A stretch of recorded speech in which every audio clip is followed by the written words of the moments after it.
out your lights. I just do it out of spite. We gon' fight.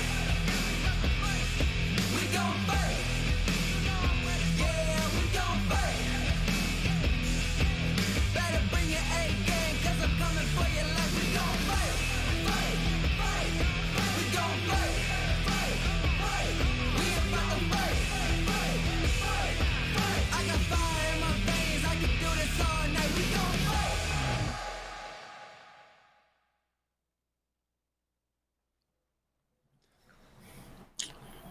All right. What is going on, everybody? Welcome back. I hope you guys are all ready because today we are about to kick off another season of the Intercontinental Fight Club. We are, of course, out here in EU, and the game is Tekken 7. And once again, today we've got over 100 of EU's finest, the top players in the entire continent, ready to duke it out in a tough stack bracket. Of course, welcome in, everybody. My name is Anakin. We're joined again by Pun Life, welcome back, and Mr. Spag, the three-headed commentary beast today. What up, guys? Yeah, all good, man. All good. Happy to be back at ICFC once again. You know, kicking it off. We're keeping the momentum going from last season as well. We had so many people signing up in the European region last year, and this year it looks like to be the same, man. So happy to be here, man. Yeah, same on my end as well. You know, I was commentating on Sunday at a UK dojo, so it's nice to be carrying on this week as well. My voice is still a little bit damaged from that, but it's good to see more quality Tekken, especially as you know, as we're reaching that period closer and closer to Tekken 8. Still to see good people competing constantly, still keeping up on top of our game ahead of this new life cycle. Yeah, it is pretty crazy that this game is like 6 years deep. Plus more if you count arcades.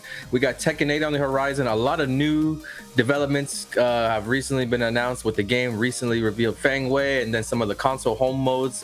We kind of had a little sneak peek at Tokyo Game Show. I heard that Tokyo Game Show actually happens this weekend, so I'm hoping that we get some more stuff then. And then over the weekend we saw Spag and the boys out in UK. I don't know if you were there, but I saw a bunch of guys. And then, you know, a couple of weeks ago we had the Italy tournament, South Africa challengers as well. A lot of stuff going on right now in the world of Tekken, so I think that kind of reinvigorated everybody's spirit, everybody's desire to play. So I think today everybody's going to play hard. I saw a lot of big names in the bracket, and we're just going to be commentating some good-ass Tekken today, man, for sure. Yeah, man, that's what it is with the European region, man. It just they always turn up to play, but this is something that you want to turn up to watch as well, man, and play, guys. ICFC Intercontinental Championship. The NA, EU, and Asia champions, the biggest worldwide fighting game weekly, will collide. So top players from all the ICFC regions are actually going to be invited to a special offline event to see which region reigns supreme in Tekken 7. So NA versus EU versus Asia, the top guys are going to be going offline, and you know, more news will be coming soon, man. So you want to know more of the announcements, just head on over to tenno.gg/ICFC. And this is something that I'm really looking forward to as well, because over the years we've been able to watch NA, EU, and Asia kind of, you know, independently duke it out with each other and just, you know, see who was top in those regions. Now to actually be able to see, okay, here's the top of the NA, here's the cream of the crop of EU and Asia, who's actually the best, who is the ICFC global champion.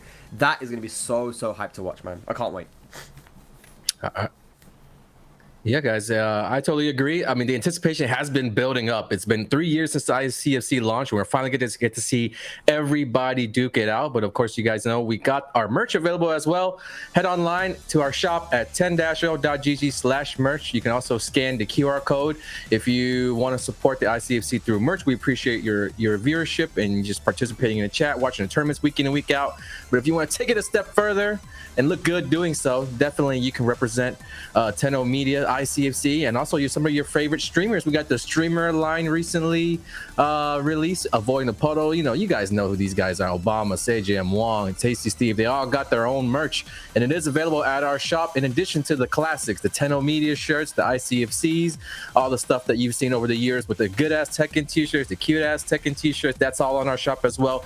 And now we've also got the Street Fighter, the KOF, I think the Guilty Gear. So all of your officially licensed favorite games we got the merch, we got it unlocked, and I mean, it's a lot of slides, a lot of posters to show you guys, but we wouldn't be able to do it all. So you definitely got to go online and check it out yourselves on our shop. Once again, the website is 10-o.gg/merch. You can also find out more about the ICFCs, the tournaments, and then the upcoming exhibition as well on the site as the news becomes available.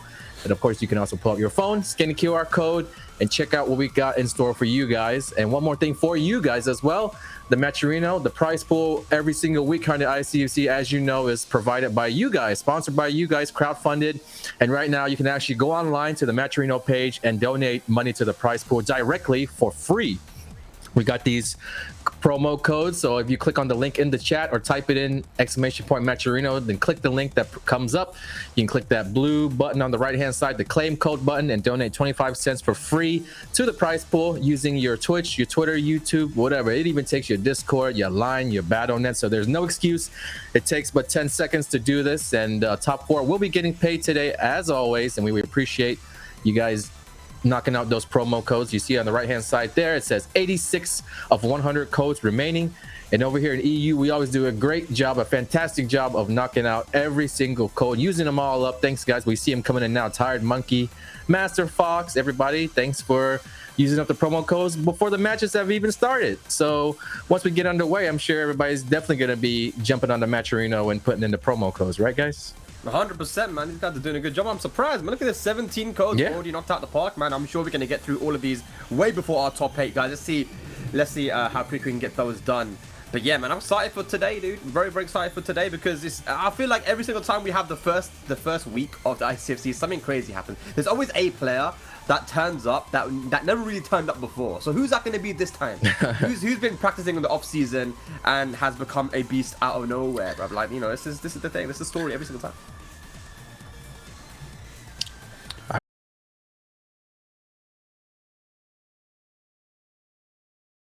No, I was just gonna say I'd really love to see Fran. I haven't seen Fran on top recently. I think it's a player that every time we do see him play, it's a spectacular performance. I got to commentate over some of his games at Golden Letters before, and it was fantastic. So I hope he comes up with his A game today as well. Mm-hmm.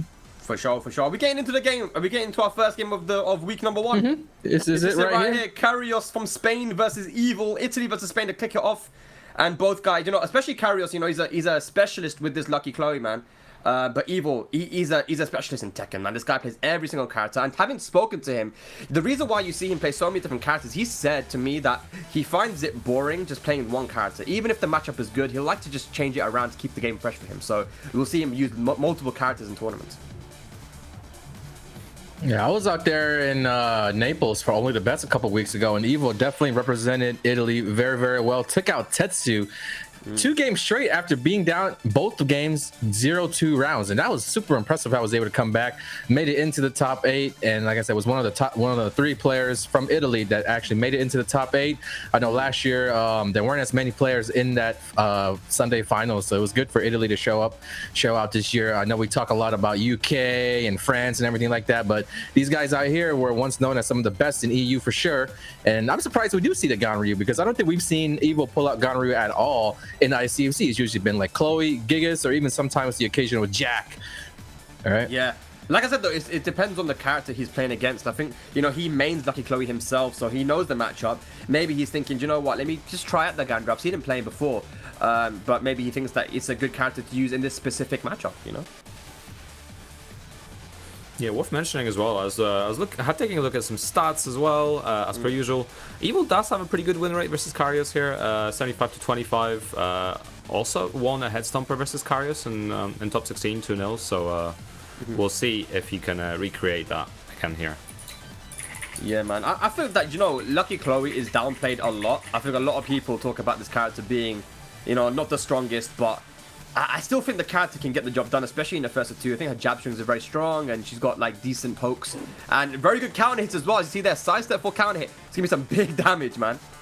Oh yeah, I mean that's one thing that Chloe does not fall short on in terms of damage. The damage is always there with the use of Cali roll. I mean the fact that it's a tournament and you're playing against an underplayed character, no matter what tier that character is in, I mean underplayed character is always going to be a threat. You don't have as much experience as you do against like some of the more tournament popular guys, and Karios takes game number 1 down with the help of blocking Ganryu's rage drive, which there aren't that many low rage drives in the game. So sometimes you forget which characters have them, but not Karios. He was right there for the block, got it done, and able to get the punish in, take first game down over Evil's Ganryu. Again, we don't see Ganryu much for Evil. It could be like a practice run, little opportunity to try out Ganryu, but I think that was pretty convincing in terms of, Karios outplaying his opponent there. So wondering if we're going to get the switch. I think it could happen. I think that the switch should happen. One thing that we didn't mention is that Karios, one of his training partners, one of the guys that he travels with to tournaments is Tibetano, who recently won, and he's a Ganryu main right now. He used to main Geese back in the day, but Tibetano just sitting outside the top 20 of the TEKKEN World Tour standings. Recently, in one of the European dojo events, beat Daniel Mardo like a week ago. To win the tournament. So this guy's Ganryu is very strong, and if Karios has got the practice against Tibetano's Ganryu, then it's no surprise that he's actually playing pretty well here, reacting to the rage drive and what have you. So let's see what Evil does here. Is he going to switch to characters or stick with the Ganryu? He's going to stick with the Ganryu, and I thought he might because, he's a little bit stubborn, When he decides that he has a matchup, then he's going to go for it, man. I respect it, though. Island Paradise for the stage. Yeah, you didn't want to give up on your character. You kind of send a message to your opponent like, okay, I surrender, you wave the white flag, let me try winning with this other character real quick, and you're already down the game. You got to reacquire the information, the matchup knowledge. You got to figure kind of like everything out all over again. But even though you lost the first game, you have something to build upon at least. Don't make those same mistakes that you made in the first game. Kind of switch things up a little bit. That's it, man. Let's see what you can do. Lucky Chloe. Ganryu is a very unique character in the way that he is. His jab is 12 frames. He's a little bit, in that regard, he's a bit slower, right? But in the right hands, I think that, with the stance that he has, the damage, the wall carry, the combos, as you see here, he can be very, very dangerous. One more hit's going to do it. Tries to go mid, double mid for the win. Yeah, Ganryu is one of those hard characters to approach because he, although he doesn't have those traditional 10-frame jabs, his headbutt's 10 frames, and on counter hit, it's going to give him a big follow-up, and he's got that uppercut, the down forward 2 that has very, very deceptive range, and it can be used as keep out, can be used to mix things up like his lows when he's up close, and you don't really know how to approach. It is also very hard to punish those uppercuts as you see right there because of his hitbox, the fact that he can follow up with the sumo jabs, and it's just really hard to fight Ganryu up close, I think, and here we're seeing the pressure build up. Evil 2 rounds straight. Very good. And the down forward 2 is only like minus 11. I think it's minus 11. Like I don't believe it's minus 12 on its own. So even if he just does the down forward 2 on its own, I think it's relatively safe, right? So yeah, very, very good move there. Evil up 2 rounds. It's a very different timing now that he's using, and look at this, man. It's dominating. Aye. One more, he's going to do it here, and he goes for the low 3 rounds straight. Evil with the adaptation. So sick. It was great to see how close he was playing to Karios and those rounds as well. Getting super up close, using the low, trying to get the headbutt as well near the wall when he was trying to get away. So really nice to see, like, as you said, that change of pace really coming in really quickly, and complete momentum shift from Evil here. Yeah. Let's see what Karios does. I know he plays other characters too, but I don't think he's going to switch. I think it's going to be all the way Lucky Chloe and Ganryu. But just goes to show that if this is one of our early matches in ICFC, it's super stacked. Karios is not someone that we see travel all too often, but we saw him at Head Stomper, we saw him at some other majors too, and he's committed to the character. At this point of the game's life cycle, people who just committed to their characters, they'll know matchups, they'll know how to deal with every single character, even if the matchup is bad. They'll have experience in it, right? And that's why I personally love watching the character specialists do their work. But let's see what Karios does here. I called him a character specialist. If he switches character now, I look like an idiot. What's it gonna be? I'm not an idiot. It's all good. They both stuck to their guns. Week 1 of the ICFC is always super interesting because we don't have the players and the leaderboards established yet, so the standings aren't there. And I think as a result, the seeding is a little bit more volatile, a little bit more randomized, just to give everybody a fair shot of making it up there. And we get a lot of crazy matchups in the first rounds, the early rounds, especially in the EU, where pretty much everybody is a threat. You know, we see the best players losing to the most surprising opponents sometimes, but the fact that it happens so much really means that it's not that surprising anymore. And this is a really good first round matchup for us here to kick off the fall season of ICFC EU. Yeah. I know that some people are advocates for no seeding in any tournament. You know, they think that seeding isn't a fair thing to do. I don't know. I'm not going to get into that, but, you know, Rager, is it going to be blocked? No, it's not. Oh, wow. Gonna get hit. But was he aerial, though, from the move? This might not do as much damage. They could believe him with a pixel. He was aerial. You're right. That was definitely that aerial scaling right there.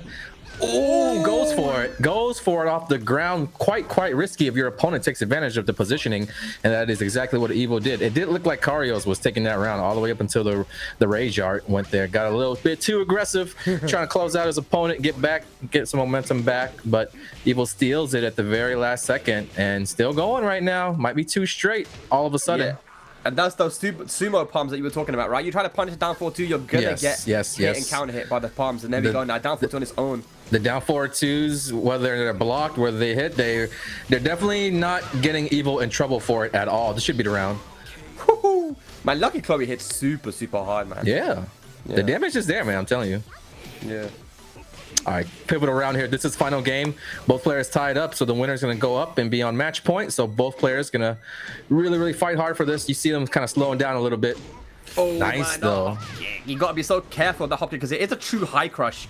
It is more punishable than normal hop kicks, but I don't think Ganryu can launch it unless he goes for the collapse forward 4+2. Nice block. Mix up. No mix up. He doesn't go for it. Last hit. And oh, my God. The clutch low block. Karios has been blocking a lot of down 4-3s from Ganryu. And I'm surprised that Evo is so comfortable going with these lows because, you know, you have the blow blocks, you have the hop kick. Oh, man, what a punish. And now Evo trying to assert some pressure. But Karios with those hop kicks has really made Evo play a little bit more passive. Good jab. Nice jab. Oh, we tried to go for the count and hit jab into headbutt. Yeah, he definitely didn't expect the float. Uh-oh. Not looking good. For Evo, what's going to be the okie dokie? Goes for the low, rage available. Now down 4-2. Yep. Taking advantage of all those crouching that Karios has been doing. Goes for rage art, tries to get the most damage out of it, take it down to as little health as possible so he could potentially kill in one mix-up. Maybe a simple one would do. Maybe a down 4-3 would kill right here. Nope. No. One low poke's not going to be enough. Oh, it's going to land. The trade! First match, guys. First match of ICFC here for this new season. Yeah. We're going to a final round. You know, 2 times now the Karios tried to attack on the ground off of getting hit by a rage art, and 2 times it's failed.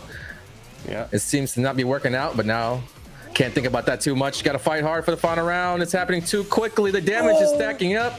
That should be round, barring a drop. 3 hit, simple finish. Yes. Evil with the clutch steals from the help of rage art. 1-2 rounds there. We didn't expect it. But, I mean, you take advantage, you capitalize off your opponent's mistakes, you put yourself in a position to win the whole set out of nowhere, and that's exactly what happened. That was definitely escalated very quickly there. That was sick because you look at that last round, he was so aggressive and he played fearless. Even though Karios, we saw him throwing out those hop kicks multiple times, a high crushing hop kick, very evasive. He didn't care. He goes, you know what? I'm just going to go in full aggression mode in this final round and take it. And Karios, you know, he wasn't ready for it. So just goes to show that Evil, his experience right now as well, because ever since the pandemic, like kind of near the pandemic era, when it started to slow down a little bit, he started to travel a lot more once tournaments came back. So Evil, I've been seeing him go everywhere, man. So he's got a lot of experience under his belt now, and he's finally getting the dividends, you know? Yeah, the big thing as well Kairos was doing, you mentioned the hop kick, but he was specifically trying to use the up hop kick as well, up and up back, so make it even harder to punish it. Obviously, you still get a crushing, you still get pretty solid range, but it makes it incredibly difficult to punish for some characters, because not only you need obviously a launch punish for it, but you also now need a punish that reaches. So sometimes you might have to commit to something smaller just to reach this neutral hop kick effectively. So it's it can be a rough one. I know other Chloe players like Monster, etc. love doing that as well because it's such a good deterrent. And for against some characters it just feels completely safe. It's super hard to punish and to be ready for unless you specifically have that move in mind as your number one priority. You know, you're dashing, you're acting like you're trying to get in close to initiate those mix-ups, but you're just kind of setting a trap. You're baiting them into doing it, and that's like the easiest. That's the really most success, the highest chance of success you have of being able to punish that move. And then the punish might be different too, because when she goes up vertically in the air like that, she's not sending herself into you for an easy launch punish. You might have to dash up, do a forward move or some sort, and just be ready is step one. It's half the battle to be ready, but if it catches you off guard, you block it. That's what you see happening a lot of times with players, just letting it slide. But in tournaments, it's about punishing your opponents for their mistakes, and that definitely is a mistake that you can capitalize on if you are ready. But it is hard because of, like you said, the fact that she is nowhere near you once you block it. Not to mention if she whips it, I mean, you're definitely gonna have to be on point to catch Chloe in those situations. Yeah, we see other characters be able to do that as well, like Lily. We see some people doing it with Feng as well, with the up kick. Like, it's a very good strategy, especially like you said, Panda. Like, if you haven't got the punish for it, if you haven't got the range, then it feels safe versus some characters too. So very clever stuff there from Karios, but that could have gone either way. But again, like those final rounds, sometimes you just see people turn up the heat and just play completely different. You know, just because it's only one round. At this point, it's a first of one round. Whoever wins takes it, and you know, changing it up the way that Evil did is a very, very clever thing to do, man. But yeah, ICFC, man, we're back. EU.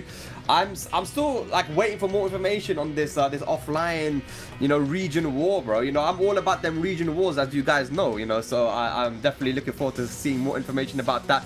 But it looks like we got some more codes being knocked out the park, and we actually got a direct contribution of 25 cents, as well as a keeper from Yu. Thank you very much, Yu, for that.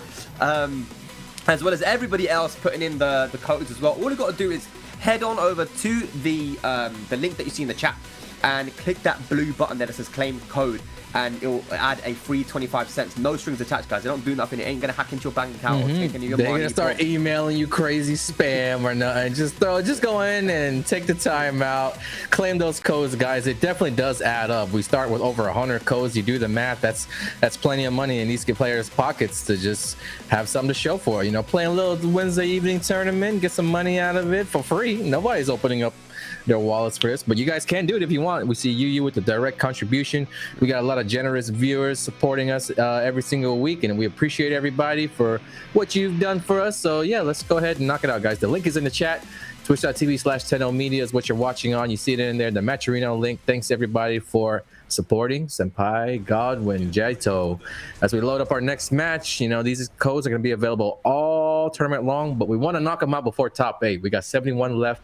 I think it's pretty simple, an easy ask. Almost 300 viewers in the chat, in fact. So just a portion of you guys went and did the promo codes. We knock them out in no time. And you see what happens when you directly contribute to the Maturino, then your main turns up for the next game. Look at that, Zafina from Bonus Gin from the UK, originally from Bulgaria, but living in the UK now for many, many years, representing the scene here, going up against KaizukoLars. Bonus Gin, not a name I've seen so often. He used to be so active in T6 and Tekken Tag 2, but great to see him back here now with the Zafina. Also plays Nina as well. But KaizukoLars, you know, we know him, man, from Germany. The kid, he's got that Lars on lock, man, and he's going to be a very dangerous opponent for this tournament. But let's get into it. UK versus Germany. Nice, good punish already. Kazuya getting started, getting those pokes on board. But gotta be very careful with Zafina. I mean, triple a character we see a lot, right? Yeah, definitely. I know that once Arslan kind of switched over and started mating Zafina in tournaments, I mean, it led a lot of tournament players to start playing her, trying her out in tournaments, and a lot of the fans kind of followed suit, just trying to see what the potential is with this character. And definitely is one with a lot of potential. Scramble. Kazuko gets caught with the rage drive there. Bonus Jin drawn first blood. A pretty aggressive Zafina. You know, we talk a lot about her movement, her evasive properties, but he's going into these stances. He's hitting these lows. Second round in a row where he's seen him go for 3 lows in a row from the low stance. I'll tell you what, man. Bonus Jin played this character in Tekken 6. No one played Zafina in Tekken 6. Oh, yeah. You know, he's been playing this character for a very long time, and he understands the stances and the tracking and stuff. You know, He will like to test the opponent. Nice. But look at that, man. You can't test Kaizuko's movement with punishment, man. Gets the arc blast. One way he's going to do it. Nice block. Rage available now. Plus watch range. Watch out for that rage drive again. There it is right there. Blocked, but we'll get heavy frame advantage. Gonna have to eat some wall pressure. Can he escape before time runs out? They're pretty much even now. Can't make a mistake for either player. Oh no. The beatdown. Kaizuko kind of freezing up. Finally finds an attack. The down back two lands it. And he barely escapes that time. He had a huge lead, but bonus gen went wild at the end there. Yeah. I think that with Zafina, a lot of people, when they play her and they try her out, her movement obviously is one of her, if not her best tool, right? She also has a lot of strings as well from stances that can be really difficult to deal with. Oh, he's going for some crazy stuff now. What's he gonna do? Some tricks. Oh, wow. That was from downtown, nowhere near. Even if Kaizuko had moved forward, I don't think that would have hit. But I guess that was a little bit preemptive, a little anticipation from bonus gen. I respect the attempt. I hope we see some more key charging. Yeah, but I hope to see it from a setup, like a tech or something. Because that was just like, pushed him far away to the other side of the wall. He was super scared. He threw that out so early. Rage available now, and this is very dangerous if you're Lars. That 14 frame big damage rage drive, is it going to use it? No, he doesn't even get an opportunity to, and KaizukoLars goes up around.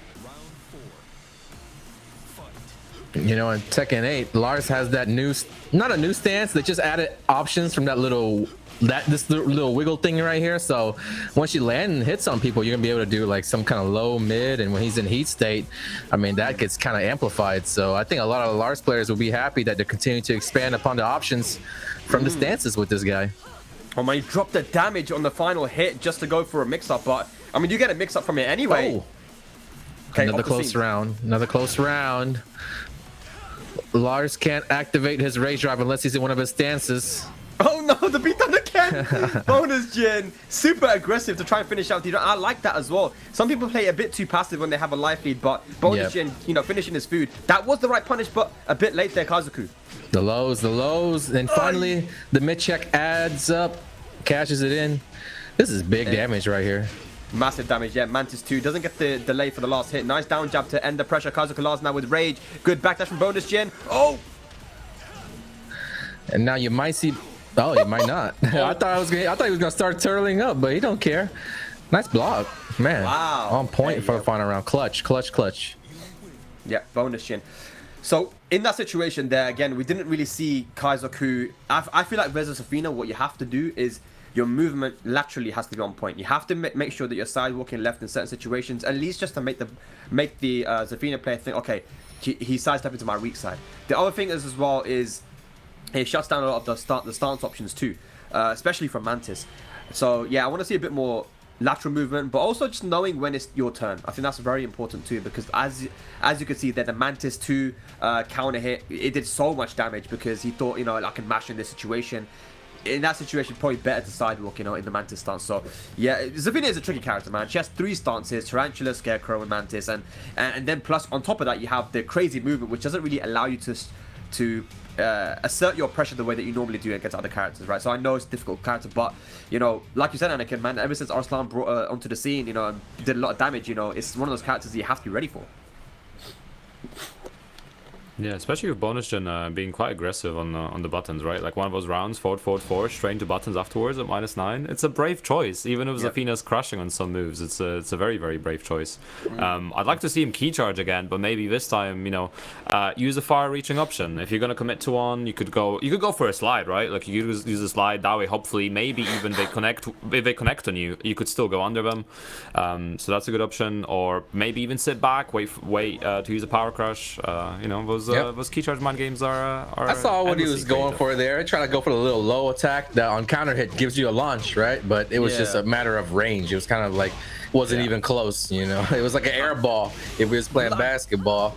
Bro, he's getting his ass kicked, bro. I've never seen these moves before. He's pressing at the wrong time. Kaizuko, can you make the comeback? Okay, hang on. Opportunity now. He's got the positioning. Yeah, he has to go in. Take advantage of the rage. One more hit left, though. Can't make a mistake. Ooh, the cancel into the wall standing for Kaizuko. And this is all about, the timing. And Kaizuko making the wrong decision and when to go in. Nice. Okay, good block. The fact that bonus gen is so overly aggressive with Zafina is really throwing Kaizoku off. All the Zafinas that Kaizoku's played against probably has a completely different timing. Those guys are probably more relying upon the defensive properties of Zafina, but we see bonus gen going for lows. We see him challenging all kinds of stuff that you don't normally see Zafina players try to do. Yeah. Look at this. The start, oh Man. my god. Yeah, I'm telling you, I've never seen some of these attacks before, man. Oh, what a block on the down back 4. And that's going to be set point for bonus gen very, very quickly. He is testing KaizukoLars here. Okay. Wow, Oh. what a do? None of these things are really supposed to hit, by the way, guys. It just is. Oh, he's trying to go. That doesn't work anymore, I'm sure. Okay. Anyway, KaizukoLars gets an orbital. Fighting fire with fire, got some craziness of his own. Unfortunate on the ender, would not carry to the wall. Bonus gen landing all the while standing 2s in the world. Oh! Here we go. What's he doing, man? Yo, Panda, I think you need He's to make a trying. key charging setup tutorial, bro. You gotta send it to me. I made a video actually, like a few months Did you back. actually? So yeah, I'll send it to bonus gen afterwards. It's fine. I got him. Can he stay Oh, good alive, break up, bro. Kaizoku? Can he stay alive? Nice! He tried to power crash. Bonus I mean, gen I does not respect care. it. Just not enough health. Just not enough health for bonus gen. Yep. Kaizoku slowly digging himself out the hole, but he has to win 2 straight rounds just to tie things up right now. Leaves himself not much room for error. So many counter hits for bonus gen as well, and that surely is not helping. Look at the he's offense, man. He's using the cancel so much. And plus frames, and oh my god, more frames. Look at this. The 4 for 4. It's going to be a 7 golden letters. A perfect finish to the match for bonus gen 2-0. He didn't even let Kaizuku play the game, dude. That was a long perfect too. He had him in the matrix blocking for 20 seconds plus. Damn. That is definitely a new way to play Zafina for sure. That's exactly what I was gonna say. You know, that is one way that she could definitely be played, man. Good stuff to bonus gen. But man, you really gotta be so ready for.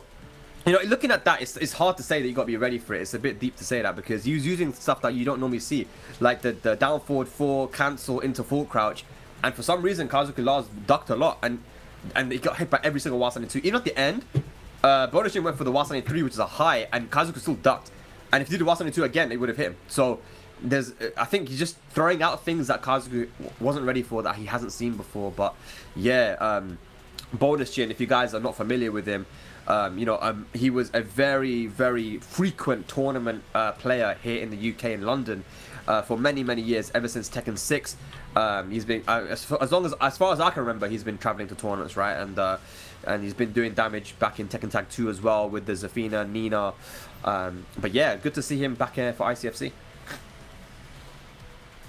Yeah, 100%. Hopefully this means he's also going to be playing in Tekken 8 now that that's coming. Maybe we'll see a resurrection of some of the older heads. I'd love to see people like Bonus Gen and False God come back. It'd be fantastic to see.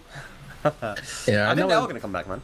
Yeah, everybody comes back in the beginning. That's for sure. We will see our old heads, and they might start falling off one by the wayside. But in the beginning, there's gonna be a big resurgence. They're all coming back. They're all gonna think that they're gonna be able to just pick it back up, use their skills to beat the kids, and then quickly get that rude awakening. Whereas, like, yeah, you missed out on all these attacks, all these patches, buffs, nerfs, all these changes that you can't just pick the game back up. You know, you can sit there and play old man style and block and punish and do mix-ups, but if you don't know the moves, then you can't do none of that stuff. But yeah, it'll be exciting when Tekken comes out. I still remember Wednesday Night Fights when Tekken 7 came out. This is mad random, you just reminded me. And there was a Wednesday Night Fights where this guy called Tom Hilfiger came back and he played and he beat everyone. He said, you guys don't play fundamentally, you got to play by fundamentals, and left and never came back. Never saw him again for Tekken 7. Crazy. Yeah, that's true. He just came in, he left. He won the tournament, he left.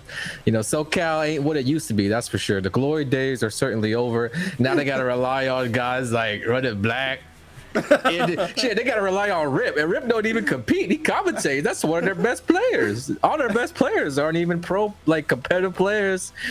You know, I come from a time where SoCal were like the big bad guys. They had all these top players and stuff, but now since they dropped off, the new kids can't carry the torch, man. The torch too heavy for the babies.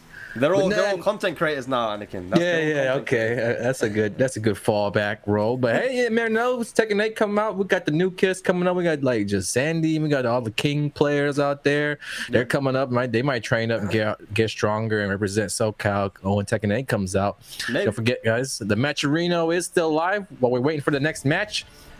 We were able to knock out over 10 codes with that last match. So appreciate it, guys. We're already down to 60 contribute for free codes remaining. If you don't know, you've been living under a rock. Our prize pool is sponsored by Matcherino, and with it comes 100 free codes where you can use and claim and donate 25 cents for free. Right now we've knocked out 40. We got 60 codes remaining. Thanks everybody for contributing. In the very first hour we managed to do so much work, so thanks guys. Extra Lexical, Lean Boys, Arab, Confident Grog, Sylvia, Amsterdam, Syndroma from the US of A. Thanks guys for watching, and not only watching but also taking the time out to do this. You can log in on Matcherino via your Twitch, your Twitter, your Instagram, Discord, whatever. Takes 10 seconds to put in 25 cents to the prize pool, so we appreciate you guys very much. Top 8 getting paid, and I hear the next match loading up. Who's it gonna be? I think we're gonna get one of the breakout players from last year. There he is, Nino, going up against Clucky, who I have not seen play before, but this is a TGP Eliza, and that spells danger, I think, no matter who you are. That's scary, man. Eliza player, TGP, Clucky. Let's see what we get here, man. But Nino, you know, he was a star of the ICFC last season. And now we've got some Norwegian, Nordic gameplay here. Clucky, let's see what you can do, man. Oh, wow. Starting things off. Eliza actually regenerates life with one of her throws. I think she's the only character in the game that has that. So pretty neat feature to put into one character. It is really cool when you got people like Eliza who takes the health off. You got Leroy who's got the one use per game attacks. Adds a lot of detail, a lot of little flavor to each of the characters. Yeah. You know, Clucky also plays a Akuma, as you can see in his profile picture. So maybe he'll decide to bring out that character as well. But I really do think that Eliza is a strong character, man. Like this character may be potentially one of the most misunderstood characters of all time in Tekken 7, man. I don't know. From the beginning, a lot of people saying she's terrible, she has no tools, blah, blah, blah. Yeah. And on the other side of the world, you have people saying that, no, she has everything you need. You know, like, it's crazy. I think a lot of people see her 2 bars a meter and just like default to thinking that she's just this 2D character that just relies on his meter. But when you compare it to the other two, Akuma and Geese, that has meter as well, she's probably the least reliant upon her meter. She can actually kind of play straight up, play standard. You know, she jumps, but she doesn't jump as much. She doesn't have these ridiculous cancels with her meter. And then the bars are kind of just like kind of like a secondary thing to the way that she plays. She's got a lot of strong basic Tekken style attacks that she uses. Yeah, for sure, man. That back one, just the oh my god, hang on. Goes underneath the unblockable, and look at that, man. Nino doing what Nino does best, which is using that hunting bear stance so well against everybody. Oh, this will not kill. That was a very good low parry to keep Clucky in the game. He could take his first round if he chooses the right mix-up, and he's got rage as well, so keep that in mind. Working on the first bar of meter as well. Yep. Time's running out. Vol gotta do something here. Clucky. Oh, wow. He threw out the kick, the short range slow, not magical 4. I mean, it does counter hit, so I guess it's a magic 4, but it's like a slow one. I don't even know. It's like 20 frames or something. That's funny, man. Yeah, out of all the things that you think, you know, when you're trying to do in a scramble, it comes down to like the fast attacks, the little things that you do to gain that small edge in life, but it was like, don't, big old kick. Alright, here we go. Oh, nice. Wow, second one. Get some health back. That's one of the only throws that can actually get your health back, you know. You've got the Yoshimitsu one as well, but nice EXDP, okay. Wow. No, he's trying it a little bit too much. Nino's ready for it. Yeah.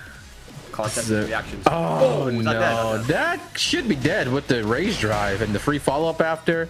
Right before that happened, I was about to say this is a golden opportunity for Clucky to get around on the board and get some confidence in this matchup, but damn. Just ate a launcher out of nowhere. Unfortunate. You know, yeah, go on. I was gonna say Nino I think is just very hungry since last season, you know, like not quite getting that final win. Richie coming out on top, and we noticed we saw that matchup a few times, to be fair, Nino versus Richie. So I think Nino really wants to make use of what might be potentially the final ICFC season for Tekken 7. You know, if if at any time you can win, you might as well just take the moment to achieve in Tekken 7. It would definitely boost the morale ahead of going to Tekken 8 as well. And he's been performing super well. Obviously, we've seen him on ICFC, we've seen him at Brussels Challenge, and then the tournament in Cologne. Crossover, that's it. I was missing the name. So it's great to see him, like, you know, cupping leaps and bounds and looking so strong. I can't wait to see what he's going to pull out, you know, with Birds in 8 as well. Now that we might have Heihachi moves, so that'll be super interesting. That's really interesting. That, you know, if Panda makes it into the game, I'm wondering, would Panda have a different moveset to Kuma? That's the question. Because they're showing that, you know, Kuma's got some stuff from Heihachi. I wonder. I mean, they can't get the same thing to Panda, right? Panda's in the game, so I mean, it might be like Jin and Devil Jin, right? Like one of them will be this like new burst style with Heihachi moves, and the other will be like the old burst style. Like it would be cool to see. Oh, give Panda some of Ling's moves, man. AOP, man. Do you remember in Tekken Tag 2 when you paired Panda with Ling and Kuma with Heihachi, they acquired one move from their tag partner? Yeah. Like I think Panda got Ling Xiaoyu's down back 1, and then Kuma got Heihachi's back 2, which, I mean, just acquiring one move changed a lot. I think, especially in the case of Kuma, he had like a very new move that he could use. It was like a safe knockdown kind of mid move. And so, I mean, I'm just imagining Kuma with even more Heihachi moves. That could actually prove to be a problem for a lot of players. Nice combo. It gives you a reason to play the Kuma over the Panda, or the Panda over the Kuma. Kuma, you know, like, it's one of those ones. I think it's a good idea. But anyway, yeah, Nino looking good here. 1 round up in the second game.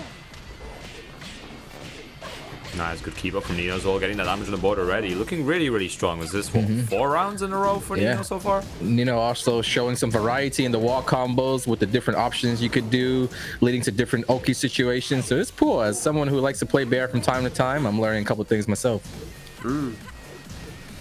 Okay, good nice block on the moon glide for the low, and 2 bars a meter to work with there. Oh. Look at this, man, from Nino trying to bait out something. Yeah, it's looking all Nino at the moment. The defense is huge right now. Look at that, man. 2 rounds up.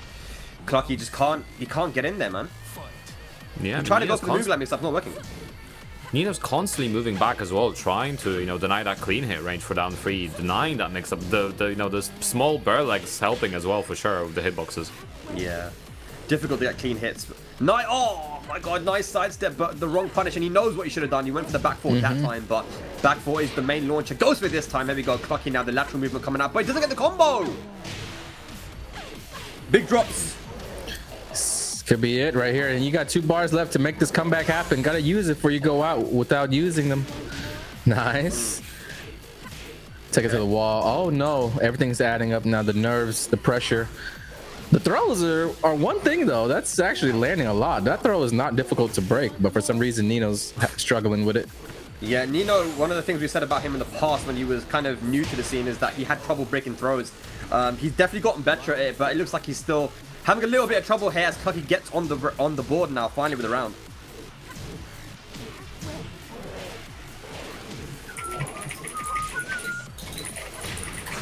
Okay. Nice. All right. Nino, though, still in a very comfortable position. Clucky does have the life lead now, and that launcher is definitely going to give Nino the life lead now, but meter is available for Clucky. Nice side step, puts Nino to the wall! That was a punish. Good. Nice. Clucky can do this here. Nino's been really, really successful with just about everything, but this could be a good time to turn it around. Is this death? Yes. Yeah. Good character knowledge with the bear to not actually go for a standard combo, but to in fact wait for him to lay there. The booty bump is still free because you can't tech roll off that high launching move. That's pretty cool. Like I said, I'm learning a lot from watching Nino play every time. Yeah, man. That's Nino showing once again that he's here to play, man. You know, like you said, Pun Life, I don't think he was happy with anything less than first place last season. You know, he was the favorite, I guess, to take it, man. But Richie put in some good work to get that job done. But he's here for revenge, man. He wants to get that #1 spot now in ICFC. Of course, there's always great prizes to be won as well as money as money put in from you guys from the match arena. Hopefully, we're going to be getting those codes knocked out of the park very, very shortly. Let's see how many that we have. We've used half now, so 51 codes have been used, but there's so many more to still be used, guys. 49 codes. Let's claim those. So all you got to do is head on over to the link that you see in the chat right now. and click that blue button, that claim code, and put free 25 cents into the prize pool. Your names are going to be there. We'll call them out, guys. Come on, let's get these codes all done. I see Pumpkin. I see Very Misinformed. Nice. I like that name. Putting in the 25 cents as well as everyone else, man. Much appreciated. I see some of the Tekken guys as well. Cello Effect, ayorichie, doing their thing as well. Is Richie is he entered for this one? I'm sure he is. I see ayorichie in pool number 1, along with Ranger, Pikah, and Evil. So those are the guys that ayorichie is going to be battling it out with in pool number 1. I mean, Sephiblack makes his return to ICFC. He's been missing the action over the last couple of weeks. Also, his German comrades HK, Tetsu, also doing battle right now. Again, over 120 players in the tournament today, and EU always comes correct with the participation, man, and these are all the top names as well. I think a couple people are missing, but I think as the season goes on and the leaderboards start to develop, the prizes get announced, you know, guys like Super Akuma are not going to be able to resist jumping into battle. Was that on purpose? Yeah. Was that a pun or? Oh damn! No, that wasn't. You know, it just be natural, man. It was not intentional, but you know, yeah, he be jumping. His ass be jumping around. That's for sure. Yeah, he'll EX his way into the brackets. You know what I'm saying? My God. I always like seeing Super Akuma play because even though we see a lot of Akuma, I mean, he does add his own unique touch to it. Yeah. Pretty fun to watch. He did not get to participate in the finals last year, so I know he's thinking about that, you know, trying to reclaim. He's pretty much the king of the ICFC. He's won, I think, 2 or 3 at least season titles over the years. And when I think about ICFC and EU, I think about guys like him. Basically, he sits at the top, and everybody else is kind of trying to catch up.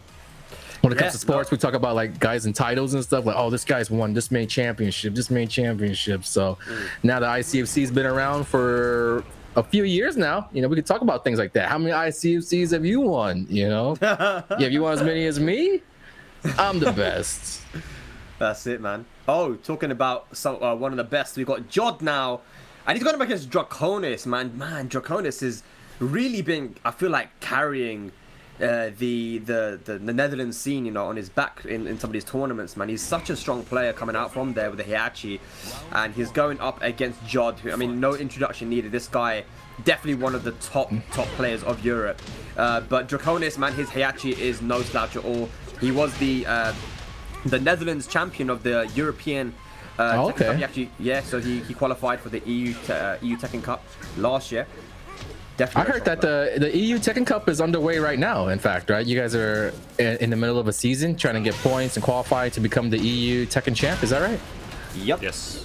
Yeah. So, wow. I think eight regions around Europe. So you have all the different countries like Spain, Poland. You know, the Belgium and Netherlands area, France. So they all kind of compete. The top 2 players go to the finals, and then they have a little battle to see who's number 1. And I think obviously Super Akuma won the last one, got a ton of money, and obviously took the title for France. So it'll be very interesting to see who's going to take it this time. Maybe Jodd will qualify for France. Yo, Jodd seemingly has had a Super Akuma's number in some of these tournaments, in some of these ICFCs, and I would say he outperformed him in Gamers 8, ultimately leading to kind of him being the captain position, the anchor for the team fights a lot of times. Jodd, definitely 2023 has been one of those breakout years for him. Has been doing very, very well. You know, could use a couple more points in TWT standings, had a good chance to do so, but came up short. But it doesn't really take away from the fact that Jodd has had a really, really good year. And with Nina being in Tekken 8 looking really good, I think the future is bright for this guy. He steals around with Wipe the Floor, evens things up. It looked like it was pretty strong on Draconis up until that point. And now with a little bit of a reset, the rounds are tied up now. We'll see what happens. Man, did he sidestep off the forward 4-2 on block? That's crazy. If you do the pushback that forward 4-2 has, you can just like sidestep. Certain characters can't punish it. The Magic 4 with Nina on counter hit, the combo is actually pretty difficult, so you got to give props to Jodd every time he lands that. He's not one of those guys that misses combos very much. And Nina's combos, you have easy routes, you have hard routes, and Jodd's one of those guys that always goes for the maximum damage wall carry efficiency route. He's a super high execution player.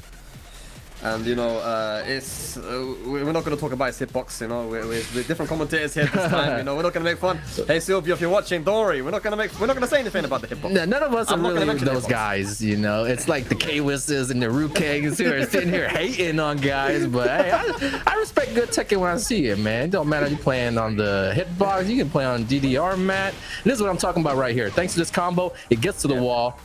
Despite it being a side wall, Jodd's still making the most of it. Draconis enraged now. There's definitely opportunity for a comeback. Heihachi's really good at getting those wall splats. The 1-1-2 10-frame wall splat. Not that many in the game. Here we go. You see Jodd. He's turtling up now. Nice. Good stuff from Jodd, man. He didn't just stay back there with his back to the wall. He actually pressed buttons to try and keep Draconis out. And the final round, first game. This has been a great first game. Back and forth action. Yep. Jodd barely escaping with some of these rounds here. Draconis definitely holding his own against one of the best players in EU, representing the Netherlands. For sure. Combo misses, a rare miss. That's extremely difficult. Okay, here we go. Down forward to the uppercut. We're gonna go for the left lappy. Oh my god! Oh my god! To the wall. That many flaps was possible. That's crazy. Okay, no punish on the down back two. Counter hit now with the That hell was sweep. crucial. Is there a side wall splat prevents it from getting tailspin? But Heihachi just one hit, especially if it's a raised drive. This could be kill territory. You see Jodd now trying to make a mistake. Wow! Oh, raised drive. There it is. Didn't even do it off the jab either. Started off with the back two version, and Jodd just got caught. And had Jodd even blocked that raised drive, there was still going to be pending pressure coming from Draconis. So that was pretty good. It was super intense coming down to those final moments of the round there. Yeah, that's amazing. You see again, just the relentless pressure, just the spacing, even the pressure that he puts on by being in your face with the Heihachi. You realize that the 1-1-2 is a wall splat, so you don't want to, you don't want to press and be too disrespectful because that 10-frame wall splat is very dangerous. Obviously, the rage drive is very scary as well. Think about the rage drive, the one that he did. It has a very similar animation in the beginning animation of the down back 2. So sometimes you think that the down back 2's coming, you try to block and then you get hit by the mid and you're dead. And I've seen that happen multiple times now. So I wonder if that was could be. If that was Jodd thinking, oh, the down back 2's coming, let me block, and then got hit. Crazy. Yeah, Jodd was doing a great job as well as trying to get away from the wall. You know, that side wall near the end did actually kind of place him in a situation where he was more parallel to the wall. So he was trying to get away, but Draconis just closing in, making sure to realign and keep pushing Jodd towards the wall. And then, yeah, great stuff. Great awareness of it. Because, you know, as Heihachi, you always want to keep him at that wall. Cut off as many movement options as possible. Yeah. But we also didn't really see Jodd using Heihachi this much in this set so far. I want to see if he's going to pull out more of it or if there's a specific reason why he's not using it. Maybe scared of 4-4-2 clipping it. It's or 4-4-2 something like that. for sure. I think so because if you look at Heihachi, some of his strongest tools are mids, right? 4-3, 4-4-2. You can auto block lows, but you can't auto block mids, right? When you're in high cheater. So I wonder if that's probably the reason. But yeah, I would like to see some more high cheater possible. But Draconis now up 1-0.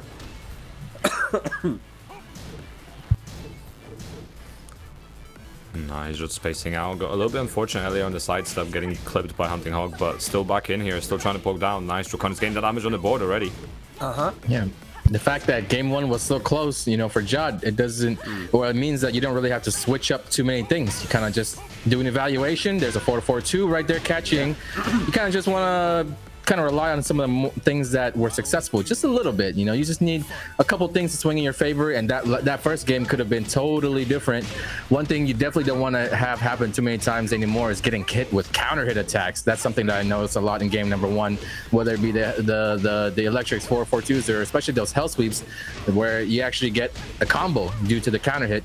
So Jodd, there's a couple things to work on. Time's running out. If Draconis is somehow able to steal this round, that would be a deep hole for Jodd to fight his way out of. Here's the wall pressure. This is where Heihachi excels. Good block on the hell sweep. The patience pays off. The side wall, is this going to be a side wall? No wall at all. Good jab. I like it. No, nice low parry. This could be dead. Then there'd be a pixel. Over the low. Jodd taking it. If Draconis actually went for the OTGF, I probably would have killed. They wanted to keep it safe. you know, sometimes the wall gets in the way right there. It really makes you rethink your combo route, and you lose a little bit of damage off of it. Kind of want to go for the safe option sometimes. I think that's what happened to Draconis there. And once again, every single round, we're seeing a lot of wall pressure from Heihachi. We're seeing Jodd having to fight his way out, find a good block, find a good sidestep. Can he do it again this time? He's finding breathing room and gets a wall splat. The wall was there for the down back too.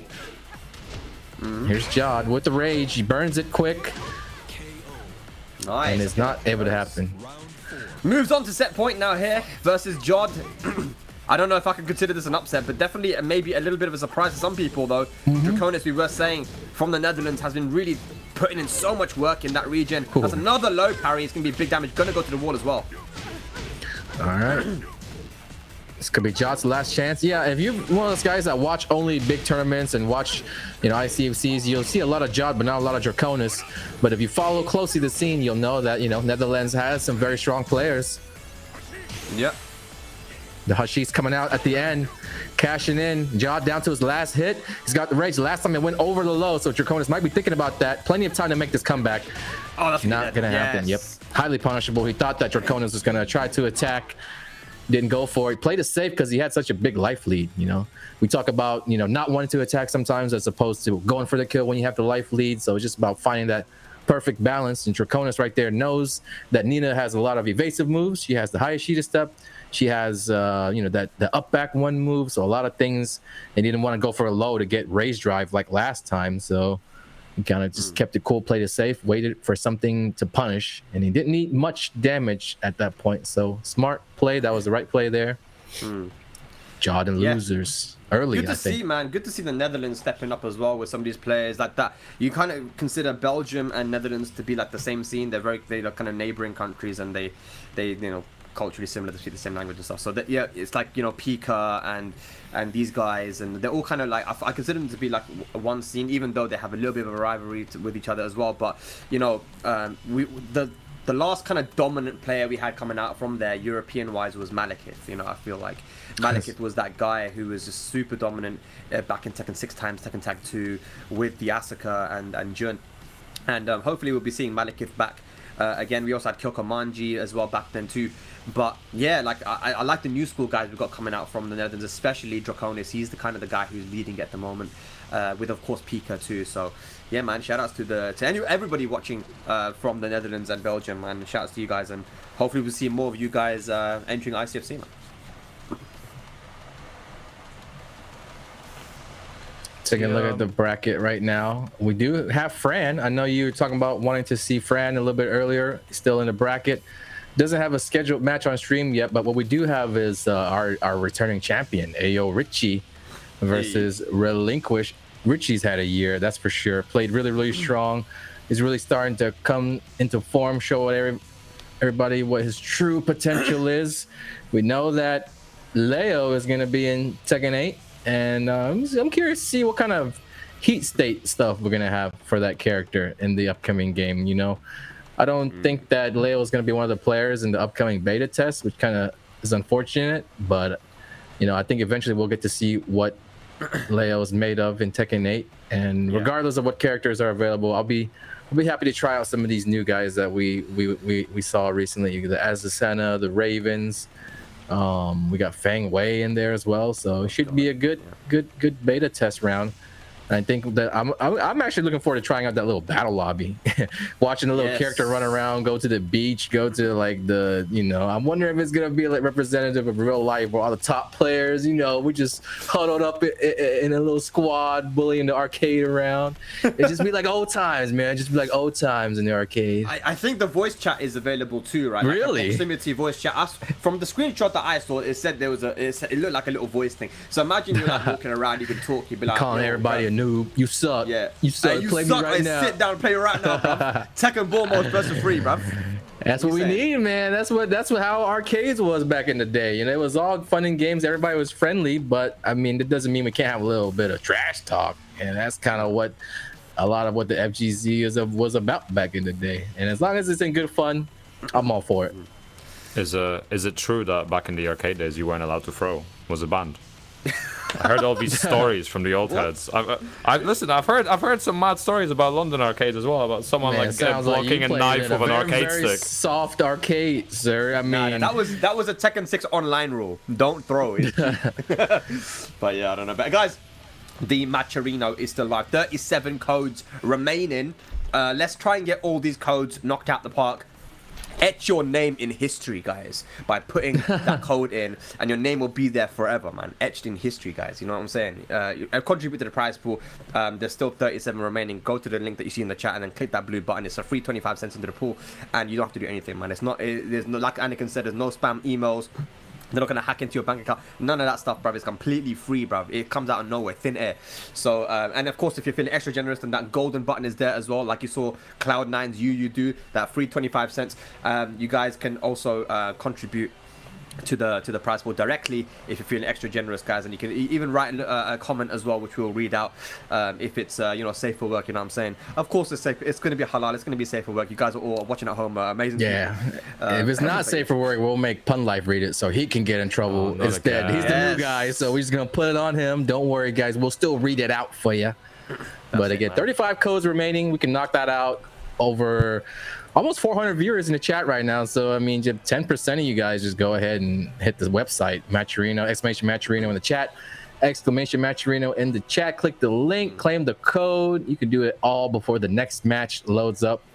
So we appreciate you guys watching, tuning in, chatting, keeping us company for week 1 of the fall season of the ICFC 2023.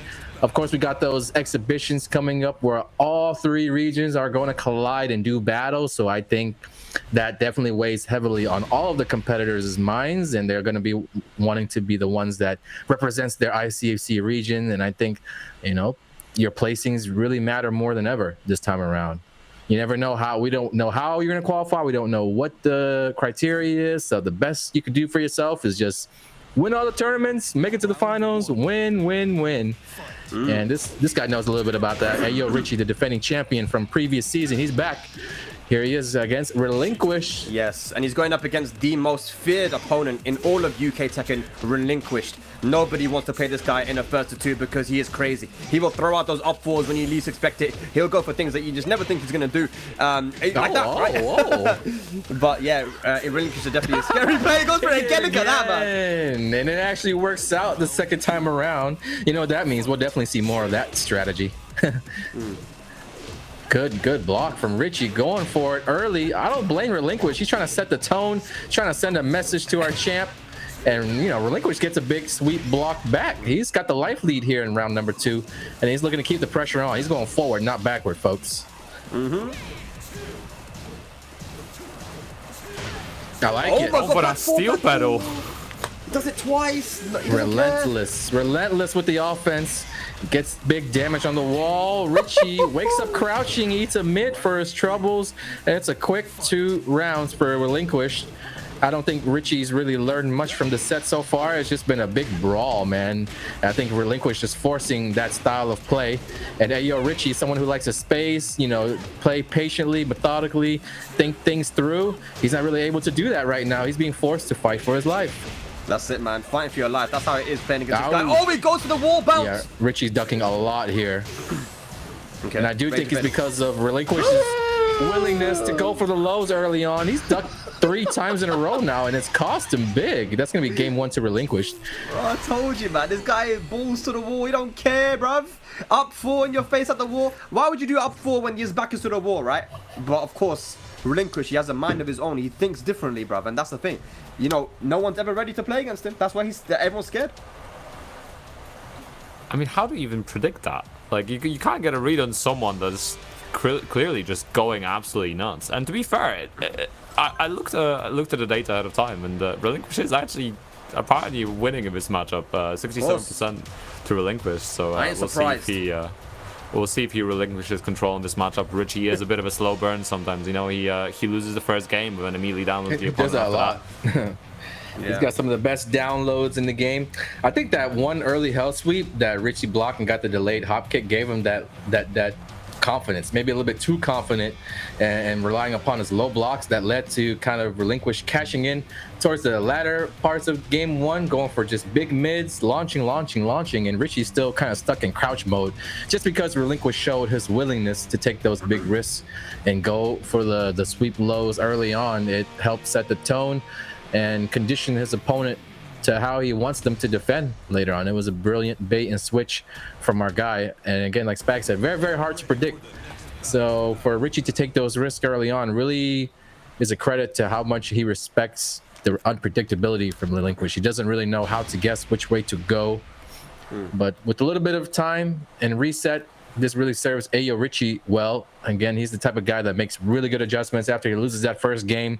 Has lost the first game only to come back storming back hard and to take the whole set. He's done it so many times, so don't be surprised if it kind of does a 180 and outplays Relinquished back in game two. But we didn't see much from Relinquished. He kind of just went crazy, and I think he's yet to really show his full power, so this guy could also keep turning up as well.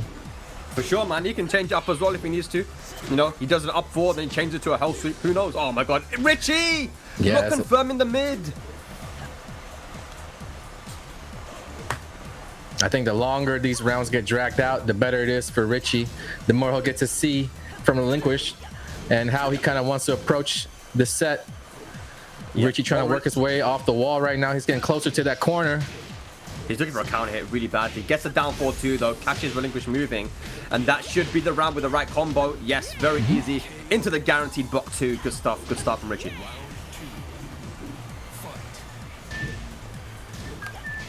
Definitely feels like Richie slowed down a tiny bit and maybe a little bit more hesitant on taking his frames, which hopefully stops the Relinquished here from being able to get those up fours in.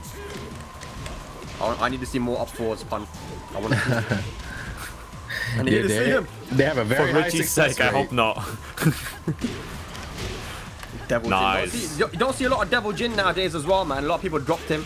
I remember I was playing against a Devil Jin player from Saudi Arabia who's been doing very well there. Well, that's a range I was going to be dead surely, right? But yeah, he wasn't happy with a lot of the nerfs that this character got, you know. But I still think the character's good. He still functions similar to the way that he functioned before, right? With the hell sweeps and mid stuff, and you know, it's fun. Oh my goodness, interrupted the string, threaded the needle. That's a very quick string, so Relinquished with the perfect timing right there. He's playing ridiculous right now, playing out of his mind. A little bit of a side switch now. ayorichie has a chance to make the comeback. Wow. Shutting down all the lows from Leo right now. Nice, the delay, man. This guy is played so risky that could have been launched, but Relinquished now moves on to set point to put our ICFC defending champion into losers. This will definitely shake up things in pool number one. A lot of people looking ahead in the brackets thinking that they might end up having to play Richie, but Relinquished could ruin everything, take over the path, and make his way in the top 8 now as a result. I remember when Relinquished was signed up for Red Bull Golden Letters, he didn't come down, but when he was signed up, everybody was so scared. They're like, I do not want to play him. Keep him away from my pool. Is he going to be able to take out Richie now? Electric! Sidewall saves him. Nice. Gets the bounce. Off the wall. He's hoping to get back into the wall. Just missed it. Ooh. Uh-oh. He thought he was going to go into the air. Time might be a factor. What a punish! Uh-oh. Rage available, plus frames. Richie needs something here. He needs it. That's going to hit for Richie. Nice. All right, Richie. Very important round, of course. Can he get and take us to a final game? He's trying his best to make it a grind, but Relinquished keeps getting these big moments in the round and forcing Richie to play from behind. It's something that Richie does a lot of times, but you don't ever want to be in that situation, man. It's very challenging to fight yourself out of that hole every single time. Is this too much of a health deficit? It is. Richie gets perfected by Relinquished. Quite a statement. And no chance to make the comeback there. I thought it was actually happening, you know, like sometimes it looks like it's going one way, but the opponent just refuses to die. And I thought that was what Richie was kind of trying to make it happen. He was trying to just take it one round at a time, but that was a very dominant last round. Relinquished taking matters into his own hands, does not want to let it go to a third game. Yep. And did good. Did very good. Relinquish is good because he pushes a pace on you that you kind of you're forced to play. right? And then you always got to keep in the back of your mind that he has the ability to go for an up 4 or something crazy. Like even if he's on the floor, he'll do the little fly up into the dive kick.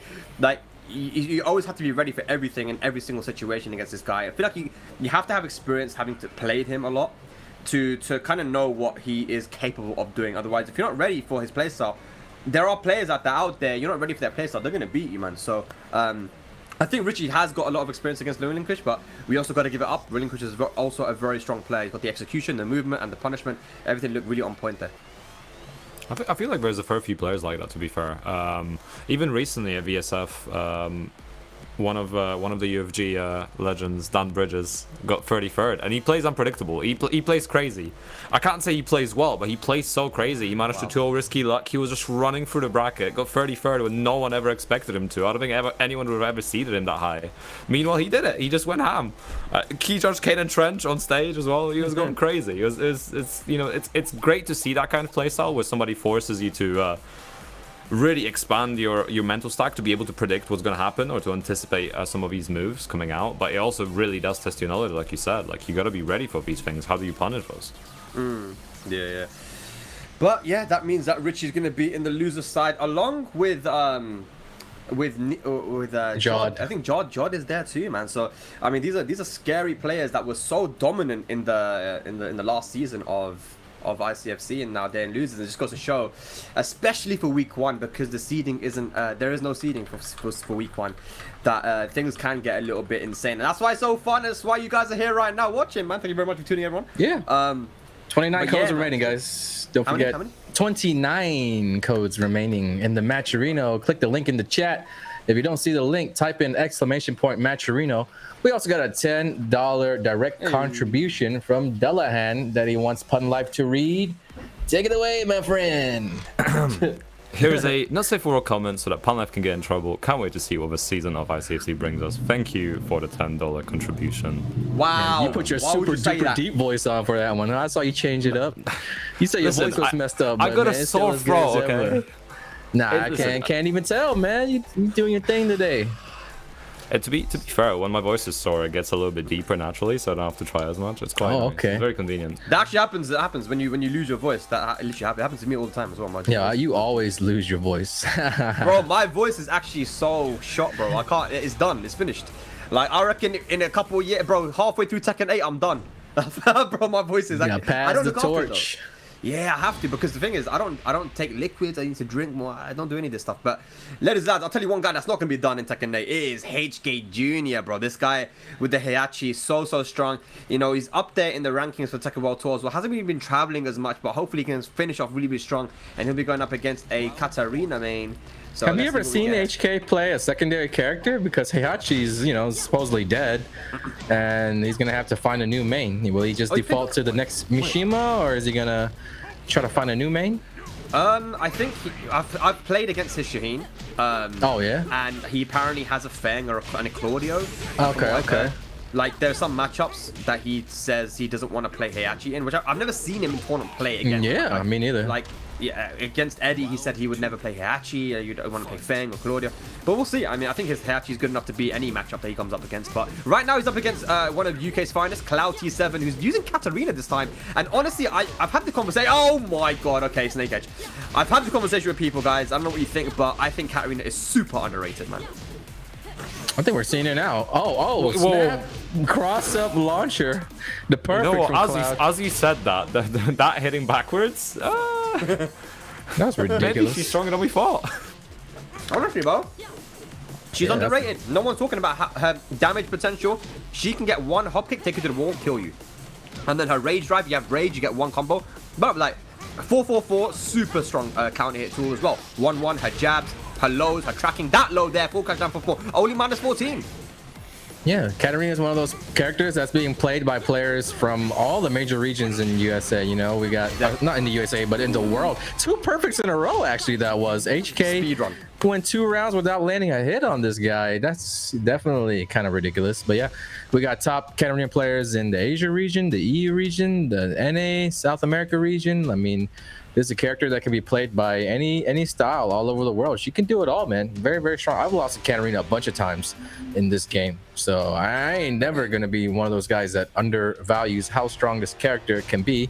I know firsthand how hard it is to face this character, not only in tournaments, but in the long sets as well. Very, very strong indeed. I think that Jack doesn't do well against Katarina. I've had the conversation actually multiple times with people. I feel like just down back 1 isn't a move you can use all too often. Forward 1, especially if you use a lot of jackhammer, your risk of getting jabbed or counter hit with a 4-4-4. Plus you can't sidestep against the Harrier stance, which is one of the more popular things to do against that stance and lock down a lot of the options. So there are matchups where Katarina does do really well in, but I feel like there isn't a matchup that she does bad in. There's not many matchups where she's terrible. Like, okay, Jin and Bob can maybe launch the low, and you've got Jin with a parry, and if you're really on point, you can sidestep between the 4-4-4 string. But then you've got the top level cats who just do the single magic 4 and still get the combo. So this character's in the right hand, man, so scary. We saw it with Genghis Don, we've seen it with other people as well. A menace, and we're seeing it right now with Clouty 7 as HK Jr. That was one of the quickest games we've had today. Dude, and we're going to Jungle Outpost now. For both cosplaying Bleach characters, I just realized you have Aizen for HK and then Yuha for Cloud. I don't know what that means, bruv. What does that mean? Listen, Yuha is a big bad antagonist of the current arc that's airing on Bleach anime. He's got the ability called the Almighty. The moment anime comes into the picture, I'm like, I was gonna run with a pun from it as well and everything. He's got the ability called the Almighty. Cloud's 3 rounds up. Like he's role playing right now. He's got it on lock. Okay. The Almighty what? It's just called the Almighty. It's just Almighty. Yeah, me and Spag. I mean, I don't know about you. I can tell you're not an anime head either. I mean, no, not really, bro. I watched DBZ and Naruto. Yeah, I watched those. Those are nice. Yeah, those are cool. Those are like classic. Those are like oldies. And when you talk about music, you're like, back in my day, we listened to the Beatles and this and that. We talk about DBZ and Naruto. Like kids are making fun of us these days. You don't watch Hunter x Hunter and oh my god. Bleach was airing when Naruto was. What do you mean? This is an oldie as well. Maybe not quite as old as Dragon Ball, but still. Don't go all crazy on us now. Level 100 anime, man. Pull out the stats of the release dates and shit. You're not watching Demon Slayer? Oh my god. Wait, all the Demon Slayer people mad at me in the chat now. I don't care, man. There's a lot of Demon Slayer fans, bro. You're gonna upset them, Anakin. It's over for you. Good. Yo, HK coming back though. HK coming back. Yeah. Okay. HK, nice. Okay, gonna get the wall splat. Doesn't break the wall though. Could have got some big damage there. And this time, guessing correctly on the full crouch mix. Gonna start going with the mids now. Okay. Down 3. Oh, kick, went for it. Nice. Yo. What's he got? What did Jeff? That was nice. HK Jr. answers back with 3 rounds straight of his own. And we're going to a final game. This has been one of the quickest sets that we've had. It's so weird to see that when one guy like wins 3 straight super dominant, then the other guy comes back and wins 3 straight super dominant. It's hard to predict how that third game is gonna go, just because I don't think anybody expects it to be like that. You know what I mean? We're all thinking like, oh, what's HK gonna do to slowly work his way back into the game, and he's just gonna beat Cloud's ass. That's what he's gonna do. He's just gonna wake up and go Super Saiyan. See, I'm an anime guy. Super Saiyan. Well, Super this Saiyan. this fight does happen in the series technically, but I can't spoil because it hasn't aired yet. Wait, which one? What? So the two avatars we have, the 2 characters do fight at one point in the series, but I can't say who wins, right? I can't say who wins. I know who wins. I've read the manga, so. Oh, you read the manga? Yeah. You guys are not impressed with my weep status here. You turn the pages backwards, yes! right? Okay. Yes. Bro, I got a whole like Vagabond series on the side. I'm cultured. Yeah, show us some of your collection. Yeah, show us. I mean, wait, I got green screen on the side, but I'm not sure if you're gonna be able to see it. You got Vagabond. Vagabond, Chainsaw Man. Man's got the whole numbers, bro. 1 to 10, bro. Yo, that's crazy. It's like an encyclopedia, but not really. Very good, Pun Life. Who's gonna win this? Like, according to the manga, innit? I don't want to spoil it. I can't spoil. No. I can't spoil. I'm just asking your question, asking your opinion on who's gonna win this game. You know. I don't know. HK's looking really strong. I think like if he keeps this momentum up like this, he's definitely gonna come out on top here. So that character in the anime, in the manga, wins, guys. You heard it here first from Pun Life. Here we go. Big whiff! Could have gone for the hop kick. Man. Oh, the sidewalk as well, but doesn't get anything for it. Cloud is just trying to go for too many big moves to get massive damage. I think he needs to poke a little bit more. You see again trying to fish for that hop kick. Down 3, down 4. These kind of moves are good enough. Goes for the normal throw. Aye. Rage is gone now. That's really gonna be helpful for Cloud. Beautiful. We saw how Draconis relied a lot on Rage to make some comebacks, win some rounds against Jodd. And you just gotta watch out because Heihachi's Rage drive can come out of his 10-frame jab. Not a lot of characters have that. I can't really think of anyone off the top of my head. So you really gotta respect it a lot of times. When Heihachi's in Rage and he's dashing in your face like that, you just don't want to get hit with the counter hit jab. Yeah, for sure. And look at that. When HK Jr. turns up the heat, you know, it's very difficult for Cloud T7 to counter it. I'd like to see more 444 usage, though, if possible, because Magic 4s have always been a good answer to stuff like the down forward ones and electrics. And we haven't seen a ton of it. It's been going for more hop kicks and jabs, but the 444 is such a dangerous move there. Yeah. There's the pokes that you were requesting. Cloud trying to take it slow, but also, you know, sneaking those big lows, sneaking those big attacks when he can. And early, you know, it forces HK to have to use his rage early to cut down the life lead a little bit. And actually, with the wall splat here, HK will win the round. That was it too. You gotta do something! Down 4 twice! Smart. Yeah, that was minus as well. So, I mean, Cloud T7, you know, mashing and still getting it. But this can be big damage if he gets the right combo. Did he do the wrong ender? I think so. I think he could have gotten a wall splat here, but instead finds himself against the wall. And here comes Cloud. He went for the day 1 frame trap, and the frame trap whiffed. The 1-1-2 whiffed, and he still got the down 4 counter. This is not looking good for HK Jr. right now. Jabs. Oh! HK needs an electric right now. He needs something big. Not gonna get it though. The down 4 hits a Cloud T7 from the UK, takes out HK Jr. and puts him into the loser bracket with the Katarina. And you know, we know Cloud T7 to be more of a player who uses characters like Raven King, but now whipping out the Katarina in this Mishima matchup, and it worked out really well for him.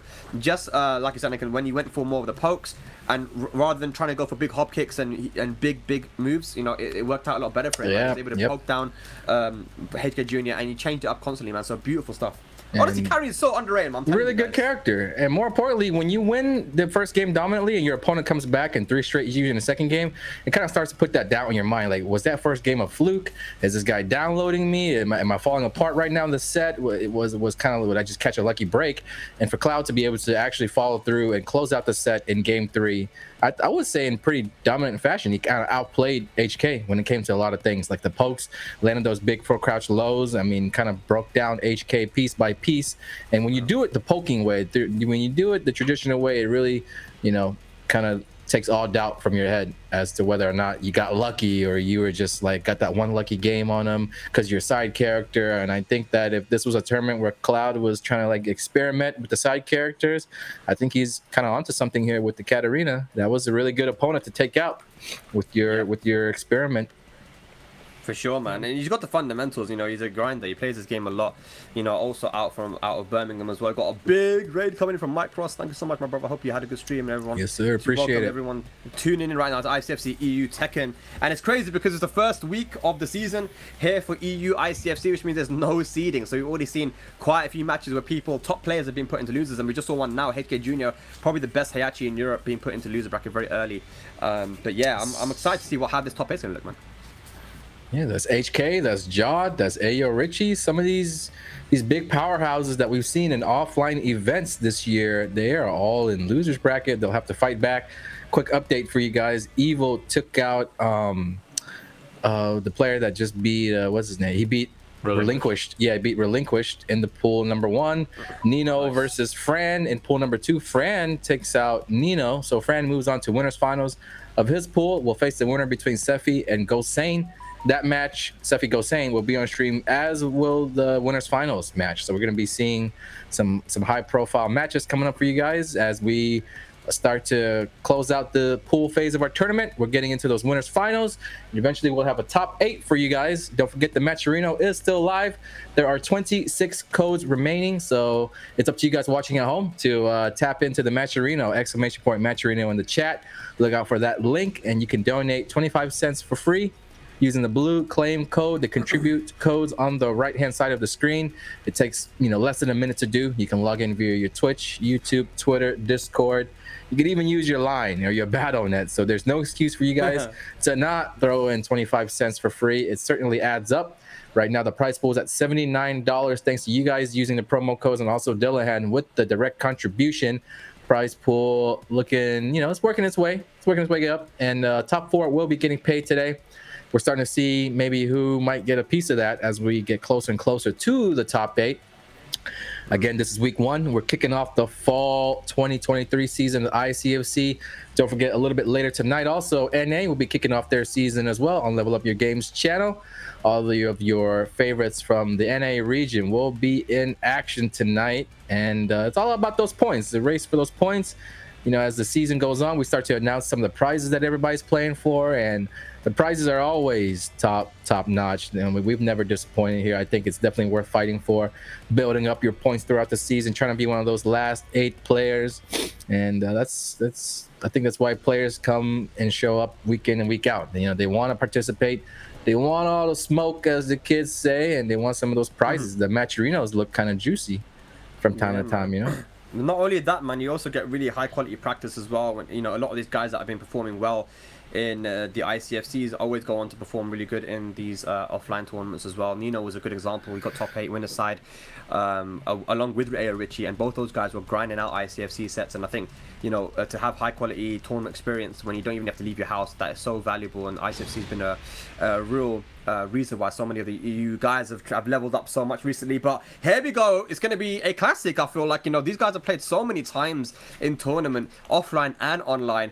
And it's Gosain versus Sephiblack. This time Gosain going for a Ganryu only run. And the thing about Gosain is that recently we know how strong his lore is, but there has been conversations between us guys saying that maybe you need to have a second character, man. Like whether that's Katarina or Ganryu or Feng. Like he's definitely testing out something here. It would be nice to see the Gosain Ana again. I missed that from the older times. Yeah, the inspiration from Haroon, yes. Definitely a nice one. I think that was. It's just when you have a second character, it has to be a thing where it kind of complements your main. Like it can deal with matchups that your main character can't deal with. It has a different playstyle, and I think Ganryu definitely does that, and so does Ana. So I think this is a discovery period right now for Gosain, and he has used Ganryu in the past in ICFC, and successfully as well, beating some of the top players with this character. Yeah, I remember hearing that he uses Ganryu because Ganryu goes Gosain. Yeah, Gosain. In one of his moves. Let's see if he uses it. Hey, sometimes it's just that simple, You just feel a connection with your character because he's saying your name, Oh, here we go. Uppercut. It's going to go to the wall. Beautiful. Nice combo. Yeah, that was a good carry. He sidestepped just to allow himself an extra hit. The little things that add up, at the end of the round when your opponent's got that little bit of life left, that won't happen because he managed to squeeze out a little bit of extra damage. That's it. Okay, good punch from the down forward too, and Sephi just applying more pressure. Good to see Sephiblack back as well because, he's been grinding, going all over the world, playing, and now I think he realized that he needed a break. It feels like it's been a while since we've seen this guy enter one of the tournaments, so yeah, it really is nice to see him back. He is one of our staples, has been participating since the very beginning. Oh my god, a rare whiff from Gosain, trying to run up and go for a low, and Sephiblack was locked and ready with that Twin Pistons launch punish. Yeah, Gosain got impatient, wanted to walk up and just close out the round. I mean, Sephi, however, was super duper patient, waited for the moment and got it. Yeah, and that's unlike Gosain. He's one of the guys, when you play him, it's rare that he whiffs, right? Yeah. And when he does give you the opportunity, you have to take it. Nice, beautiful time with that magic 4 as well. Sephi going straight to the wall here and looking super dominant so far. Managing to close up those rounds, not quite getting the wall splat very well. Yep. And this is what can work really well versus Ganryu, just applying so much pressure. His jabs are 12 frames and he's got the headbutt, but he hasn't really got a lot of get off me tools, and Sephiblack knowing exactly what he needed to do there. Gets the win. 3 rounds straight. Yeah, and you know the data unfortunately is not in Gosain's favor either. Sephiblack having a 70% win rate across 9+ sets. But they're always close. They're always super yes. close every single time. 100%. But you know, Gosain's had some pretty good performance recently as well, winning the WSO dojo in London a few weeks back, which was really stacked. It was honestly all killer, no filler. Super strong players there. And then recently got second on Sunday Sodium Showdown 21 in Bristol as well, just losing to Joker in the finals. Yeah. So yeah, he's had some good performances. Yeah, Joker and Gosain, I feel like, are the most dominant players right now from the UK. They're both ranked 1 and 2 in the UK Cup to qualify for the EU Cup at the moment. So they're doing a good job at the moment. And yeah, let's just see how far they can go and if they can qualify. Because this year for the EU Cup, it's actually a point system, I believe. It's not there won't be a regional finals like we had last year, where the best top 8 UK guys fight for a top 2 positioning. So it's like a point system like the TEKKEN World Tour. So yeah, those guys are playing good. But let's just see if Gosain can bring it back with the Ganryu. So I'm pretty sure he'll stick with it, man. If he's coming in here, it's got to be a Ganryu only run. Surely. Yeah. There it is. I mean, yeah, Gosain has definitely been working on this Ganryu for a while now. I remember the few times that, you know, we've seen him play on stream. A lot of it has been with the Ganryu. I like that he's sticking with this character. And, you know, Ganryu is one of those guys that really teaches you a lot about the fundamentals of the game. And I mean, he'll definitely, you know, even though he's a long-time Tekken veteran, probably pick up a few things to take into Tekken 8 with the law.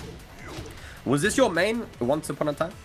My main, I would say never actually determined character, but definitely one of my best characters back when he was really cheap.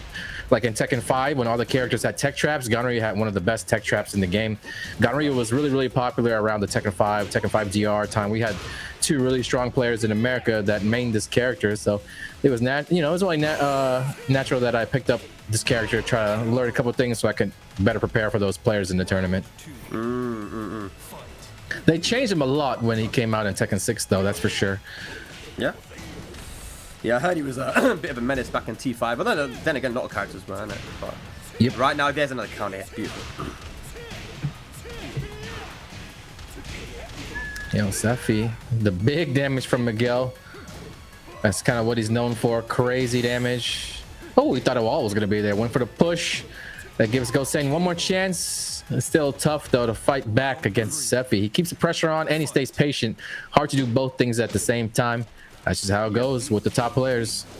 He's looking in very good nick at the moment here, Sephiblack. I think that break definitely did him well. Let's see if Gosain can bring it back now, because it's now or never. He needs the reverse sweep. He's got to change it up, man. Nice. Makes the connection with that down forward too. This time should get the wall quite easily as well. Oh, he messed up. Leaves Sephiblack with a lot of health left. A couple pokes. He can survive it. And he's got rage, ducks, but does not maximum punish. Goes for a little small kick. He works his way around the wall. And he's trying to push Gosain to the wall where he can really start to build up the pressure. Is this gonna bounce? It is. This might be death. Yep, that's definitely going to be dead. It goes for the Savage too. Sephiblack 6 rounds straight there. Gosain had some very close rounds, but just wasn't quite able to finish them off. So that the sumo from Gosain not working out here versus Sephiblack. But Sephiblack, was that a match for top 8? No, one more, because he has to fight Fran now. Oh, that's going to be a good one. Yeah, good to see Sephiblack back, man. Again, like we said, we haven't really been seeing him travel or even play a lot of Tekken online. But, you know, I really do think that part of a competitive player's journey should actually be that you take a rest sometimes. And Sephiblack, I've told him this before, like he's not the kind of guy who normally does like to take a lot of rests. You know, he's always on the grind, always trying to play, but you got to take a rest sometimes. Just like a normal athlete, you know, that rest period is very important. Yeah, 100%. And I was thinking about earlier as well. You know, you mentioned, you know, how ICFC has made a lot of players stronger for the fact that they were able to compete at a high level consistently, especially during COVID when we didn't have offlines. And it was quite interesting. I was reading the other day when all the character stuff and the beta stuff came out. There was some articles going around from Famitsu and interviews with the producers and such. And there was a mention in there in one of the articles about how you know, they still want to keep doing Tekken World Tour, but they also want to start involving the online element again. We've had online events before during TWT.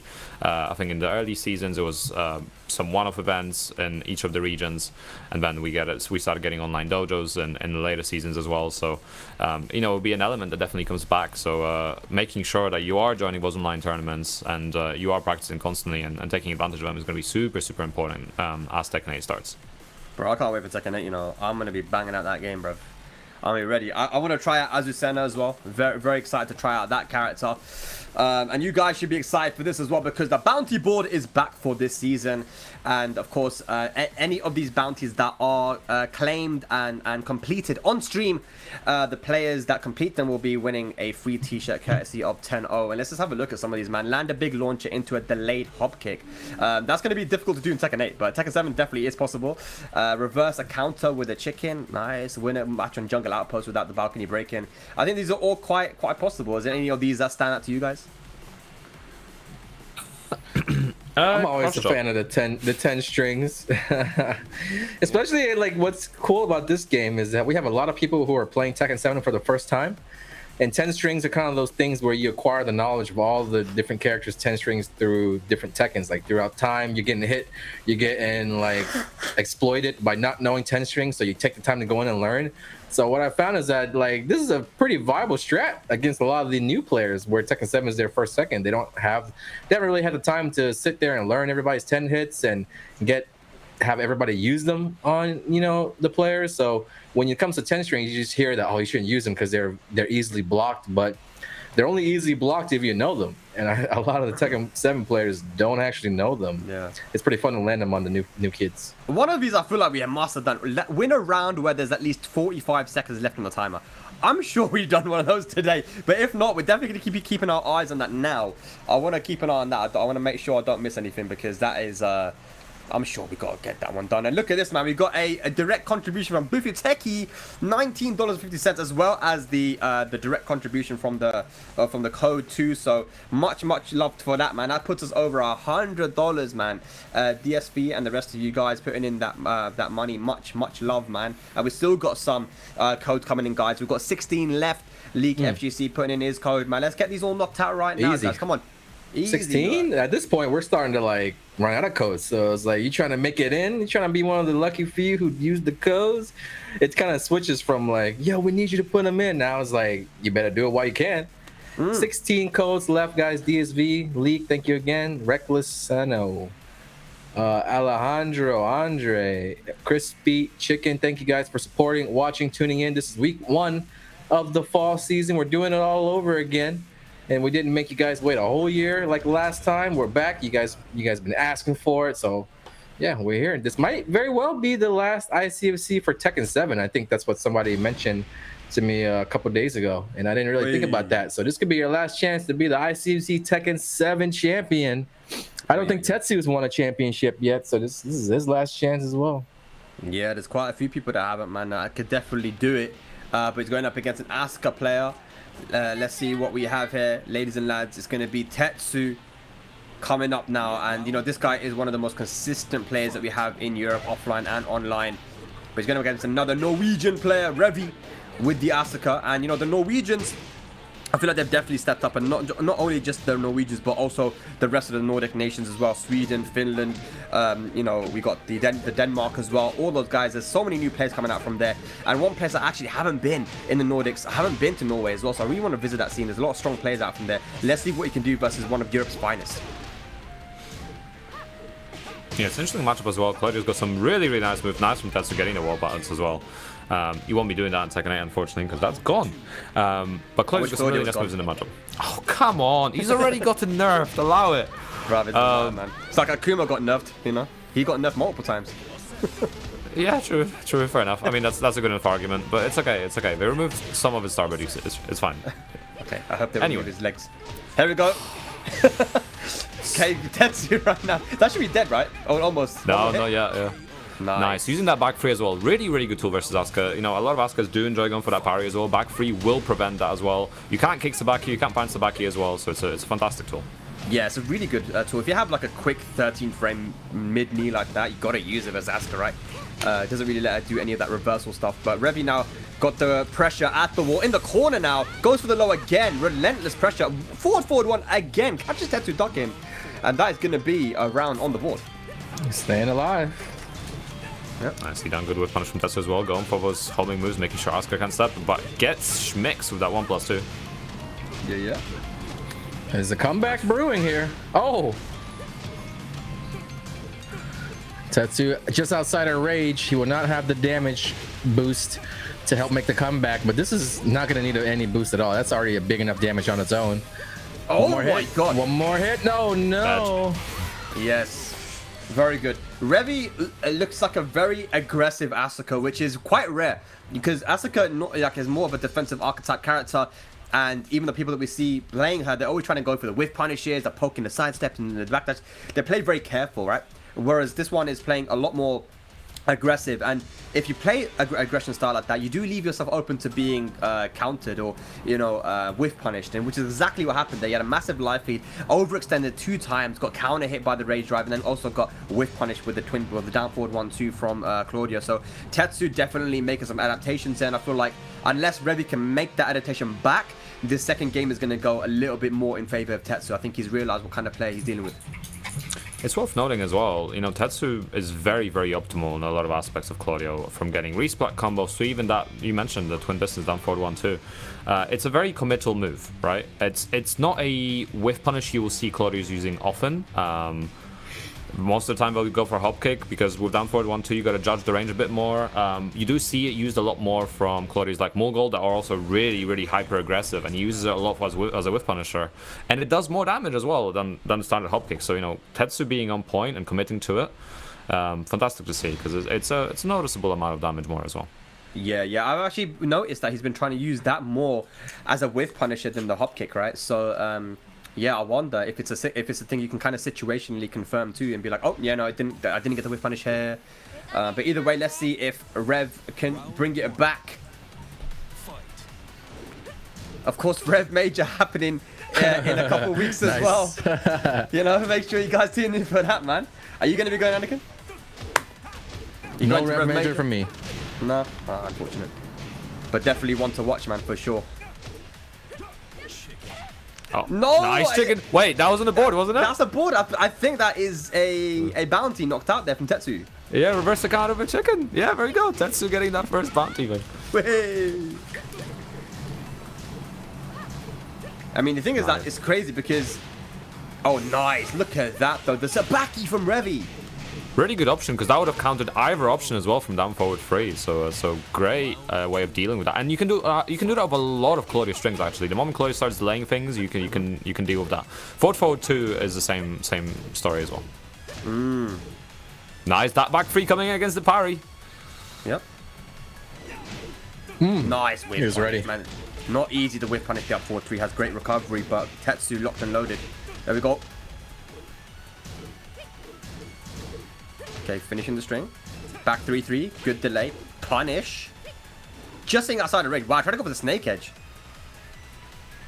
Tetsu just spacing out, staying patient, not committing to anything, just waiting for that whiff punish again. Oh, nice. Oh, never mind. Just goes for it this time. Okay. Revi kind of holding his own though, doing pretty decent. Yeah. Just avoid some of these hop kicks and things could be totally different for you right now. Yeah. Okay.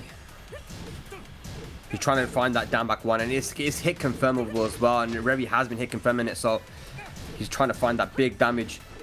Trying to find a counter hit as well, but Tetsu just playing too solid. Has a massive life lead. Yeah, Tetsu using a lot of counter hit confirmable options. Was using that 2-1 earlier, the back 3 as well. Nice break on falling rain. And again, oh, drops the combo. It is really hard to get forward 4 from that combo. Uh-oh. There we It's go. gonna be what he needs. Nice. Nice try, nice try. I want to see the key charge into Rager, the Black Kazama setup, man. I miss that guy, bro. He was Mr. ICFC for a while. Miss that guy. He was in the pools today, but just didn't manage to make it out. He'll be back, I'm sure. It's been a while since we've seen Black Azama, be super consistent like he was in the early days. Yeah. Okay, running to Superman Punch. Got the blue hands available. It's the last opportunity for Revi in this winner's side of the bracket. Tetsu, though, looking to progress on. Can he use the Star Burst and get this finish? No! That is a big counter hit. Maybe the wrong time to go for that key chart setup, but Tetsu kept his composure and he gets the 2-0 over Revi. Very entertaining Asuka there. Definitely always fun to watch an aggressive Asuka play and do his thing. Kind of like S-line from Korea, always trying to go for setups and stuff. But as you can see from the bounty board, the reverse a counter with a chicken that was just completed by Tetsu. One absolute tryhard, man. I mean, he has back threes and stuff, but he still went for the chicken, man. I respect it. But so many more to do as well. I'm pretty sure that last one there, guys, keep an eye on that. Win a round when there's at least 45 seconds left on the clock. So you have to basically win a round in 15 seconds. That's doable, bro. That is definitely doable. I've seen rounds plenty of times won in like 10 seconds or so. Yeah. I feel like it's definitely sometimes character dependent as well. There's some characters that are definitely easier to do that with. But yeah, win a match using a combo that included a wall bounce, perform a taunt before landing. Didn't Sephiblack just do that? he hit Gosain with the wall bounce and had a super combo, right? He didn't. He had the rage. He didn't need the rage. Oh yeah, you're right. And then he finished with the. just had that. Yeah, he finished the standard wall combo. He had the extra hit because of the high splat on the wall bounce. All right, I think we're going to have a VAR, guys. Let's get a action replay with that one. But I think Sephi may have won a t-shirt. So Tetsu and Sephi both got you, Sephi. I got you. Don't worry. Guys, 14 codes remaining. Who wants to be part of the cool kids club, bruv? You know what I'm saying? Claim the code. Go to the link in the chat, the Matcherino. It adds us free 25 cents in the prize pool. You've heard us say it time and time again. You know what it's all about, guys. Matcherino's live. $100 already in the prize pool. We've already got a couple of contributions as well from Tekkeen and from Yu as well. If you guys want to give, and for someone else, I forgot the name now, but someone else also gave a nice contribution and made Pun Life read something out. So shout outs to you. But yeah, contribute button is still live if you guys want to put some extra money into the prize pool, and let's see how high we can get that, man. 14 codes remaining. Let's see if we can get it. It's our good friend Dullahan with the $10. Thanks to everybody as well. 14 left, like Spax said. Who wants to be one of the lucky few? Thanks to those who have supported already so far today. Alex, man, I see you. Wikishi. A lot of familiar faces in the chat. There's that Bifuteki 1950. Yeah, let's knock these out. We're approaching the top 8. We got a few more matches left to go before we get there. But until then, let's just keep hitting these Matcherino codes. There are not that many left.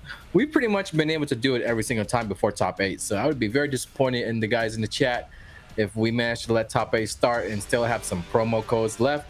But shouts out to you guys for getting the prize pool to over $100 so far. You guys already know it's week 1 of the ICFC fall season. We're shaping out the brackets. The top 8 is almost complete. I think the next matches before top 8 are all going to be winners finals. So all top 8 qualifier matches, if the brackets are correct and they're accurate, we're only going to have the winners finals from all the pools. So in pool number 1, Evil versus Pikah. We got Sephi going up against Fran that we will see. That's in pool number 2. Pool number 3 is going to be between Duelist Tibetano. Duelist with the Kazuya, right? Tibetano with the Ganryu. I actually got a chance to play Tibetano recently in tournament. Pretty nice dude. Strong Ganryu. And then, of course, Draconis actually made it all the way to the end after taking out Jodd. Pretty much took over Jodd's path in this pool. We'll be going up against Tetsu, who just had the dominant showing against Revi. So will they be able to take out 2 giants in one tournament? We will find out soon. I don't think that will be the upcoming match, though. I'm just gonna say, yeah, Tekken 8, innit? Tekken 8. We need Tekken Ball, ICFC, bro. Oh, that'll be for the exhibition. Nah, not the exhibition, bro. Just straight tournament, bro. Allow the games, innit? Allow, just do Tekken Ball, man. Competitive tournaments. Spag, you should have come to the Tekken 3 tournaments we did for Bowl. Like, there's so much tech. There's so much unexplored tech. I wonder how much of that tech carries over to the new mode as well, because the Chaos mode, which you activate by throwing the ball, actually seems to be in the game still, which is really cool to see. Yeah, I wonder who's going to be like, I want to see the tier list for that. Like, people are going to obviously make tier lists. People love making tier lists, right? So everyone with a flip was really good in 3. Like Law and shit, right? Yeah, Law, Anna, those kind of characters. But Yoshi was also really interesting, because you could cut the ball. Oh, you can cut the ball? Yeah, and it just goes back to the middle. Yeah, it just goes back in the middle. Wow. Sick. Yeah, I can't wait to play that, man. But we got Pikah versus Evil. You know, those modes can get kind of crazy sometimes with the balance and like OP stuff that people find. So Yeah, like, we have to ban Ancient Ogre. Play it in tournaments. Wait, in Tekken Bowling, isn't Jack the best character? And I thought it was hard to control those high-powered characters. I thought you needed more of like a well-balanced strength and accuracy kind of person, so you can't curve the ball with Jack. That's for sure. You can, bro. You just go slow in it. You just got to put it right to the bottom of the bar, then you can get the control. You know what I mean? I was never really expert in those modes, so never really thought about it like that actually. Yeah. Oh, Pikah though. Look at the damage, man. Look at the damage. I'm gonna miss this when it's gone. I'm definitely gonna miss this. Look at the damage. Is that gonna hit? No, Don't worry, the damage is still gonna be there from what I've seen these characters that can do in Tekken 8. Oh gosh. All right, we go. One round apiece there. Evil and Pikah. Pikah, of course, man. He's always been such a consistent player for the ICFCs and multiple tournaments, and so consistent. But Evil 46 though, it's kind of, you know, he's been around for a long time, but only recently he's been really showing the consistency in tournament that we know he was capable of showing, right? And there's that 1-2 punish as well. Really good 10-frame punish. Oh, into the low parry though. Nice. He kind of knew that Pikah was gonna low jab there. Nice. Pikah's running away with it again. This should be death. It'd be jinxed. I like that curse. Oh, you like it? That was a good one. I was hoping we could get there. You hate to see Geese just steal the rounds like that, so I had to do a little voodoo magic. But it wasn't enough. It wasn't enough. Pikah's still too good, man. Yeah. But Evil answering back. Can he get the wall? He can. Goes for a simple combo with the Oki down 3. That's going to be it. Yes. Okay. No. Wait, 45 seconds. 45 seconds. Exactly in the time. Yeah, he's won a t-shirt, I'm sure. Yeah, we're giving out a lot of shirts today. I'm gonna have He to. realizes. At this rate, we're not going to have any left for an A. Yeah. Those All guys the are t-shirts going to trash, be- anyways. Trash ass NA commentators, especially. Oh, yes. Hell, we smoke them. Yes. I'm just saying. They don't want the heat, bro. They don't want it. I can't get on that beef. Last time I did that, I got exposed by Rickster on Twitter. Now, what's he gonna do, bro? What's he gonna do? Play Akuma, bro? Nah, man. We've got enough Akumas in EU, bro. It's nothing. Don't worry about that. It's fine. I'll fight Rickster and TA when Akuma's gone. I'm just waiting for the right moment. I think you beat his Akuma now, man. I think with your Claudio, you could do it, man. Key charge him. Yeah, I'll get Super Akuma to teach me, and then yeah, it'll be fine. I believe. 8 seconds left on the clock though. We've got a long one. That's a nice low parry there from Pikah. And that should be the round with the right combo. Yes, that's going to be it. Keeps it very simple. 1 second left on the clock. And Pikah 1-0 up. And he actually goes for a taunt and a key charge. Taunt into key charge. I like it. BM. That should be a bounty. Like win a round with 1 second left on the clock. That's harder than doing it with 15 seconds left, I think. Do you remember when we were able to choose what people have to do? Like the bounties? Oh yeah, that was pretty tight. My one was man. is something like toxicity or something. I was like, you have to key charge 3 times or like 10 times in a match or something. I don't know. But I can't remember what I chose. That one. That was good. Okay, Evil is talking in the chat. He's like, all right, Pikah, all right. Do you know what, Evil? I know you're listening right now, yeah? What you need to do back to this guy, Pikah, is you need to show him BM as well. You know what I'm saying? You need to fight fire with fire. This is what needs to happen. You can't be playing respectful when he does it to you. He cancelled his taunt into a key charge. You can't do that. There's a perform a taunt before landing. Oh wait, okay. He needs to key charge. Pikah, you need to taunt before you kill him next time for a shirt. Just as a heads up. Wait, was it taunt only or key charge? It's perform a taunt before landing the killing attack to win a match. Ah, yeah, okay. Well, Pikah does that shit anyway, so he'll probably just do that now. But yeah. Is there a Geese t-shirt though? Bruv, shut up, man. Just play the game, bro. Wait, Geese, just do the thing. You do this shit anyway. Just do it, innit? It's fine. But is there a Geese t-shirt, bro? Of course not.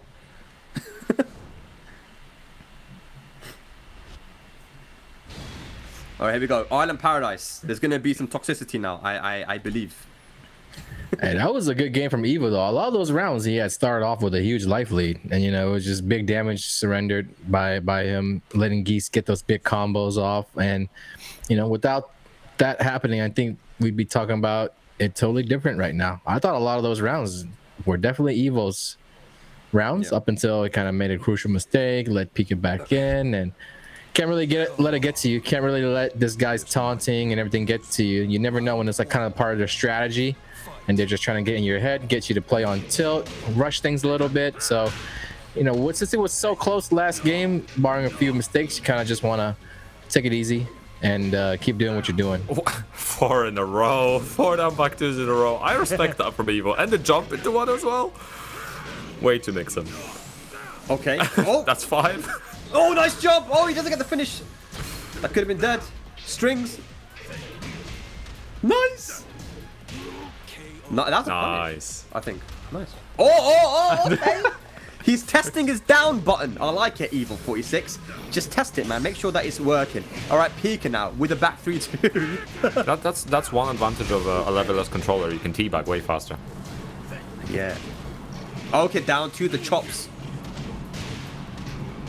How's Pikah gonna answer back? I wonder if he's gonna check his down input as well. There's that throw, unbroken. Oh, nice! Wait, don't before the killing blow. But was that a round or a match? What does it say? To win a match. Oh no, you need to do that in 2 rounds, Pikah. You need to win it with the match with it. The thing is, Evil now knows what's coming, right? He's gonna be looking for that moment. It might be wall splat into taunt into dead though. You never know. You might not have a choice. You know, you might have to. What a combo! All right, go on, Pikah. Take it downstairs, son. Let's go to the beach. No break on the throw. That throw, I think. Oh. Okay. Wow, the back 3-2 landing as well. I don't know what that was. That definitely wasn't a teabag. That was something else, man. I think he was having a seizure. But nice, Pikah up around.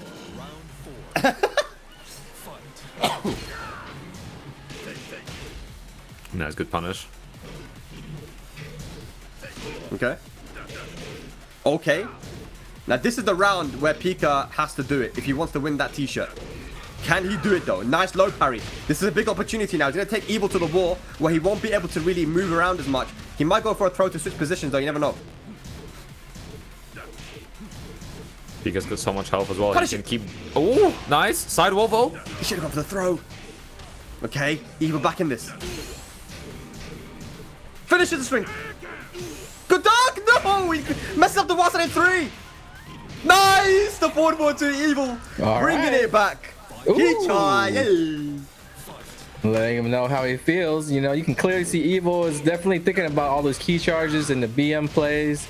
And he just wants to win so bad so he can turn the tables on Pikah. Yeah, and this is the round where he's going to use 2 bars with me, and can he get the taunt into dead though? Good block. Okay, goes to the full string, jumping. The low! Taunt. He's gonna taunt, he has to do it, Oh, and Pikah takes it, you know, he didn't want to taunt, he goes, yeah, it's too risky, let me finish this right now. What do you mean with your t-shirt? You didn't taunt, bruv. You gotta taunt before you win the match. I was telling you to taunt, bruv. You know, kids, they can't read, man. Bruv, Geese players, man, 2D players.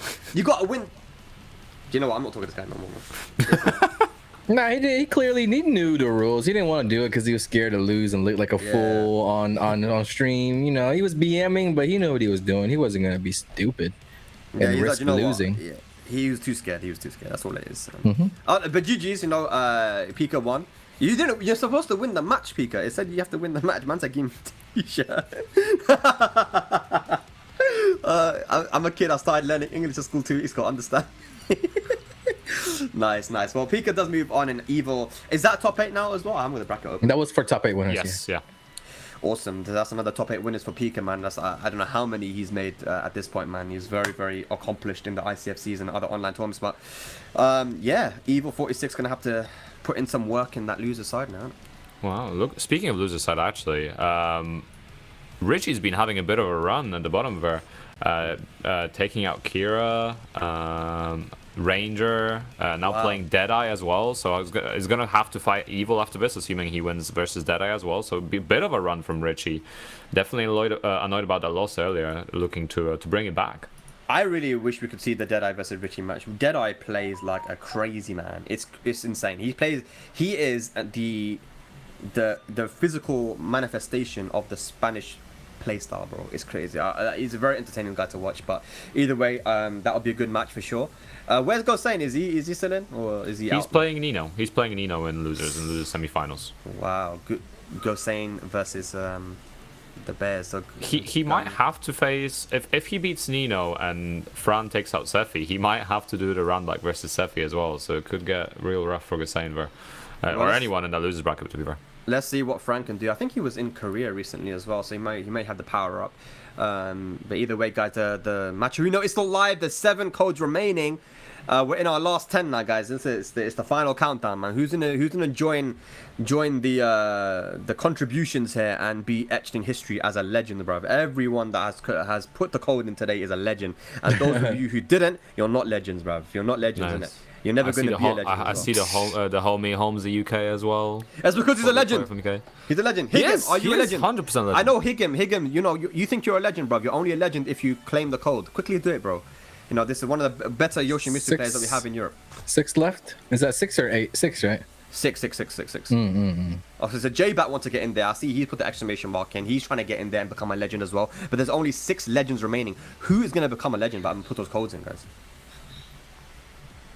It's not easy to become a legend, I'm telling you. Did you put a code in Spag? I did. Nice. I did. Just double checking. Yeah. Okay. So what's going to be our next match? What's going on? I think 3 more matches left for the winner's side qualifiers, and then we'll have our top 8. So it could be any of those 3. I'm looking forward to Sephi versus Fran. That's for sure. I want to see that one. Alright. Yeah, Duelist versus Tibetano will be a good one as well. We have spoken. Oh, there we go. As I speak, it does appear. Duelist playing really, really well recently. A lot of characters. He keeps learning the game, playing it a lot. Did really well at IESF as well, from what I've heard. So hopefully you can keep that run up as well. But as we said before, Tibetano really well traveled recently, was going all across Europe to gain as many points and to keep going up on that leaderboard.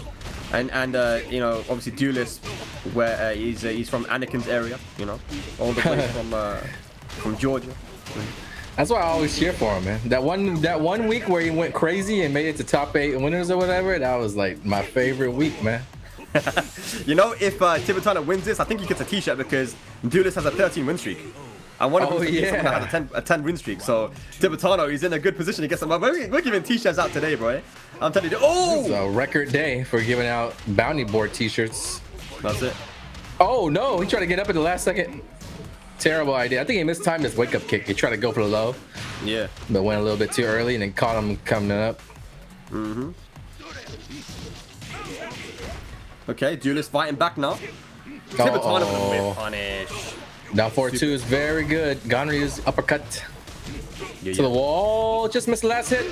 There's a chance. No chance. Shut it down. Tibetano locking Duelist up. Can't find any breathing room to land that electric to get that hell sweep off. And he's going to need to make a 3 straight comeback to save the streak. This might be it here. Tibetano, you trying to get a t-shirt representing the UK as well, but I like that, man. Yeah, Tibetano, now that he's winning, he's UK. I like it, bro. He ain't Spanish no more. The Spanish don't win anything. I'm kidding, bro. I'm kind of kidding. Let's go. Nice electric from Duelist. To see if he can bring it back. He's going to break the floor. This could be what he needed. He wanted to go for wall carry instead of extending the combo to the next level. Oh, that's going to hurt. Yeah. Tibetano. Second wall, maybe? No. Missing out on the last hit of the combo a lot. Did he attack? No. Oh, what a bait then. And Tibetano 3 rounds straight versus the Phenom from Georgia. And that's going to be a t-shirt for him, I'm sure, because that was a 13 win streak.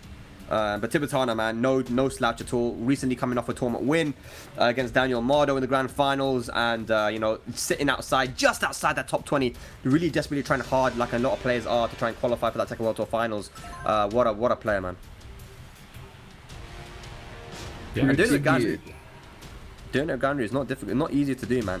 I like that he made the switch though, and he committed to it, because he wasn't finding a ton of success when he made that switch, but he stuck with it, and now he's getting the reward for sticking with the Ganryu. And we know that he's won big tournaments before with the Geese, so he could have very easily stuck with Geese, but now I like that he stuck with Ganryu and he's made the change now. Yeah, I wonder who he's going to play in Tekken 8 as well. Obviously, we have not seen the Ganryu or the Geese. I saw Tibetano playing Claudio at Only the Best. Didn't do too bad. He's played Claudio before for a bit, so I wonder if he's going to be using that character. I mean, he is looking fairly strong. Even after the nerfs, he's probably still going to remain fairly solid. I mean, he's like mid-tier at the start of Tekken 7. He might regain that spot in Tekken 8. Who knows? He's played Asuka as well in tournament 2, and Asuka in Tekken 8 is looking very spicy, very strong. I'm not gonna lie to you, man. The heat mode stuff. That running mix. Yeah, it's the forward 1+2, forward 1+2. It's just crazy, dude. But they did say that they've nerfed enhanced moves now, so they take more of your heat and other things. So I'm very excited to play that CBT and see you know, how the game is with the new updates. But let's get into this new game here. Duelist versus Tibetano. Of course, Tibetano from Spain, not from the UK. For you guys watching. Yeah, Duelist trying to start up the Hell Sweep game. Nice that he established 2 quick ones early on in the set. We saw how with Reliinquished, going for the Hell Sweeps early can get your opponent to start ducking for the rest of the set. So that could be what he's going for here. Yeah. Oh, catches him out of the air, not quite enough to finish, though. There we go, commits to the low string. Yeah. Tibetano in the driver's seat at the moment, man. Duelist can't find his way in. Tibetano is very good at making you doubt yourself as well, because just like we saw with Reliinquished, you know, Tibetano is not a stranger to throwing out things that you don't expect at all, right? He's got no fear when it comes to that. Yep. I'm seeing some spots where Duelist just showing a little bit of inexperience fighting against Ganryu.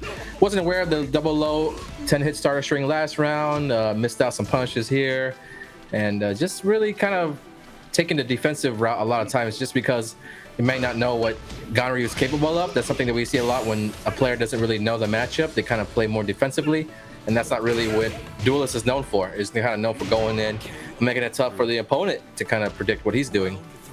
Yeah, for sure, man. Okay. Nice, good option. All right, trying to duck those lows. That's really helping out now. Big combo, half life gone just like that. Side wall for the tail spin. He'll try to take it to the second wall. And there it is. Duelist bringing it back. I like it. He wasn't happy with Tibetano winning the t-shirt. Hell Sweep gets instantly low parry. Tibetano, he tries to go for a very interesting combo as well, the down 2 string. It worked. Finishes the string. That's crazy. That was so risky.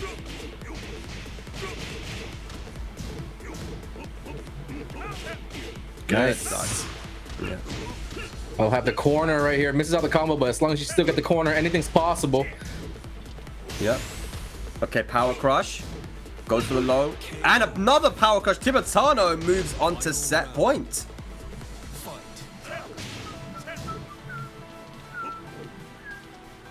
Nice. Tibetano trying to stagger his timing a little bit as well with the dashes in, mixing up the mids and the lows, but the duel is catching on and getting an avalanche here. Yep. Gotta be careful with those Ganryu uppercuts right here. This is where Ganryu likes to throw them out because he knows Duelist needs to make a play. Ooh, that was close. That was so close. I think that was a failed electric, and that launcher may have gone underneath it. Duelist getting lucky with that misinput. Doesn't get the wall, but still gets something small. One where he's going to do it, goes for the low. Big whiff! Ooh, missed the electric whiff opportunity, and it's going to cost them the entire set. Tibetano moves on into our top 8, taking out Duelists. That second game was a lot closer than the first game, but just ran out of time. Duelists just ran out of time there. Couldn't put the piece together before it was all over. Good stuff to Tibetano. Tibetano, man, dude, this guy's doing a very good job in these tournaments, and I'm rooting for him. I truly am rooting for him to make it into the Tekken World Tour Finals if he can, and we know that he can, and that is going to be another bounty knocked out of the park. You know, the EU lads have been doing their thing, bruv. And so there's one of these right now that I'm looking at. Perform a full 10-hit string. Guys, I know you lot got... You guys know your 10-hit strings. If you get onto stream, guys, just do the 10-hit string. Even if you lose a round, you got yourself a free t-shirt. Just do it, bruv. You know what I'm saying? Does this carry on over to NA, though? It's one bounty. It should. Then let's win all of the t-shirts, and let's not give these guys shit, bro. Let's not give these guys anything. We can win all of them right now in this one top 8, guys. I believe.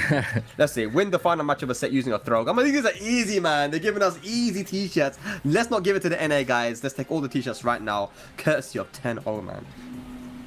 Yeah, I mean, there's some nice specific ones as well that are still fairly doable. Perform a combo to start from a wall jump attack. There is some characters in this game that can do it. You know, Asuka, Leo, Steve as well.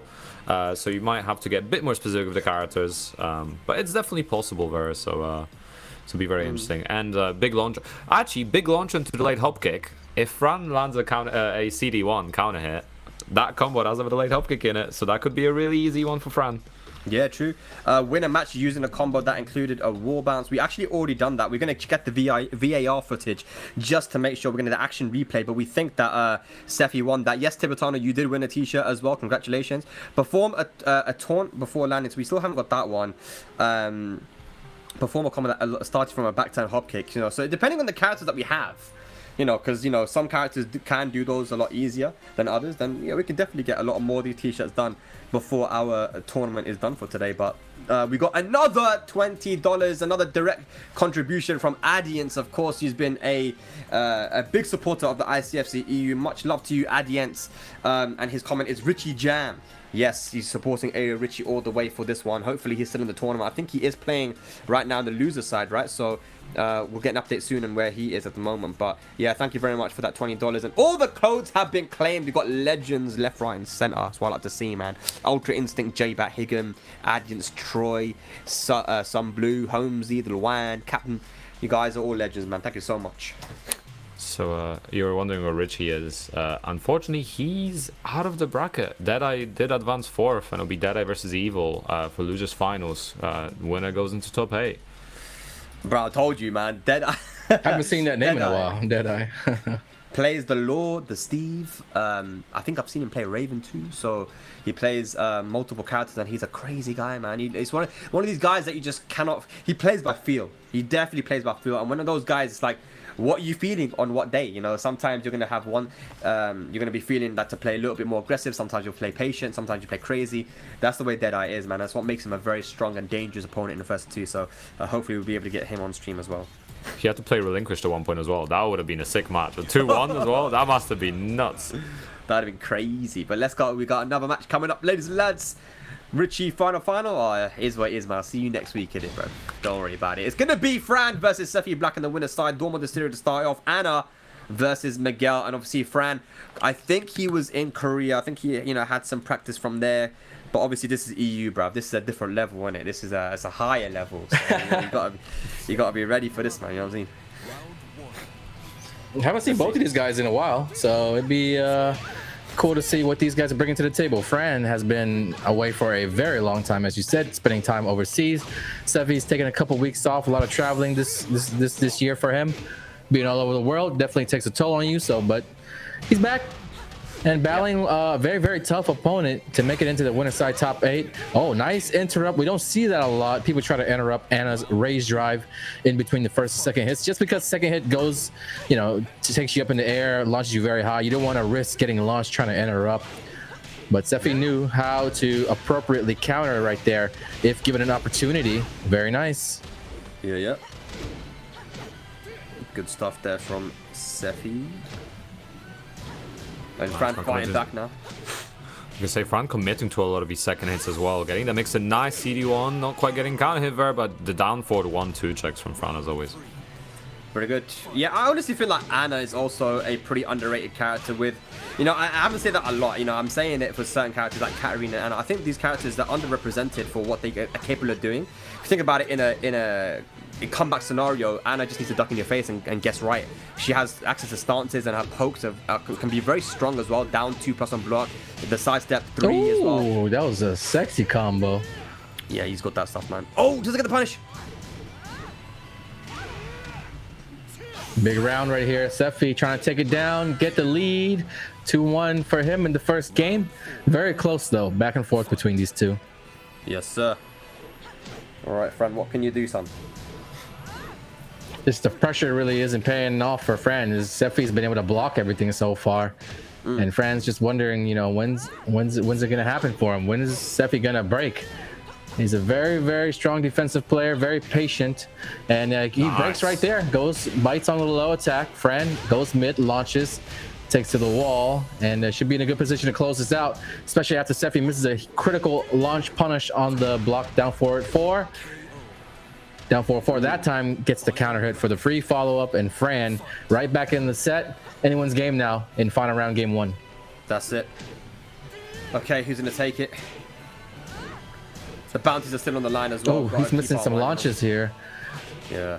Seffi knows better too. This is something that he knows for sure is launch punishable, but in the heat of battle, when the scrambles are happening, it might be difficult to just be on point like that. Fran, can he take it with this combo? That is a lot of damage on the booty bump wall ender. I didn't think it was going to kill, actually. I wasn't sure, but there we go. Anna's got the damage as well. Anna does, man. Hits like a truck, you know, forces you into guessy situations. And like you see there from Fran, this is the down forward one. If you can dash up to kind of realign with your opponent, sidestepping in, she even doesn't have to do that. Even has really good safe homing moves. Forward 4-2, the plus on block, it's a super plus homing move. You've got the back 4, which is a great safe mid homing move. So all of these tools put together with a good, strong fundamental player like Fran, it's a dangerous mix, man. It's a dangerous mix. Yeah, Fran also really good at picking what options to, you know, using options that go into crouch, so you can start mixing. He doesn't have to commit to go into full crouch, but he does sometimes. Also mixing up the usage of down 4 as well. Obviously, you can cancel down 4 into sidestep. You can cancel into CJM stance as well. So mixing it up as well, evading some of Sephi's move as well, using it. So really good awareness from Fran. And it's I don't know, I love seeing Anna, right? Like, I know the character is robbery as hell, and I've been robbed by her as well. But at the same time, it's fun to watch. It's fun to watch robberies, man. I don't like getting robbed, but I enjoy watching other people get robbed. In game, in Tekken, not in real life. I think that's the case with everybody. Oh man, but yes, you know, when you see Anna players, sometimes they just they base their entire game off of those full crouch mix-ups, but we didn't really see Fran rely too heavily upon the full crouch mix-ups in game number 1. He did pull it out right when he needed to and get that big launch on Sephi, going for the blow block, and I think from that moment on it was all Fran. That was the turning point in that first match. Fran started to find out how he was able to poke, where to sneak in the lows. The down 4-4s going unpunished really helped, and I know that's definitely something that Sephi thought long and hard about in between games 1 and 2. I would be surprised if we continue to see that move get blocked and not launch punished, especially considering the fact that Miguel has the 14 frame while staying launcher.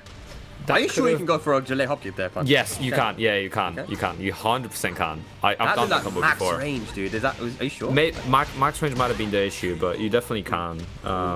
I've done the combo before. I don't think Fran knows though about the bounty. Someone needs to tell him. Yeah, I don't think that's the priority here in this matchup. It is against Sephiblack, one of the world's best players, and I think he's just trying to win right here. Now, if I played Sephi, I'd definitely want to try and get a t-shirt from him. So every time I see him, remember this t-shirt? You see the t-shirt I'm wearing, bro? I got it from beating your ass, bro. Here we go. Sephiblack with a life deficit. Rage available now. One more, he's going to do it for Fran. Goes for the mid. Down forward 1. 2 rounds up quickly. Quick rounds. Zafina, tough spot. He's made it out of these situations before, but I mean, Fran, could be a result of the training, all the time spent in Korea, playing the best of the best out there. Oh, tried to pick it up, but couldn't go. Oh, CJM hop kick. That was naughty, filthy, disgusting. Fran, one more he's going to do it, and there is the load to finish it off. 3 rounds straight. What a dominating performance against Sephiblack, and moves into, is that for the top 8, right? Moves into the top 8. Beautiful play, man. Pressure was crazy right there.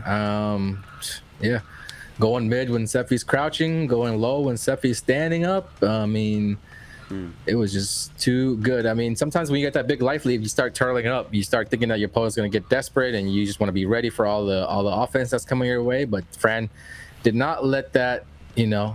He wanted to stay in control, and he wanted to be the one that decided his own fate and went for the crazy offense, the pressure. That's just what Anna does. She's got a lot of things that make you want to block, and then, you know, whenever she feels like it, if you're blocking, she goes for the full crouch mix-ups. But it was just so one-sided there in game 2 that didn't even need to pull out the full crouch in Sephi's face one time. Sephi was just struggling with a lot of the cat stand stuff, and don't really need to change much when things are working out for you like that. I mean, that was quite dominant. Are you guys Anna gang or Nina gang? Anna gang. Anna gang? I like Nina. It's close though. I like both of them a lot, but I think I've played Nina a lot more than Anna in Tekken 7. got Anagang. I wonder what you guys at home need. It's a big deal, you know. I was on Twitter and I saw there was a bit of beef between Nina Gang and Anagang. Really? It's like, yeah, bro. It's like the Crips and the Bloods and shit, bro. It's mad. This fucking crazy, man. It's I don't want to get involved with that. I'm not involved. I'm not going to tell you guys what gang I'm part of because I'm neutral in it. I've got the neutral colors, bro. Man, Anakin's wearing the red. You know, you're wearing what you're wearing, bruv. So I'm neutral, man. I'm Paul gang, according to my shirt. We're technically wearing the opposite colors to what you'd expect, right? Anna's in white in Tekken 7. Yeah. Sorry, At least Anna's I'm not in red wearing a and Mortal Nina's in white. Kombat shirt to the Tekken ICFC. That's for sure. Hey, I'm advertising. I'm advertising for the IKFK. Okay, I thought it's good advertising. Shit. The new, Take it off. ICFC for Mortal Kombat. I'm doing my bit. You're fired. I'm reporting you to the board. I didn't even notice, bruv. That is mad. Moving like an ops, man. I just like fighting games. Okay, I don't actually. I do like Mortal Kombat a little bit, but I don't play them much. Now you like it a lot from what I see. You stamp the dragon stamps all the over drip, you. the drip's the drip. Okay. That's some bad drip, bruv. Yeah, it's the wrong game, bruv. You need to drop that drip, man. You need to get it out of here. But we're getting closer and closer to our top 8 now, guys. Let's see who's gonna take it. Obviously, Fran's looking very good. That performance against Sephiblack was very dominant, especially since we saw how he played versus Gosain, and it's just like, damn, he beat a very strong Sephiblack. And right now, talk about strong, we've got 2 strong players right now. Tetsu with the Kunimitsu, a surprise pick, but we have seen him use it recently, going up against Draconis with the Heihachi. So this is gonna be a good one here, guys. These guys have played before. Let's see who's gonna take it this time. Yeah, did not expect Kunimitsu. I wonder if it's like a strategic pick or just an opportunity to try out a new character in a high pressure situation. You know, really, we saw him put Kuni to the test at only the best in certain matchups. And I think he might just be trying to, you know, work on that a little bit, get some experience against Heihachi with the Kuni. Or it could be just that he's avoiding the Claudio for whatever reason. We don't know. I don't know. Maybe you know, but yeah, let's see how it goes so far. I mean, it feels like Kuni would be a really good option as well with the movement, right? You can back yourself a lot more situations, and also having a better sidestep than Claudio helps. Claudio has to commit to a lot of sidewalk left in this matchup instead of just being able to sidestep, so that might be a factor. A nice launch from Tetsu, beautiful read on that. Yeah, good stuff. Gets the first round. Yeah, a lot of people, you know, you see. I think that when you see 2 Kunis in grand finals of an Evo, it probably makes a lot of people think, you know what? I might have to give this character a try. Maybe it's a little bit late. I don't know. I feel like this character was very strong before. No one was giving her props, but you know, that's what we say, man. If Spag says there's a character that's underrated, you should probably play that character, man. I'm telling you. Anna, Katarina. I feel like Kunimitsu now is definitely getting the ratings that she deserves. Tetsu putting on some pressure now versus Draconis. Yep, Draconis trying to get comfortable enough to where... Oh, sorry. No, sir. Trying to get fancy. You got to win a round first before you start getting loose like that. There's the first round for Draconis. And again, he's just trying to get comfortable enough to where he can start applying the Heihachi pressure. I think the Kunimitsu definitely took him for a spin. He didn't expect that. And as a result, he's taking a little bit extra time to get a feel for Tetsu and how he plays Kunimitsu. But we're starting to see catch on to some of the timings. That electric came perfectly right there. Yeah. It was right on time. He's trying to keep that wall positioning as well, but whiffs and a really quick whiff punish there from Tetsu, really on point. Massive wall carry as well that Kunimitsu has. He's going to easily find the wall. Doesn't get the wall combo, but still gets the follow-up, and that is going to be the round for Tetsu. Looking good with the Kuni. Nice, good counter here, getting the flip over as well. Tetsu's starting to run away with it, almost quite literally here. Nice. Okay, so Draconis once again finds his way with the wall positioning. That's going to be dead. Yes, wow. He gets the down forward 1-2. Guaranteed. If you get caught ducking that forward 4, you are going to get hit by the down forward 1-2. So Draconis now, big mix up from Tetsu, gets a massive launch. Already 60% gone already. Heihachi's back to the wall. And Tetsu went for it. It ultimately did not pay off. Draconis will be able to cut into the life lead a little bit. Follows up with some wall pressure here. And Tetsu getting a little bit antsy. He can see the life lead slipping away. Now he's actually down in health. Draconis keeping it up. He's in rage. Gotta respect it. Ooh. That was a little bit obvious there on the back turn. Low kick. Draconis right there for it.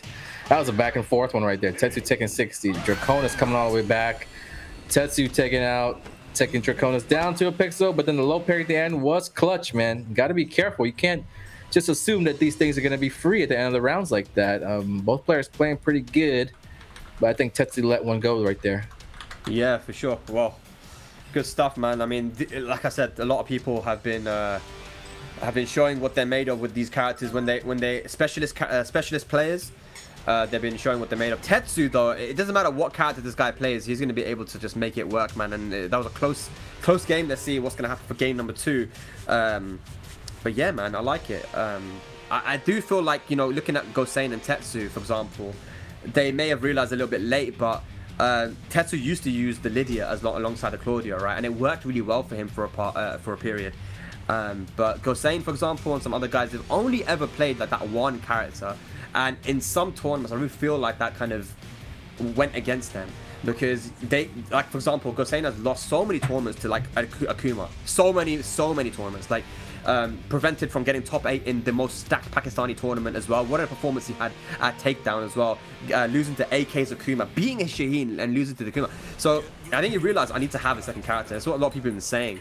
And now seeing Tetsu using the Kunimitsu, it definitely makes sense here, man. I mean, the Gosain Akuma curse is so wild that even Dinosaur recently at WSO just started picking Akuma versus Gosain to try to throw him off. And it almost worked. It almost worked the second time we played.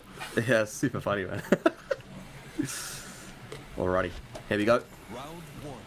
So, Infinite with Kunimitsu, man. I'm going to let you guys take care of this here. I'm going to take a break. Yeah, we're on Infinite, so Tetsu's gonna have all that room to play with as well. Gonna make it a lot easier to do. Heihachi's mix, but Draconis doesn't mind. Gets the punch parry. Yeah. Oh, try to get the punish, but doesn't get it. Forward 2. This time he messes up the QCF1 again. FF2 one more time, and seems to be a bit of a free move to use against Kunimitsu right now. Yep. Tetsu not really aware of the options that he might have to try to get either a punish or some offense started after blocking such a, you know, kind of like a minus move for Heihachi. Yeah, I think the set stance is probably the best thing to do, right? Just go for a set stance and stuff, get into range. Yeah, at the very least, dash up and initiate something. But I think the worst thing to do is kind of just back up and let Heihachi go scot-free for using that move. He's just going to keep doing it at that rate. That's it.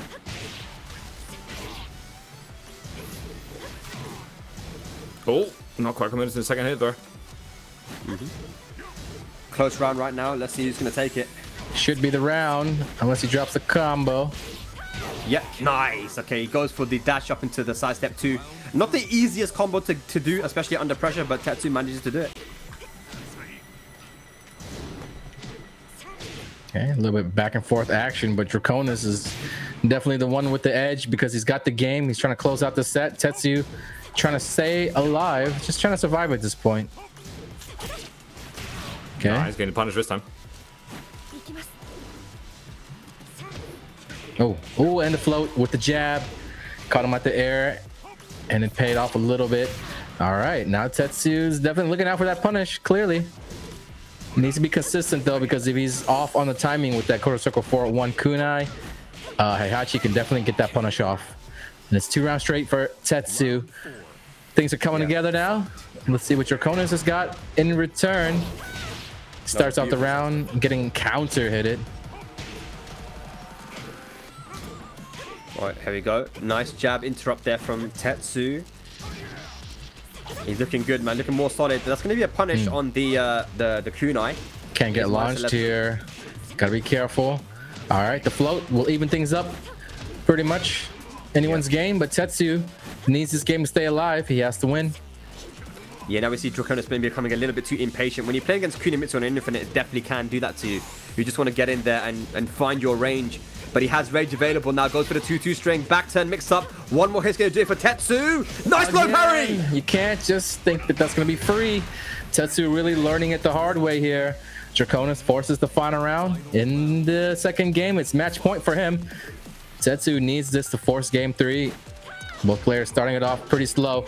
And Tetsu taking advantage of the fact that he's noticing Draconis duck a lot in these mix-up type situations where, you know, you can duck or stand for the mix-up. Draconis is favoring the low block option.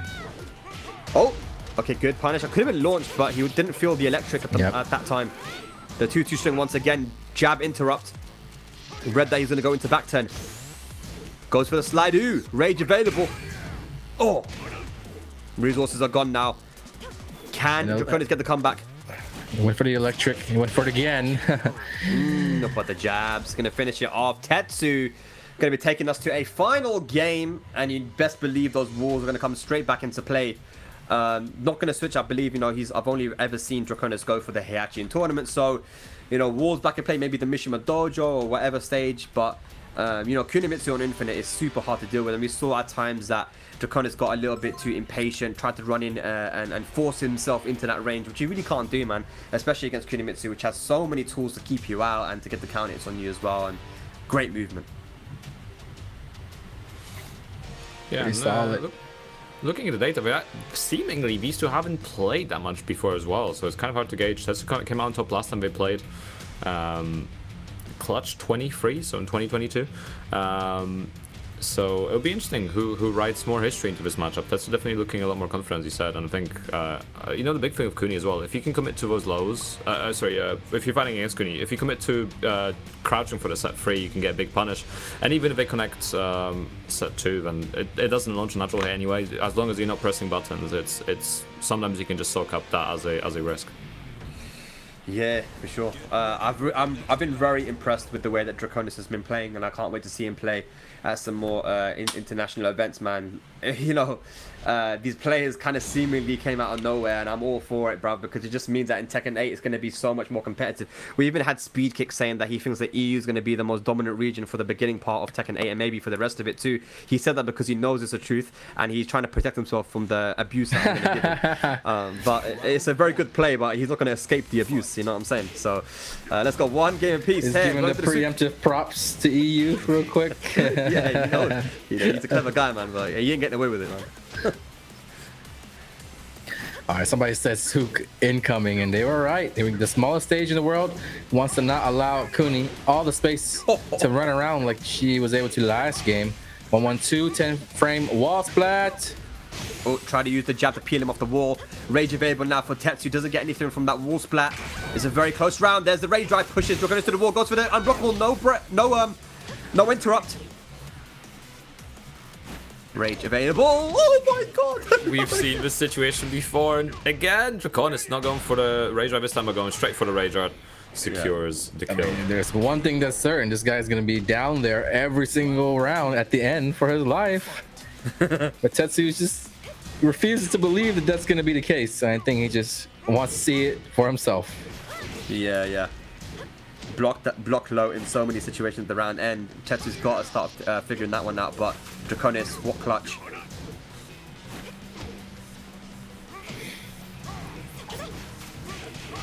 Nice, good punish again. He's been so on point punishing that every time.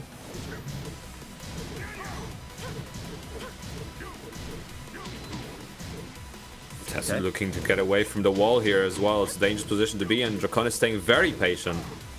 Oh, we try to go for the punish on the hop key. A little bit late. That 12-frame headbutt into the OTGF does so much damage. Try to go for the wall sending 2, and again, you see the tracking there from Kunimitsu. Now we're one game apiece, one round apiece, all even Stevens here. Big block.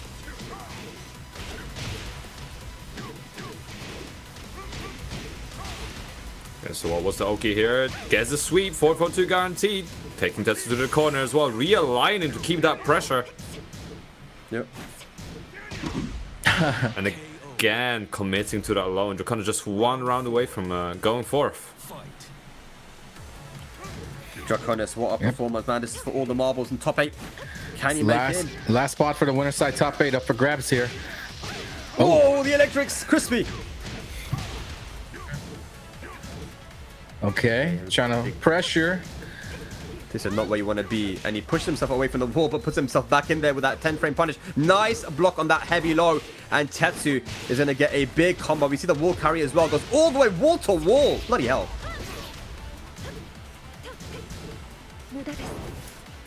You know, Tetsu trying everything he can in his playbook to make it happen. He's down to his last couple points of health. Nice. Oh, he did not launch after sidestepping. The clutch sidestep does not go rewarded. Time's running out. Draconis might choose to turtle it out. I think he'd be wise to try to finish it off, though. You can't let Tetsu try to make the comeback. A desperate player is very dangerous, and he just couldn't help himself. He had to go for the low. He tried to go for another low. He wanted to get the counter hit. He kind of needed something there, you know, maybe a mix-up from full crouch or something, but maybe just overextending. And look at that, man. Beautiful play, fundamental play there from Draconis. I'm loving the improvement that I've seen from him in just a short amount of time, and he makes it into the top 8 in the winner's side. And remember, there has not been a single player from the Netherlands that has won an ICFC week, you know, so this is huge. We saw Draconis, now this is not the first time he's been in top 8. I think in the winner's side as well, he's made it before, so this will be massive if he could take this one. I know all the guys from that region are going to be supporting him, man. And there we go. There we have it. Oh, it's good. Actually, we actually have the top 2 from the Benelux region that qualified for the EU Tekken Cup going against each other. Draconis versus Pikah and Fran versus Tibetano.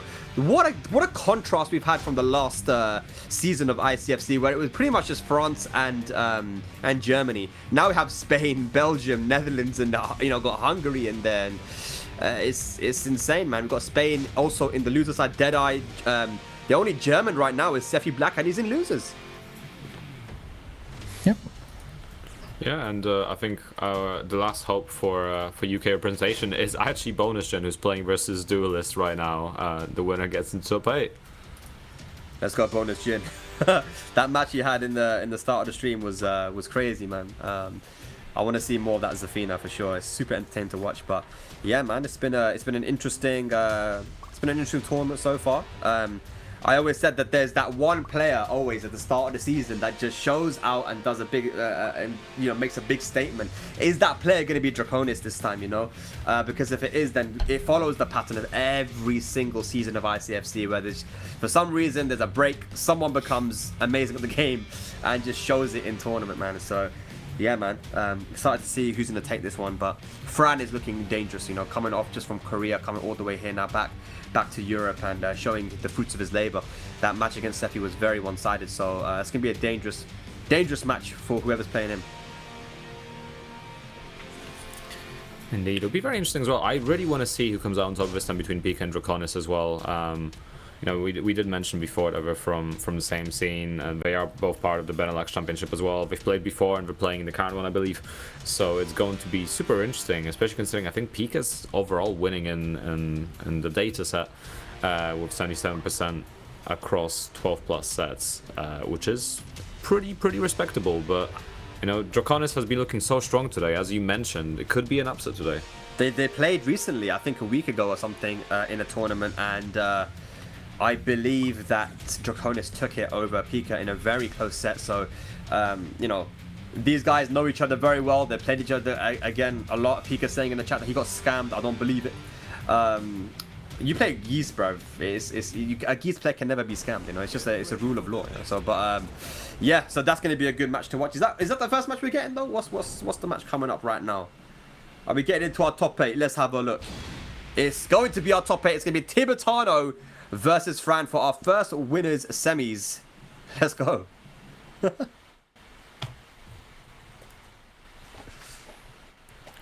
Two guys that are really on form at the moment too. Tibetano, you know, it's no mistake that he's here in this top 8 winners side. He's been playing so much Tekken, traveling everywhere. And like I said, I'm personally rooting for him to make it into that World Tour Finals if he can, man. And we know he's definitely capable of. It'll be very interesting to see how this matchup goes as well. I'd imagine... Oh, already getting the low parry. Tibetano has been on point with those. Gets to the wall as well. Yeah. I was going to say, it'll be quite interesting to see if Anna can just full crash down forward 2 after the down forward 2 sequence. Isn't there like a bug which prevents you from doing full crash after those? Oh, yeah. That might be it, actually. Yeah, I'm not sure if it's possible, because I know there is a bug to do full crash mixes after ducking string, sorry, that are like active. Yeah. I don't know, but yeah, that would be a very good option if capable, right? But Tibetano, you got to be very careful playing him, because like I said, like he's such a player that plays by feel, and also has a very solid fundamentals and knowledge of his character. But Fran, man, he's one of the only Anis you see use that down 2. It's plus, I think, a buff recently. But the Salt Upper, big damage. He hasn't got rage, unfortunately, but that is going to go to the wall. Keeping the wall as well. Not taking balcony here. Oh, the rage on! Nah, he definitely blocked that, right? Yeah. We know that Tibetano is the kind of guy that does like to use that rage art. We saw it in Dubai as well, working successfully against some of the best players in the world. And we've seen it many, many times as well in tournament. He's been able to use that rage art successfully so many times. Nice, comes to the mix. Good carry as well. Fran's going to get a ton of damage. Oh my god, dude. His 50-50 guessing is so good. And Fran, like I said, you know, this is one of the reasons why Anna is so strong, because she can put you in that situation where you're guessing. Okay. Nice, gets the punish on the headbutt. Fran getting away from that wall as well. Oh, good guess this time. Mixing up the options. Uses a headbutt earlier. This time going for the down forward too. Working out for the Tibetano here. Beautiful. Here we go. The QCF1 is going to go with the forward 4-3 as well. Such a good move to catch you out your movement. And it's a quick launcher too, so can use that as a frame trap. But here we go. Now goes for the scoopy scooper. Here we go. Big forward 4-3 again. Fran, the sidewall saves Tibetano. Another forward 4-3. Catches his movement. I think Fran's caught onto something here, Pan. Yeah, that forward 4-3 working out really well for Fran. Yep. Oh! Interesting option. Down jab. Straight into full crash on forward 2. Is Tibetano going downstairs here? No. Whoa! Gets another wall. Super close round. He's trying again to go for the forward 4-3s, and this time Tibetano shuts it down. He's going to get a big combo in that corner. No rage available just yet. Up 4-3. Fran. The 10, but that could be dead. No, we just had a range.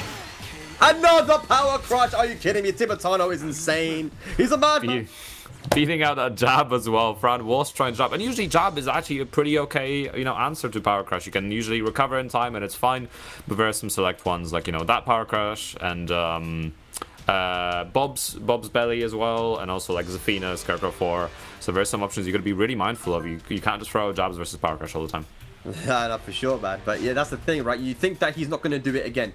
You think, yeah, surely he's done it once, he ain't going to do it again. But you know, that's Tibetano for you, man. You can never quite tell what he's going to do, and that's what makes him such a scary player, alongside the fundamentals and tournament experience. Fran definitely though caught onto something, but he abused the forward 4-3 a little bit too much. You know, we saw mid-round adaptations, mid-game adaptations from Tibetano to play a little bit more patient in those times, not move around too much so he didn't get clipped by that move. So, yeah, really, really high-level stuff at the moment that we're seeing. But is Tibetano going to make it into the winners' final? That is insane, because you know, some people will say that, oh, Tibetano, you know, you watch him play and you think, oh, yeah, he's not that strong. But when you play him, it's a different story. And sometimes you just have players that look like that, right? Some of the best players in the world don't look like they're very strong, but when you play them, it's like, damn, you know, there's a lot of thinking going on here. There's a lot of things that I maybe wasn't aware of that's going on here. And Tibetano is definitely one of those guys, man. He's such a strong player, but it's only when you really play him that you see how strong he is, right? Yeah, 100%, and we'll see how he deals with Anna on Forgotten Realm. This is a stage that Anna can really benefit from. A nice Magic 4 coming through for Fran here already. Yeah, I've already going downstairs. Yeah, big damage. Gonna go for the spike into the guaranteed. All guaranteed. Oh, it's so much damage. Good patience from Fran as well. Not getting parried. Up 3 again. Gotta close out the round here, though. Good patience again. Yeah, beautiful stuff there. Yeah, Anna can definitely do a lot of damage here, especially with that low, as we see there, the wind-up. That low does become a launcher on counter hit because the orbital afterwards does break the floor. So Tibetano is going to be acutely aware of that, I'm sure, because there have been Anna players, strong Anna players in Spain in the past. He has a lot of experience. But we're going downstairs right now. Fran, can he get the wall? No, he goes for the spike instead. So gets a chunk of damage anyway. Still keep you in the mix as well. Beating out the parry, beating out 2 parries. Goes for the 3rd one anyway. That's Tibetano, man. Once you pop, the fun don't stop, bruv. You ain't gonna. Oh, the rage odds! Is that gonna be dead? I don't know if that's dead. That might be a pixel remaining if Fran is lucky. Oh, he's dead! The classic patented rage art from Tibetano. Actually unbelievable. Yeah, honestly. Oh, nice rage. And Also about equal damage. He's now forced Fran in the situation where he's got to make some quick decisions, man. He's forcing him to play outside of his comfort zone. And this is what Tibetano does so well. He's going to start playing a little bit more passive. He's going to start swinging when he's not supposed to. And now look, Tibetano bringing it back. Okay, hang on. Nice. It was a really good check from Tibetano as well. Is this enough to kill? Not yet. One more hit. There we go. Tibetano not letting Fran get the mix, even on a hit from CJM3. Fran was trying to commit to the mix, and Tibetano just interrupting. Yep, relying And again again. too much on that forward 3, and it's getting shut down with a down forward 1. Trying to go for the power crush, not going to work. Tibetano in full driver's mode. He's in the driver's seat right now. Life lead. Nice, Commits close. to it. Is that going to be dead? I think that's going to be very easy. Tibetano moves into the winners finals here for ICFC Fall 2023 Week 1. Beautifully played there, man. No mistake why this guy is winning tournaments and placing high at international majors. This guy's too good, man. And you can see there was even a little bit of a delay on that low from Fran. He tried to do what he could to get that low, but one step ahead. You know, Tibetano was ready for that, man. So congratulations. We might have a Spanish champion here for Week 1, Pun Life. Like I said, it's crazy how ICFC EU is, man. It's always every season is always so different, you know. Last season it was the season of Germany, France, and UK. Now it's like we've got the Spaniards doing super well here, man. It's crazy. Yeah, I mean, it's great to see. Like, we always talk about how, you know, how wonderful it is to have a very European representation. There's so many countries that aren't always represented, especially kind of like the further east you go in Europe, the less we see of those countries on the international stages. And I'm really hoping Tekken 8 changes that. Because, you know, like much like with Pakistan, where we found a absolutely incredible scene, I'm really hoping that other scenes, smaller or larger, exist around the world that we can really benefit from seeing and learn from as well. Yeah, for sure, man. Talk about some underrepresented and smaller scenes. We've got Georgia in the house now as well. So Duelist versus Sephiblack will be taking place. Georgia versus Germany. And of course, Tetsu has made it in as well, alongside Sephiblack, his training partner, into the loser side. So Germany sitting nice though still. They're in the loser side, but they're still alive in the top 8 here for ICFC. And of course, he'll be going against Deadeye, which will be a very interesting match if that is played on stream. But our next match is going to be Pikah versus Draconis. This is a Benelux match. Belgium versus the Netherlands. And I wonder who's going to take this one, man. You know, the last time they played, it went to Draconis. And Draconis has been on a bit of a roll here, man. I'm not going to lie to you. Pikah does have the experience, having been in top 8 many, many times. I wonder if the occasion is going to maybe get to Draconis a little bit. But with the way that we've been seeing Draconis play, and plus having experience against Pikah, that might work out a little bit to make him more calm in this situation. Yeah, for sure. And it'll be very interesting to see as well, is Pikah going to be trying to get a t-shirt midway through the set, or is he going to commit more to the victory? Either one is possible. I think he missed out on his opportunity to win that t-shirt. He had the wall splat, he had the winning combo. All he had to do was taunt and kill, but nah, he didn't do it, bruv. So no t-shirt for you, man. But Draconis might be able to win one. At this point, though, it starts becoming a situation where people just forget about it. They don't even remember the bounty board, right? But I think Pikah, he's a feisty one, that one, isn't it? He might remember, bruv. So Never say never. I made sure to, every time bounty board appears, I always take a snipping tool to it, and I always make sure it's on the side so I know who's doing what, right? But there's a few ones, like break a balcony in Howard Estate. Pikah does like picking Howard Estate, so Is that one of them? still in the game. Yeah, it is. Oh. So there's some, and reverse tackle from full 10 string. There's some decent ones in here that are still fairly doable, or even do enough damage to an opponent while we're trying to rage out. yeah. So there's some definitely doable options. That could definitely happen, especially if you're playing against Tibetano, because we know he's a bit of a rage art user. He's a rage art enjoyer. But here we go, ladies. That's our second winners semis. It's going to be Belgium versus the Netherlands. Let me know in the chat, who do you guys think is going to take this one, man? And which scene is stronger? Is it the Netherlands or is it Belgium? Which scene? Because I don't know right now. You know what I'm saying? Like, I don't know. Like, I'm just trying to ask a question. It's a very innocent question. Like, who is considered to be the better scene right now from those two? Like, is it Belgium? We might find out now. Let's go. Draconis versus Pikah. Slight delay from Pikah on the opening there, but Draconis beautiful punish already. Okay. Draconis representing that team Dutch Brawlers on the Duomo de Sirio for our first game. And it is first of two because it's winner semis. Oh, nice. Quite working out really well for Draconis here. Was the follow-up not quite getting the next hit? Ayya. Pikah to be careful. There's been a lot of whiffs from Pikah so far this round, and another one. Draconis not quite punishing, but 20 seconds on the clock. Yep. Meter slowly building up for Pikah as well. Getting to the balcony break could be really damaging. One launch could be all it takes. Oh, didn't get the wall spat though, unfortunately. Nice sidestep on the throw, but didn't get the full... Oh, didn't get the full punish. He only did a single jab. The 1-1-2, the flash punch combo would have killed. But it is what it is. 1 round to Pikah now. And that's the thing that Geese does struggle against, is punishing things that have a lot of pushback. So something like a forward 4-2, Geese is not going to get a punish on that unless it's at a very specific angle. Talk about punishment though. That's in the side. Hey, nice. Hey. Gets the wall bounce as well. Are we going to another wall? Yes, we are. And another one. Bloody hell. 3 Bloody walls. hell. Oh. Nice. Just committing to the power crush for Pikah. Not scared, not deterred. And 2 rounds on the board for him already. Solid stuff right now from Pikah here. 2 rounds up, and you know there have been a couple of drops from Draconis. Okay, counter hit, gets a free forward 4-2. Big whiff on the low parry attempt. Punish? Nice! Look at the damage, dude! It's so good. Pikah got that rage. Oh, runs away from him. Off the scene.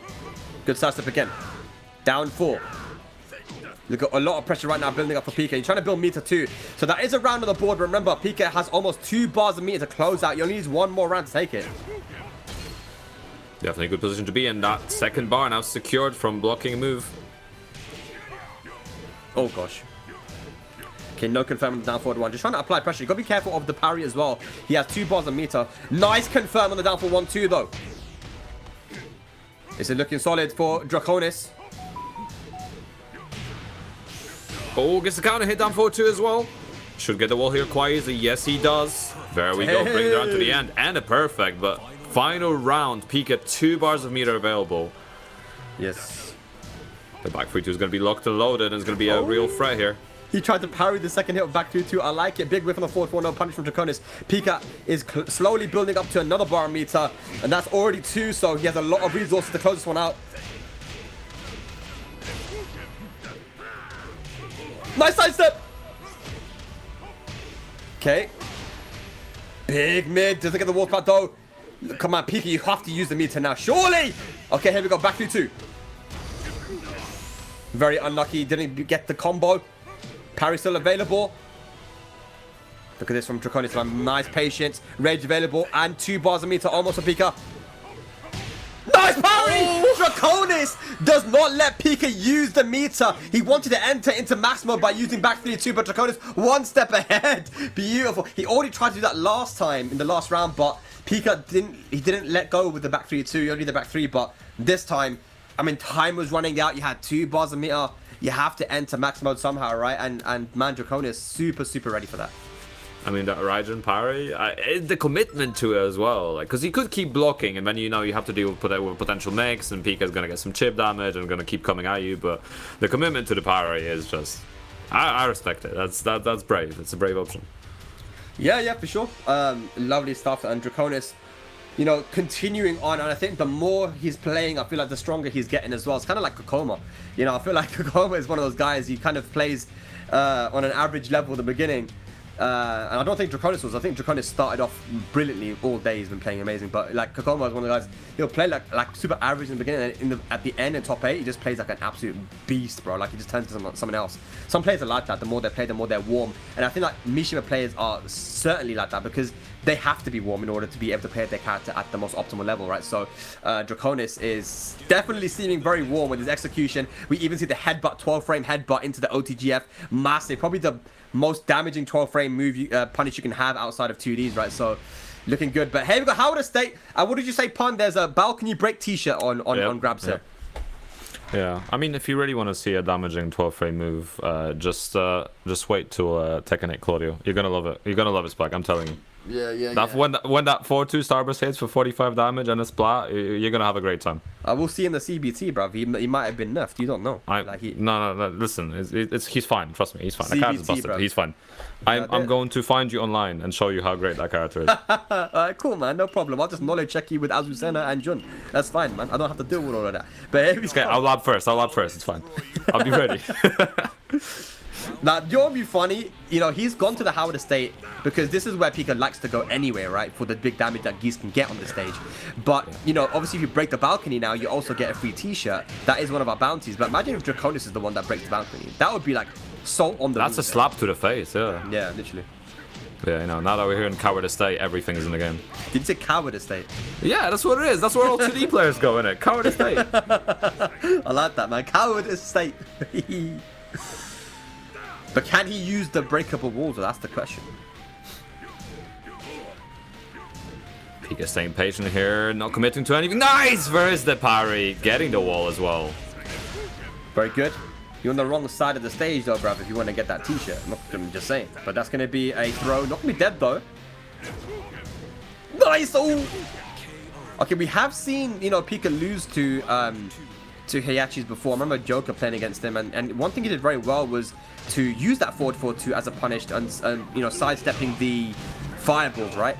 And it is one of the characters that can punish fireballs on with, like, relatively easily compared to others. So, yeah, let's see if Draconis can do that here. Oh, nice with punish. Nice, again, Pikah looking to get away from that wall. Beautiful contest there from Draconis. And good punish again. Oh, yeah, the OTG, man. Just letting him know that he has those on lock. So don't get too happy with those 12 frame moves. Oh, nice parry again. Hey. And again, he's just letting it rip every time. Man, Pikah in a really bad position here. We haven't even broken a single wall yet, man. Nice block, and he goes for the crouch cancel electric. Draconis showing the execution at the moment. 1 round away from making it into winners final. So face off against Tibetano in the first of 3. Pikah now, it's your last opportunity. Big whiff, and he's not going to get a launch. That is a massive drop. Ooh, going for the Moon Splicer, but a big punish here from Draconis. Again, back to the wall we go.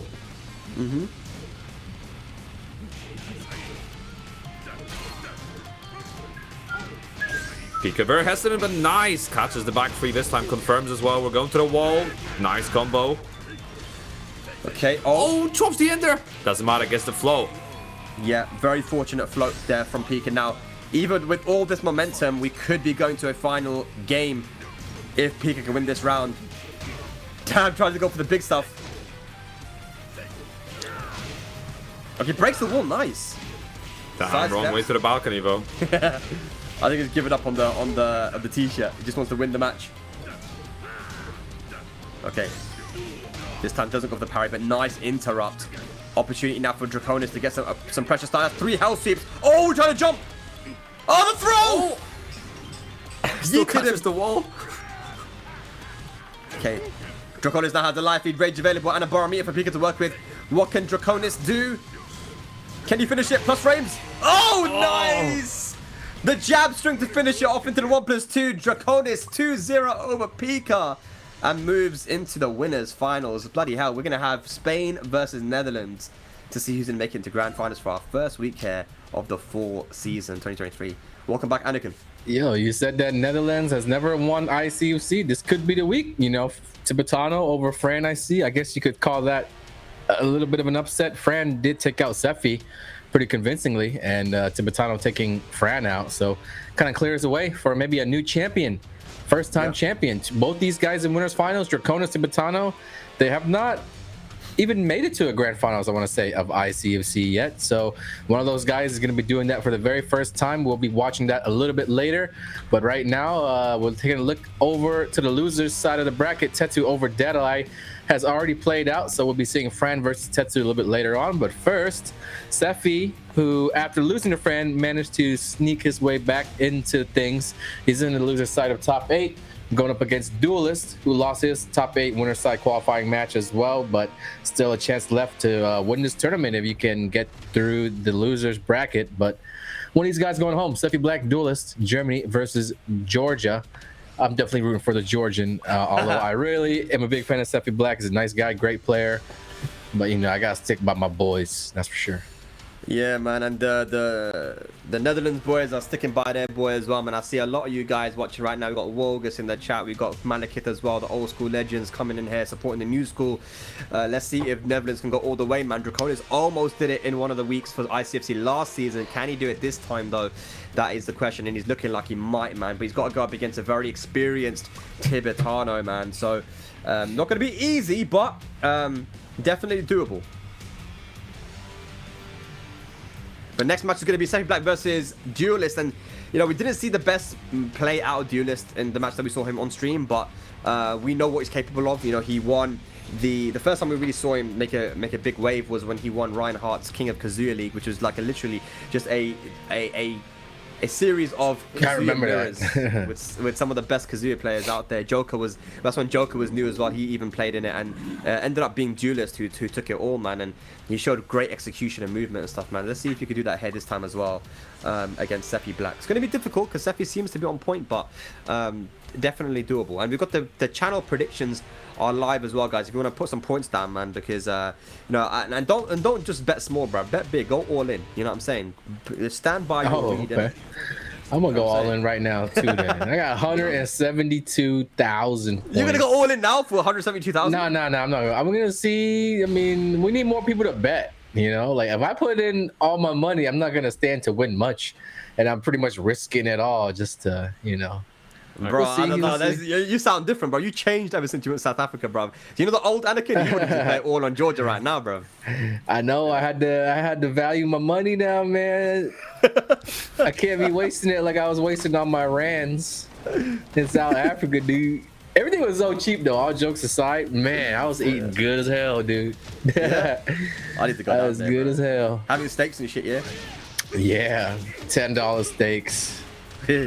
Alright, I'm putting a nice little something on Duelist, man. Fuck it. Yeah. Oh, okay. Speaking of eating good, Sephi eating a lot of damage here from Duelist in this first round. All right. Yeah. So Yeah, I just what? He jumped over him. What's going on, Super Akuma?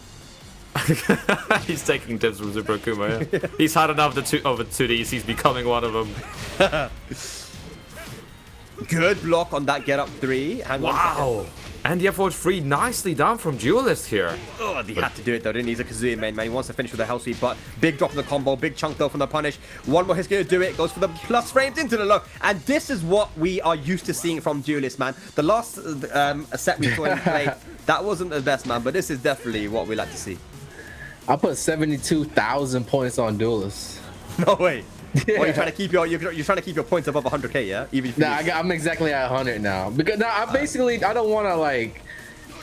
I want to at least win 1-1 or better. Duelist is definitely the underdog, but if I put all my money on it, it would be like 80% Duelist, and that's not good odds for me. You know, I'm trying to be smart with it.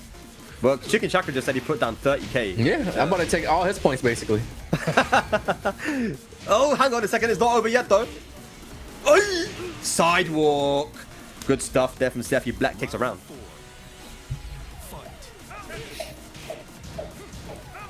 There we go. We just need Duelist to close it out and win one more round. And by we, I mean me.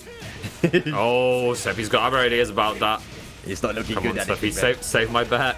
It's not looking good, bruv. Did you bet on Sephi? Yeah, of course. Oh, you're mad. You're crazy. Have you got final round? I mean, it's all good. It's all good. The thing, I just got back my Georgians. You know, the points don't matter. Bro, I could just make a call to the big boss man at 10-0. He'll replenish my points. I don't think that's possible. I don't think that's possible now. You can't do the little refund thing. Nah, it ain't possible. I remember when I built my way all the way back, because I think I went all in on one of the earlier seasons and I lost it all and I worked my way back, you know, so anything is possible. That's it, man. We just need one electric. I'm gonna get the wall too. Oh my god, the carry. Nice side step left from Sephi. That's the way you want to go against Mishimas. Yep. Is he gonna poop the bed though? That's the question. I think he'll go for a hell sweep. He might get it blocked, honestly. Oh, nice! Wow. Went for the Wow. mid, and Sephiblack maybe thought the same as you did, Anakin. And he went for the duck. So Duel is up 1-0 now. Chicken Chakra sweating buckets at the moment in the chat. Anakin looking nice, leaning back. He put 70k on the Yeah, I'm leaning back, you know. Yeah. It's all good. This is the point. I got plenty of points. This is chump change for me. You know, Chicken Chakra bet his whole life savings. But for people like me, you know, it's just a little play money, I'm currently on 1 point, so this ain't looking good for me either. I hope I get some of those Pun Life bucks too. I want some Pun Life points. It's because I think I lost a big prediction like last season. I had a bunch of points and just lost it all. I did the same during one of the Elf events as well. I think I put down like 90k and lost it all. Yeah, I'm not great at gambling. That's why you can only gamble what you can afford to lose, folks. That's what they always say. That's why I gamble in TEKKEN when the fun stops, you stop, man. You don't have to go all in like that. You know, it's just something we do for fun. You know, us big ballers. I know not everybody has 170,000 10 media points, but it's all good. That's the thing, man. You know what I'm saying? You gotta gamble responsibly. You know, I've seen a lot of people, they get a bit too gassed. They think they're the dog's bollocks, and then they just lose it all, bruv. Yep. So you can't do that, man. I've only got 8k, so I probably did that. You only got 8k? I've got 8k. I need to put my money up. You must have just lost your points somewhere, huh? I must have bet on Gosain or something because I got down. But 8k. Yeah, 8k. I need to put my money up for sure, man. But here we go with the infinite stage now. Sephiblack gonna try and play boring as possible and bring it back. It would be nice with that big, you know, 1 game advantage, just start going for some hell sweeps here. Set the tone, like Reliinquished was trying to do, and I think he heard me. He might be going for it. And you know, if you're already down in the set and your opponent lands 1 hell sweep, your mind starts to just go crazy. You start to really panic.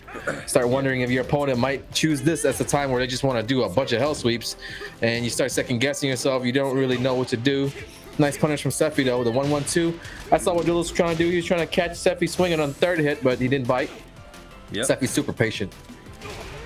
Nice, got to establish 2. Hang on a second though, 1-1-2. Nice frame trap. Wow. And he goes for the running 3. Beautiful. What timing as well. He paused a little bit before he went for it. This is destiny. This is destiny right here. Mannequin went moved bare close to the mic when he said that, you know. He's like, this is destiny, bro. He's feeling it. But it's not over yet though. Hell sweep, attacking the legs. Mistimes his Oki and allows Sephiblack back in. Duel is looking good though. Yep. Sephi biting on the hell sweeps now. Oh, man, he's already down below half-life, so 1 combo will end it, even though there's no walls. Duelist might be sitting back looking for that opportunity right now. He knows he's got the big life lead. Sephi has to make moves, and if Sephi makes just 1 mistake, it could be all over for him this round. Oh, that was it too. That was it, man. That could have been it. He went for the side step left into the electric, but got a down jab instead, and now he gets counter here, so Sephiblack allowed back into this. They're even now. Okay. Nice. Superman punch. He's gonna take it. Oh, nice. Sephi keeping himself alive. You know, losing that round would have been devastating for his chances of winning the set. So you kind of want to even things up and keep it competitive while you still can. Yep. Nice block. Does not let Duelist get the double lows off.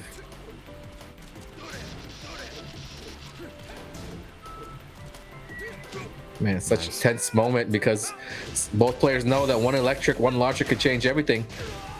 Nice. Duelist now moves on to set point to move on and eliminate Sephiblack from the tournament. Can he do it though? And on the infinite too. What a performance from Duelist. And more importantly, he's been holding back on the hell sweep. So at any point, he could unleash them in a closeout situation like this. And just having that knowledge in mind, Sephiblack might start crouching. And he doesn't even need to go for the hell sweeps. Just the threat alone sometimes is enough. That's it, yeah, he's definitely made Sephiblack go for those ducks now, but rage available. Nice, hang on. Big combo. Oh my god. What a block. Oh. It's not over yet though. Was it a mistake not to use rage drive? No, it wasn't. And there it is. Duelist 2-0. I mean, Sephi was kind of clawing his way back into the set, but he didn't really come that close this time around. I mean, Duelist did a good job of just staying in his face, keeping the pressure up, and also punishing Sephi for any little mistake he made on offense as well. Yeah, unfortunately, the Sephi investment fund has run dry right now. I'm sure Chicken Chakra and myself will have to find other ways to recover the lost points. There's a reason why I got all the points, man. It's the reason why I was sitting on 170, now I'm sitting on 260. You know, it's because I don't lose my bets. I'm a smart guy when it comes to picking winners. You can't bet against the Georgians, man. Together, we're too strong. But I'm not gonna lie, you guys got instigated into betting. You know, I'm yeah, sorry. you're the one that started because I was just sitting here chilling. And you were like, yeah, you should bet on your Georgia homie. And now you got like, 100K plus, man. All right. I was like, I think Seph's gonna win, but I guess I gotta bet on my Georgia homie. And now you're rich, man. It's all Yeah. I was already good. I was already good enough to retire off these points. But here's a quick update to bracket. Duel is moving on. As someone pointed out in the chat, each of these players, each of the 6 remaining, represent a completely different country. Netherlands, Spain, and what was that? Fran from Hungary, Germany, Belgium, Georgia. This is a very, very diverse top 8. I mean, it might be the first time we've reached top 6 and everybody's from a different country.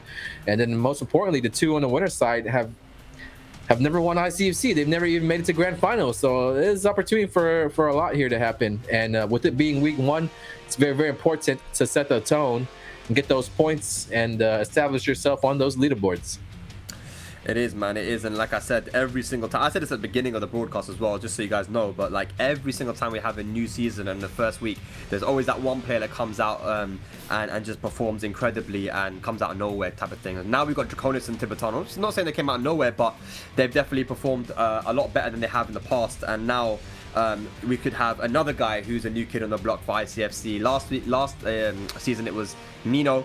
And this time it could be Draconis or Tibetano, but we also have some very strong killers in the loser side as well. So maybe one of those guys can make the run back and make the whole run reset the grand finals. But yeah, man, it's been a good one. We've also knocked out all the codes out of the park as well. All 100 are done. We've got some direct contributions, but the Matcherino is still live. So anyone that wants to contribute directly, all you got to do is head on over to the link that you'll see in the chat, !Matcherino will bring that link up, and then that golden button right there, if you guys have any loose change in your pockets, you know, just throw it to the Matcherino, put it in the little bucket, because all that money is going to be going to our top 4 players. You know, Tibetano and Draconis are already in the money now, but first place getting 45%, then 25%, 20%, and 10% respectively, man. So much appreciated to everyone that already did contribute, and to everyone that put in a code as well, man. It's been good because from the beginning of the ICFCs when it first started, it was kind of hard to get those codes knocked out the park, but now it's being done way before top 8, and it's been a very entertaining ICFC this week as well, man. It's been good to be part of it.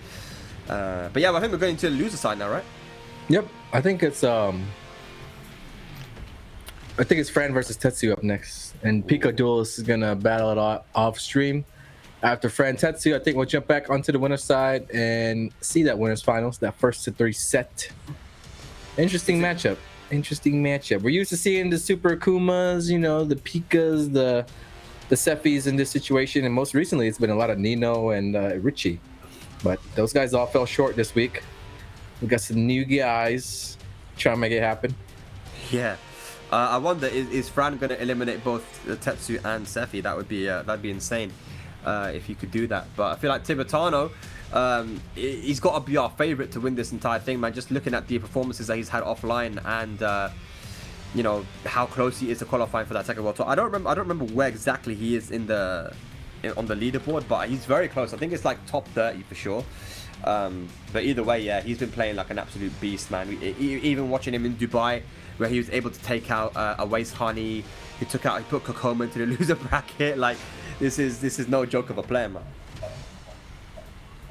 Yeah, I'm just having a look at that leaderboard right now. I think it was like around 23 to 25th, but I'm not 100. Yeah, 23rd. Yeah, I remembered. 430 points, so not super far off. Who's got 430? Tibetano. And Sephi's on 460. So like he's in 21st place. You do not want to be in that 21st, 20th position because, you know, only top 19 qualify for the World Tour Finals, and then that 20th spot goes to the LCQ winner, right? So, you know, it's looking like we're going to be having a very interesting end to the season for our Tekken World Tour. But of course, points are also on the line for the ICFC as well. Winning on this week one will put you in the lead, of course, and you know, there's a lot of prizes always to be won. ICFC always puts the good prizes up for everyone. But look, we've got Sephi and Tetsu actually 20th and 21st. So they're sitting just outside qualification. Tetsu's literally 10 points away from making it into that joint 19th spot. So, man, it's There's some tournaments coming up, boy, and those are going to be very important. I think Rev Major, for whoever's going there, is going to be super important. And so is Greece, you know, which is happening on 7th of October, that weekend, the Clash of the Olympians. The final challenger event, I believe, of the European region. They'll have a lot of strong players going there, and I think that's going to be a super crazy battle for points there too. So, man, there's just tons of Tekken stuff happening soon. And, of course, Tekken 8, the closed beta test is going to be taking place as well, where you have 3 added characters from the closed network test, the Feng, the Azucena, and of course Raven too, man. So there's, I mean, I'm so excited for all this stuff, and I think we've got an announcement as well that maybe tomorrow there's going to be some new stuff announced as well for Tekken 8 and new characters, right? Is that what they said? I think that's something I saw on Twitter. Yeah. When they revealed the statue of a new character, I think there'll be a release along with it. So there's going to be a new character announced tomorrow. Like when you say new, you mean original or like just a new in general? It just says new. I think it said new challenger before, so it could potentially be a character that we just haven't seen before, but like a returning character. We don't fully know. I think it's 10 JST time, so I think it's like 1 or 2 a.m. UK time. I'm not sure about. So tomorrow, meaning tonight, huh? Yeah, I mean, I guess it could happen during the NA ICFC, right? Oh. I'm not sure. This is a tweet. I'm not 100% sure. No. Just check. I don't know which time it is. From Markman, tomorrow at 10 a.m. JST, the Tekken team will announce a new character for Tekken 8. Who do you think it will be? A new character. And there's a curtain, a picture of a curtain. You know, and there's like, it's a red curtain, something behind it, bruv. Someone needs to go and find out what that thing is. That take this level little peek behind the curtain in it. But yeah, that's tomorrow at 10. What time is that for us though? 10 a.m. Japan is like 9 hours ahead, isn't it? 2 a.m. Oh shit, that's soon, bruv. Oh yeah. So 10 past 2, bro. I got to stay awake, you know. Shit. I'm just gonna go sleep, get my Z's, wake up, you know, see what character I have to deal with in Tekken 8. That is 2 a.m. for those of you guys in the UK, and 3 a.m. for the mainland Europeans, and for the people on the East Coast that is 9 p.m. So yeah, man. So they say in 4 hours, huh? Wow. Yeah, 4 hours.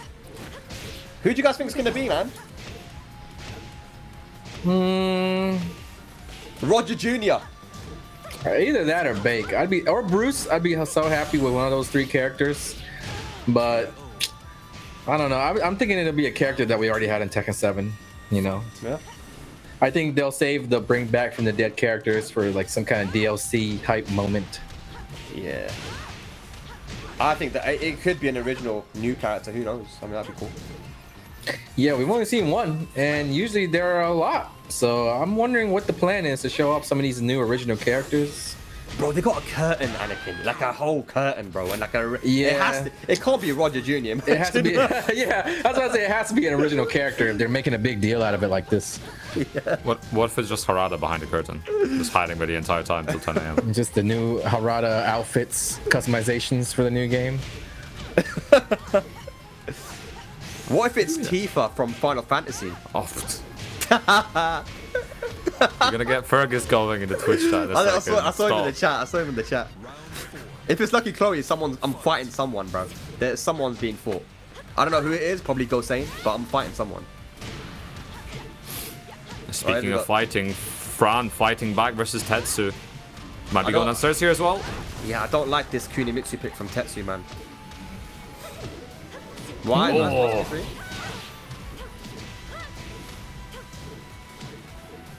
Nice one, trying to get away. Tetsu can win this round. He's got the wall. Oh, it could have been launched. It's very difficult to launch that, I guess. We saw it in the Sephi matchup. It's just a quick load that you have to react to. And then when you block it, you have to really respond quickly. Yep, okay, here we go. Down 1, gets the counter hit. Final round. Punishes the hop kick. Uh-oh.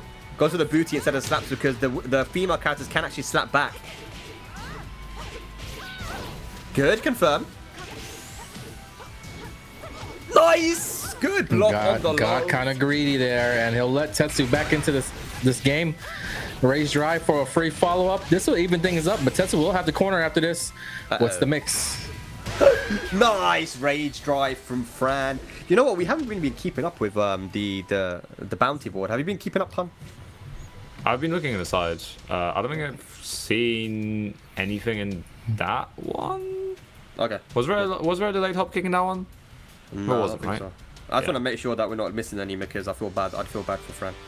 He Yeah, I think deserves, there are two combos that Anna can delayed hop kick in as well. To be fair, Duelist could have tried to do the Kazuya like electric into the late hop kick combo as well. That was also a thing, but obviously you are potentially sacrificing damage or carry, so you really got to make a decision. Is the shirt worth it? So delay hop kicks are actually no longer like possible to do in combos anymore because they've made the frames of you getting off the ground so much slower now. So it's really difficult to do delay hop kicks in combos. There is. So I haven't worked. I've been trying to work out a way of putting into a combo on Claudio and during CNT. I've managed to do one thing at the wall, but it only works on big characters because I was trying to figure out a new resplat situation on Claudio because he can no longer use back 2 if you're trying to save the spin. But what you can do is you can do backlash into delayed hop kick to put him back on the wall, then use the flip and then do the rest of your combo. So it is possible in some situations, but like you said, it's just really, really hard. It just doesn't work the same way. Near a wall, it might be a lot more possible, especially in big characters. Yeah. There'll definitely still be some utility to it, but not as much as Tekken 7 for sure. But we're going back on the Duomo de Sirio, and there's the balcony there. Here we go.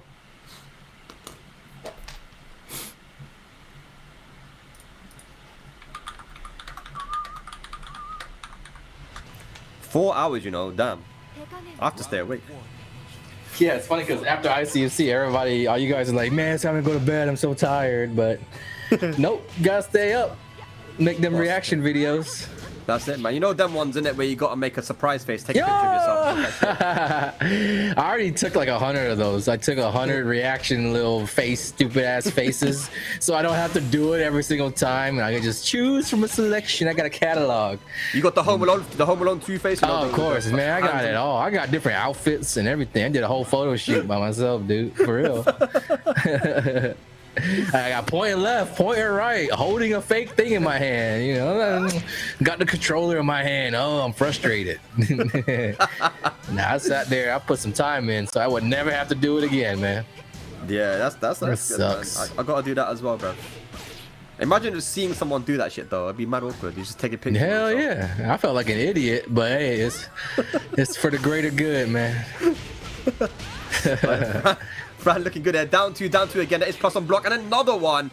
A move we don't really see much with Anna, but Fran uses it a lot. Down two, puts you in full crouch in minor situation. So very good there. Now he moves on to set point. Tetsu facing elimination. Fran about to eliminate both Tetsu and Sephi.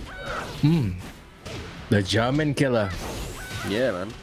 Public enemy number 1, bro. There we go. Tetsu should be around here with the combo.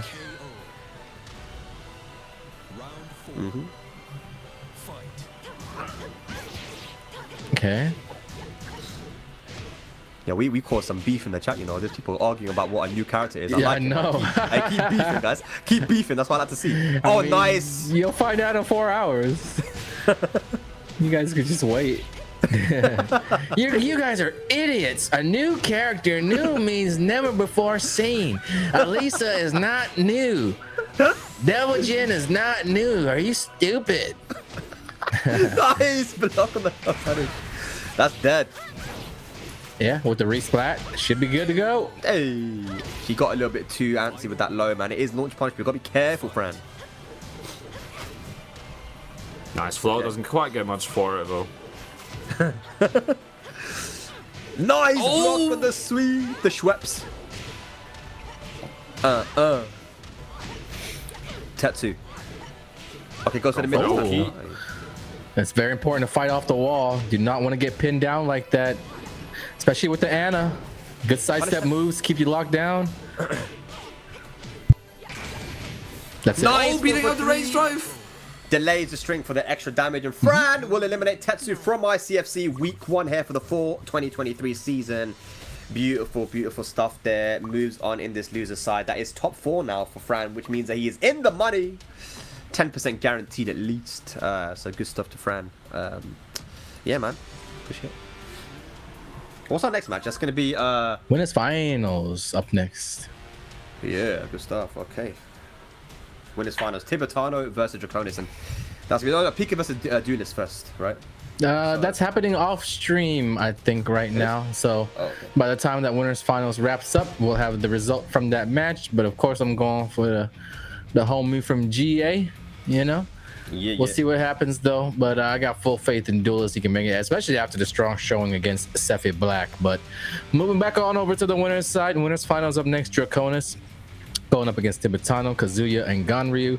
Two characters we don't see much in the circuit. We do see them from time to time, but to make it really far in the tournament is rare, so it should be celebrated. Good stuff to these guys. They will be playing a 1-3 set, and yeah, it's Spain versus Netherlands. We're usually seeing France, UK, Germany in the spot, as I mentioned before, but some fresh faces. It's good to see, you know, continuing off the trend that Nino started last season with just new guys making it into the top 8.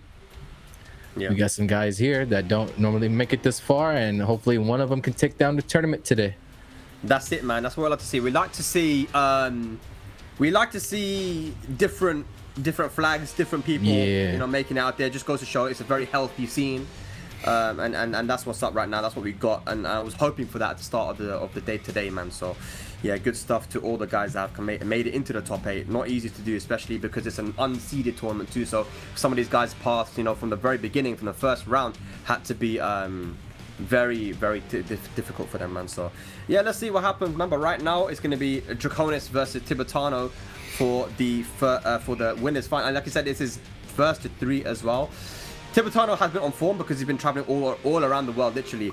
I mean, when I say that his travels have been very difficult as well sometimes, you know, he went to Dubai and he accidentally got Abu Dhabi and Dubai mixed up. So he flew to Abu Dhabi, then realized he had to go to Dubai, which required him to take a coach, which took hours and hours to get to Dubai.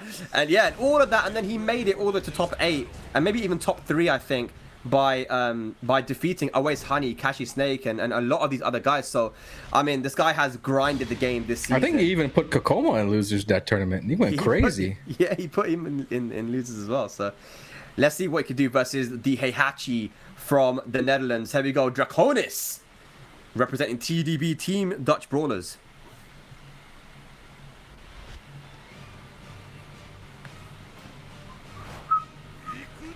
No character surprises as well. We're getting that hammerhead. Should be quite easy to carry for both characters here.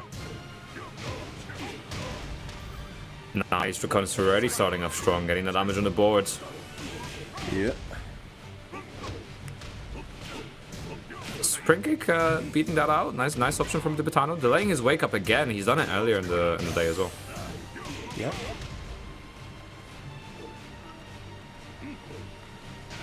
Nice. Oh, beautiful down forward to keep out. Running straight into that rage available here as well. Nice splat.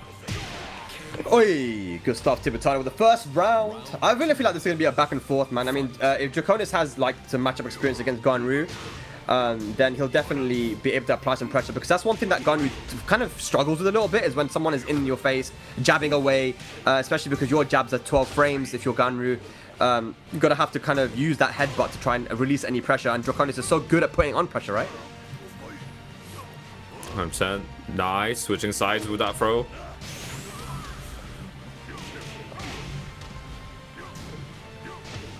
Oh, yeah. Oh, tries to parry again. Good. Straight to the rage art. I've seen some crazy things on this stage, though, man. I wouldn't have been surprised if that rage art whiffed, but you know, thankfully it didn't. And Draconis on the board. Yeah, Tibetano's gonna have to be a lot more careful with that parry as well. He's been using that a lot earlier versus Fran, and now there's a much bigger punishment on that. Yeah. Nice, steps in, salt upper as well, trying to keep that pressure. Good sidewalk left again from Draconis.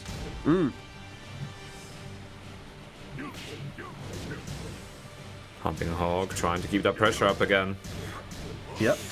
Okay, finishes the string, tries to go for the stop, but nice side roll. And double low to finish it off. Tibetano on point. And you know, one of the things about Ganryu is that he has access to that full catch low, which is safe on block too. So it's not even something that you can punish. You have to low parry. Oh, wait, that move is safe, the little scooper thingy?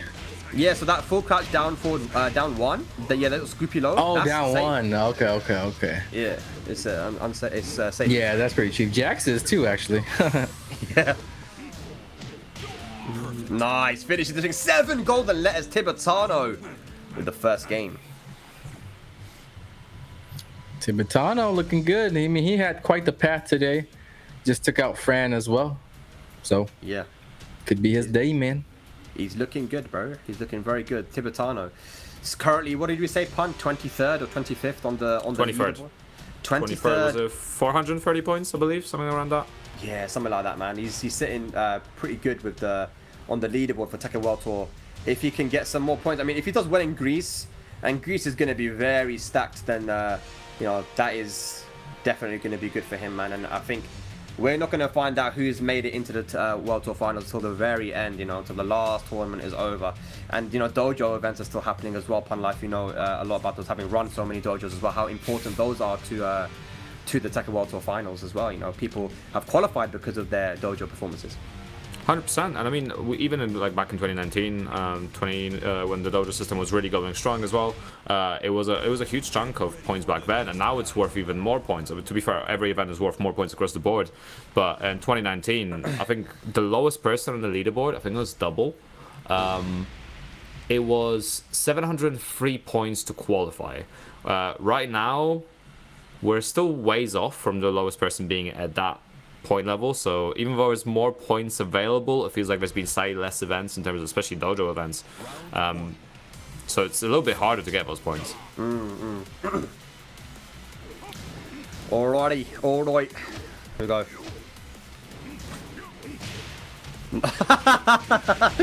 My god, dude, went for the classic setup, forward up pursuit into duck whilst into duck launcher. I love it.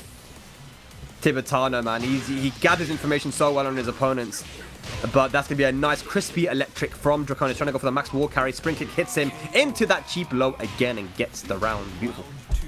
Those spring kicks have been really working out for Tibetano as well, timing them perfectly. Ay, ay, ay. Not the safest move to do. That's gonna be a big, is that salt upper? Or is that like something else? I don't know. I think that was a different one, right? That's a different one, isn't it? Yeah, I was gonna call it salt upper anyway, bro. It's cool. Forward 4, okay, nice. Guaranteed. Nice launcher again from Draconis. And he peels him off the wall with the jab.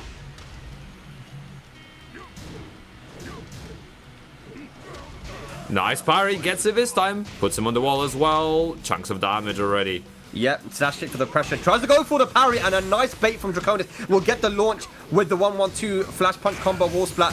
Oh, you're dead. Oh my goodness.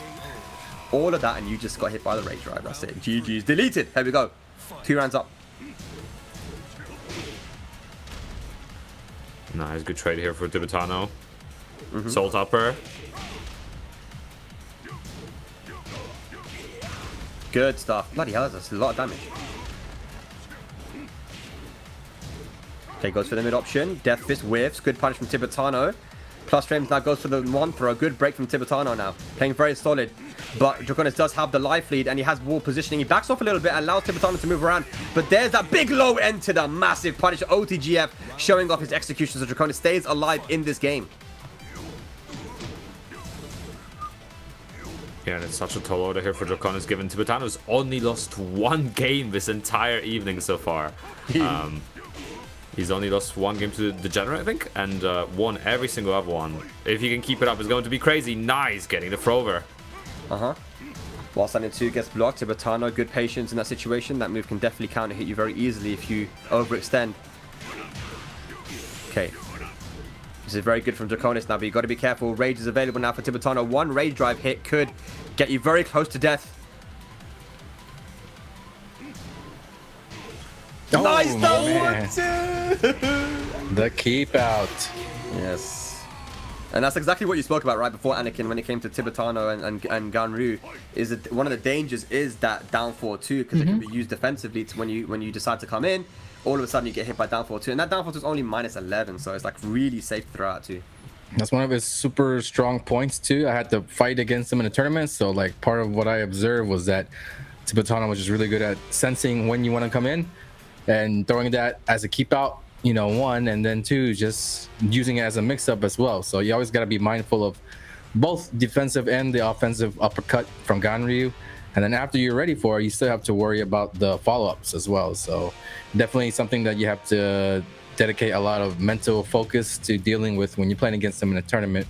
Because just one small mistake, you'll go for a ride. Ganryu's got the big damage combos as well, so it's not something you can just neglect and let him get away with like that. Yeah, 100%. But that's 2-0 up now, and I don't know what Draconis can do, honestly. Like, he's got so much momentum, and like I said, Tibetano has been on point, you know, when it comes to his mind games and his reads and just overall punishment too. So I'm liking this from Tibetano. Yeah, it'll be very interesting to see how Draconis does. So we've been seeing a lot of good stuff from him in this matchup as well, though, like baiting out the parries, the sidewalk left, sidestep left, to deal with some options when getting those whip punishes in as well. So, you know, I don't think it's over until it's over, but it's definitely going to be a massive uphill battle here for Draconis. 2 games down it's a rough position to be in. Yep. Nice whip punish. Just keeps doing it. Try to parry this.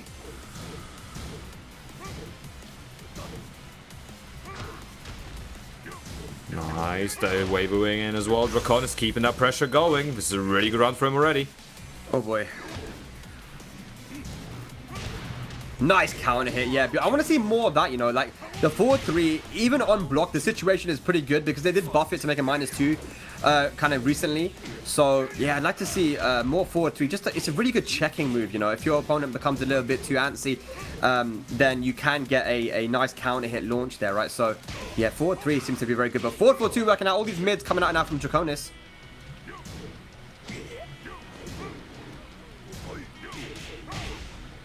Nice, getting sidewall here, and good resplat. And that's going to be... No! Nice, Draconis. That was great adaptation as well, because Tibetano did mash after that throw last time it was broken. Draconis adapting this and getting the splat. Beautiful.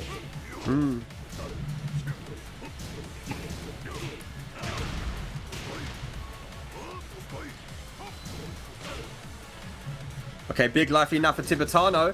Hunting Hawk now. Draconis gonna try and apply some pressure, but that's what happens if you try to get a bit too aggressive. The down 4-2 isn't hit you. Try to go for the counter hit, but it wasn't a counter hit on the jab. Oh, and that's the mid.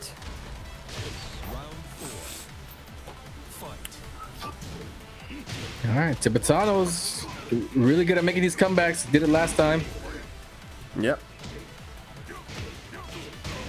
Nice. Nice. Uh-oh. He tried to get greedy, go for the tailspin, the resplat on the wall. Hopefully he doesn't pay for it. Trying to win that first round. Draconis got Ganryu enraged. This is where you want to be careful. The uppercuts, the low raise drive as well. And there's the low raise drive. Tibetano trying to keep it up, trying to steal the round, but he's unsuccessful. Yeah, good stuff. Nice nerves there from Draconis. And now Tibetano has the choice to switch stages if he wants to, but I don't think it's gonna matter. Like whatever stage Tibetano goes on, if it's an infinite or if it's a war stage, I think they both like to bring it to the war stages, and they don't mind infinites either. So yeah, this is all gonna be just a battle of adaptation and timing. 100%. And I mean, it's great for Draconis now breaking that momentum, giving himself some room to breathe, but it's still rough because he now has effectively no room for error, right? He needs to win the next 2 games. He can't drop a single one, and specifically because it's been a long day already. These tournaments do go on for a while, especially since there are so many entrants, and while that's a massive benefit of ICFC because you get to play so many people from so many different countries, it also means the later stage of the tournament are a proper endurance race. You really have to make sure, you know, you're pacing yourself and keeping awake, keeping hydrated, and all that good stuff. Yeah, it's very, very important to make sure that you keep hydrated and all that stuff, man. All that good stuff. But yes, let's get into our next game. It's not over yet. Draconis is still fighting for the Netherlands, fighting for the Benelux region. We've got a lot of people that are supporting the Heihachi from the Netherlands here. Let's see if he can go all the way, man. Got a long way to go, but one game at a time is the best way to approach it. You win this one, and you're right back into it. It's all tied up, so got to put 3 good rounds together. Tibetano is always dangerous, whether he's up or down. He's playing pretty good still, so you can't get too comfortable yet just because you won a game. Yep. This is the one that matters. Okay. Whoa, trying to sidestep. That's going to be massive damage. Tibetano. Oh, God. Nice. A quick first round there for Tibetano. Whoa, going for the sweep straight away. Doesn't quite get the follow-up, though. It's a down back 2, man. They made that super slow from the previous game. Nice. Draconis returning damage of his own here. Nice. Okay, finishes the string. Ganryu down to the last pixel. Couple chips and a launch. Might steal the round. Tibetano trying to figure out a game plan right now. Yeah, but you don't want to be too patient if you're Draconis as well. Yep, You've he's going got to for the try and chips. Finish the now. food, bro. Finish your food, man. The launch would definitely be devastating for Draconis. Yeah, he's looking for down 4-2. Nice punish. Yeah, like I said, it is -11, so the jabs do reach, but that was the thing that Draconis was most worried about, running into a down 4-2 in trying to finish that round, right? So I think it was the right call to just stay back until that down 4-2 came out. Okay, back 2-1. Can Ganryu not punish that with 4? You can do 4, 1+2 is my first thought.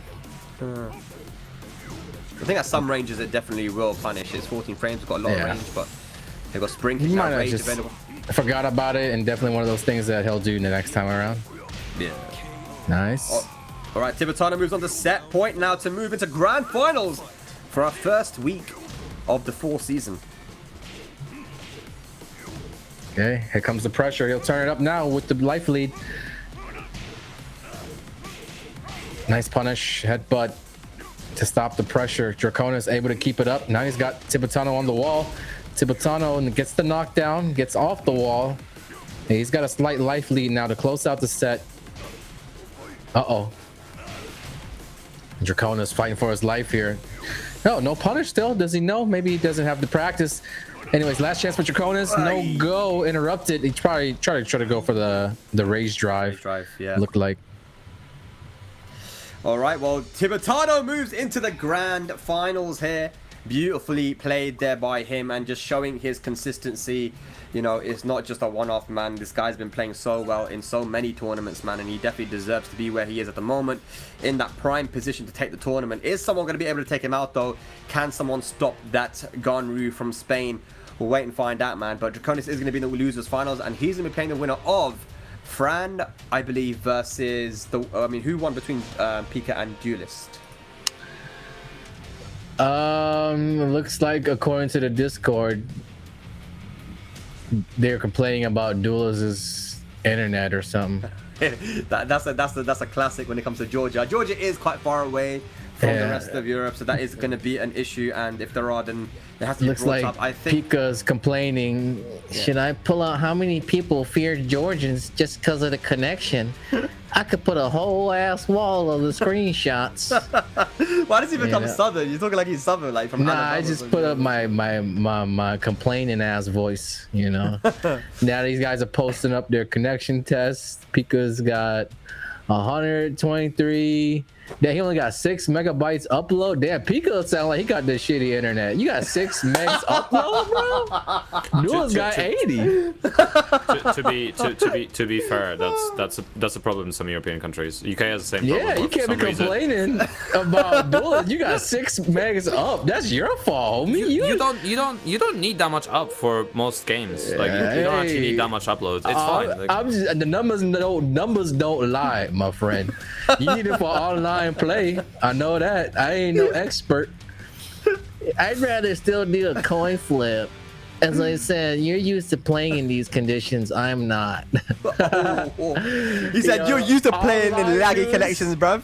Pointing at the other online dude, talking about. Can I do the coin flip? Am I allowed to do it? I got the 2p coin here, man. Can I do it? Yo, Let we should me do just it, bro. DQ Pikah, man. He trying to be teabag and BM people. He trying to be tough guy, but now he complaining on the Discord. Oh no, with your 6 megs upload. Alright, and I can call it right now, yeah. If it's heads. Alright. Okay, what you decide. Heads. I'm Pikah. I call heads. Okay, Pikah heads, yeah. Okay. Oh, it's tails. I swear it's tails. Yep. I saw it too. I saw it. I saw that dirty, filthy 2p coin, bruv. That was tails, bro. Yeah. They both got bad They internet. both got bad internet. I'll say let him play, bruv. You know what I'm saying? It's bad. Bad on both ends. You guys gotta play it out. You guys gotta. Damn. So have they not even started the set yet? They just been arguing for the last 20 minutes. I'll say coin flip it, bro. Oh my god. We got a new character to see, bro. It's coming soon, man. In 3.5 We should hours. just DQ both of them. That would be a good option. Just put Fran straight. That's a good option right there, man. Yeah. Pikah's trying to coin flip. Damn, they haven't even started the set. They've just been yapping on Discord. I'm looking at this 6 megs though. I can't help but wonder if that's the problem. 6 megs. What? It genuinely is a big problem in Europe. Like some of the countries with slightly better infrastructure are okay, but like in UK, like for example, like you get like 200 meg download and like 8 meg upload for whatever reason. It's crazy. We get it. Some Europeans got bad internet, and you know it ain't Pikah's fault he got bad internet, but the fact still remains he got bad internet. And it's kind of ironic that he's over here pointing a finger at my homie from Georgia. Like, bro, get your shit together before you start trying to point fingers, man.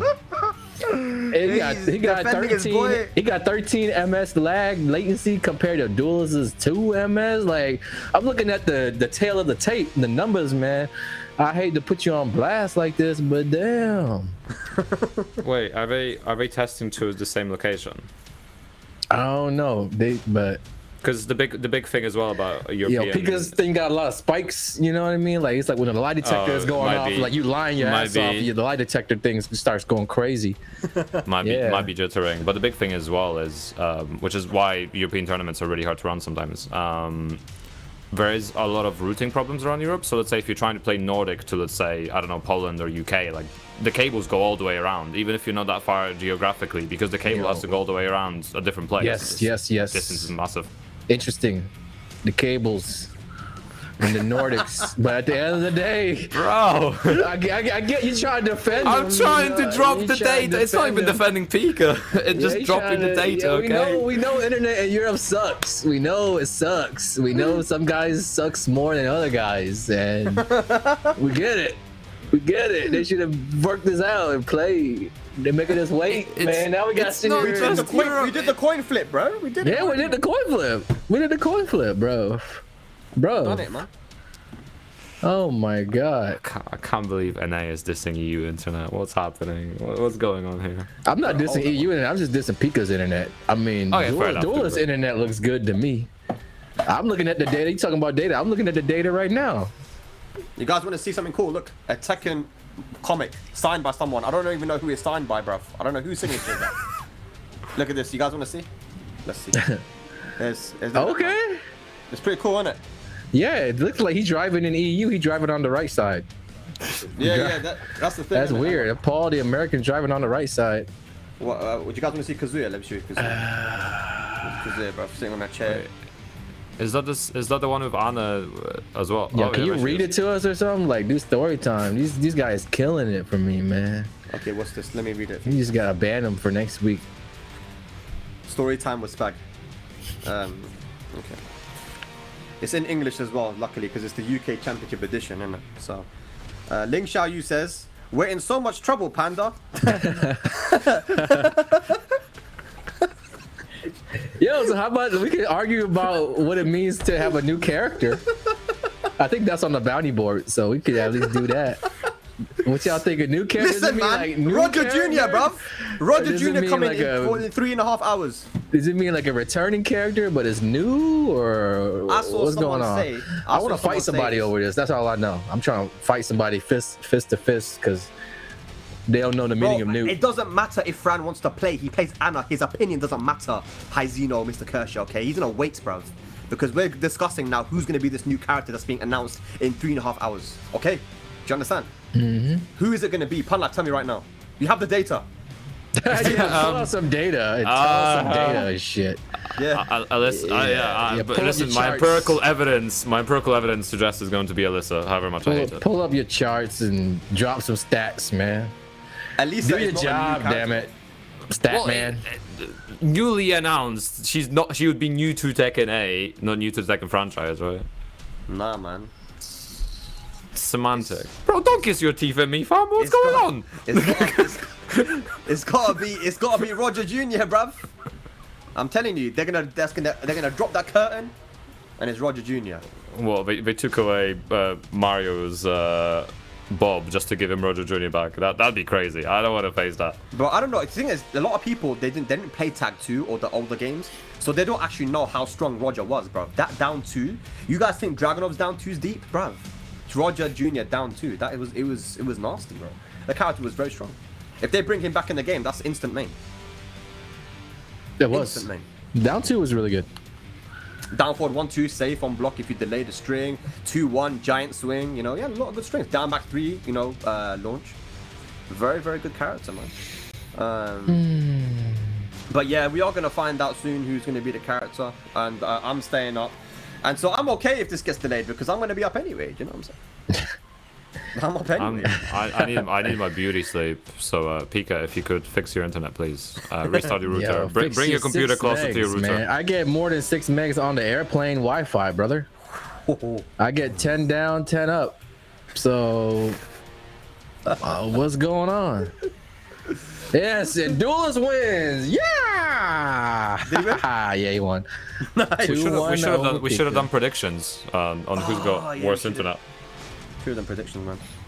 So now no t-shirt for Pikah, unfortunately. Get your 6 megs out of here, man. We don't need that. You can't even get double digits. That's sad. It's 2023. We got guys with 1,000 down, 1,000 up.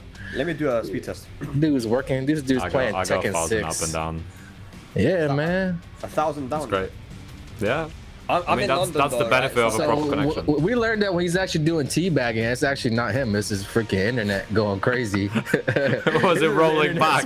Yeah, he's getting rolled back to death, bro. I thought he was just being BM. I don't know. Nice. I guess. That means Fran versus Duelist for our losers semi-finals, our final first two of the day, and then the winner of that is going to be going up against Let's go. Draconis to see who's going to make it to the grand finals versus Tibetano. So a lot to play for here, guys. Thanks for tuning in and being with us along the way for our first week here. It's been bants and it's been cool, it's been fun, but yeah, man, a lot of Tekken action to look forward to. Obviously we got all these tournaments coming up. We got ICFC every week. We got Tekken 8 CBT. We got the new character being announced in less than 4 hours. Bro, it's gonna be sick, man. Can't wait. I got a funny story of the first time I met Pikah, but I've already made fun of him enough. I'm gonna just play nice. Saving it for next week. I'm gonna wait till next time when he pissed me off. Then I'm gonna tell a story when I met him. It's guaranteed laughs. Guaranteed laughs. Just think about it. It's just funny to me. It's just funny to me. I'm sorry I teased it without saying it, but Yeah, you can't do that, bro. the kid can't bully the kid like that. Maybe Can't if bully someone the kid. drops a direct contribution, Anakin will tell the story. No, I won't. He just better behave himself. That's all I know. He better get his act together. And better be respectful. Boy. Stop with the teabagging. But nah, it's all good, man. GG's, because he's out the tournament now. I mean, the good guys won, you know? The good guys won. Yeah, man. You know what this was, bruv? This was actually like Anakin's finger, bruv. He was trying to really help his Georgia boy make it, bro. That was mad, you know. Yeah, I sat back and I was just laughing, bro. Anakin was mad. These guys got a lot of influence, you know. He made the TOs pick. You remember when we had the script, man? That shit is real. It is real, man. That was real. What if he went further? What if Anakin was DDoSing Pikah's internet? What if this is the real thing? Nah, it ain't that deep, man. He just got 6 megs. He just got 6 megs down and up. He can't even play Pokemon online, bro. Damn, dude. You play Pokemon online? Nah, but Pikah can't either. Damn, Pikah. Pikah, prove him wrong, bro. Don't let him talk to you like that, bruv. Play Pokemon. He gonna come back with a Photoshop picture of better internet and be like, yo, I got 20 up now. A horribly Photoshop picture. Man, anyways, I hear the popping. I hear the guys in the lobby loading up. This Fran versus Duelist. Loser semifinals, 4th place match, as I like to call it. Fortunately for one of these guys, 4th place does walk away with a little bit of prize money. The match Reno is almost at $150, 144.75 to be exact. Yeah. But you know, we want the lion's share. We want to see who wins the tournament, who gets that big part. And so yeah, Duelist versus Fran. Wallace stage, Infinite stage. I think both of these guys would have preferred some walls to keep up their aggression. That's it, man. Let's go. Okay, Anna versus Kazuya.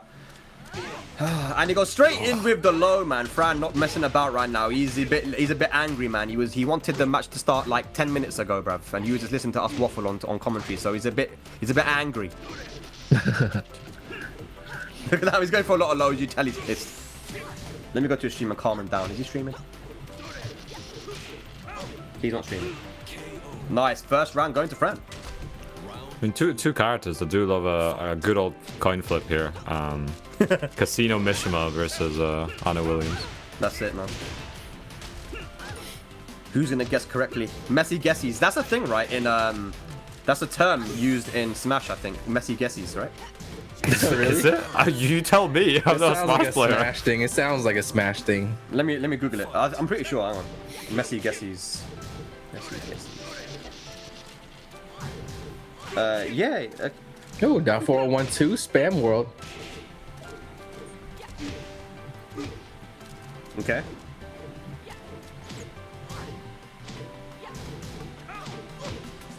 Nice front. Oh, snap. Hey! The ghost of Pikah.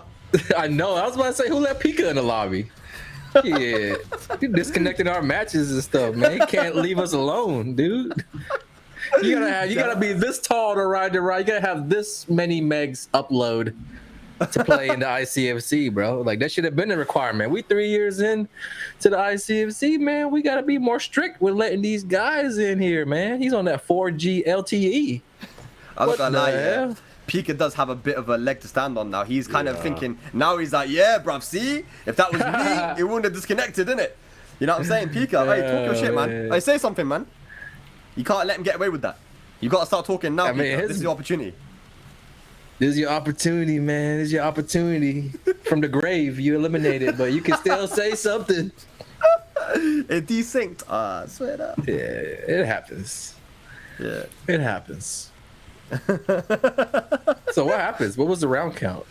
I don't know, because we don't know when it desynced as well, because it could have desynced before the round, didn't it? Oh, that's true. That's true. That's true. Yeah. I mean, it looks pretty normal because usually when it's a desync, like one of the characters at least starts playing really weirdly because it starts getting controlled by AI, right? And that seemed pretty fine up until after the first round.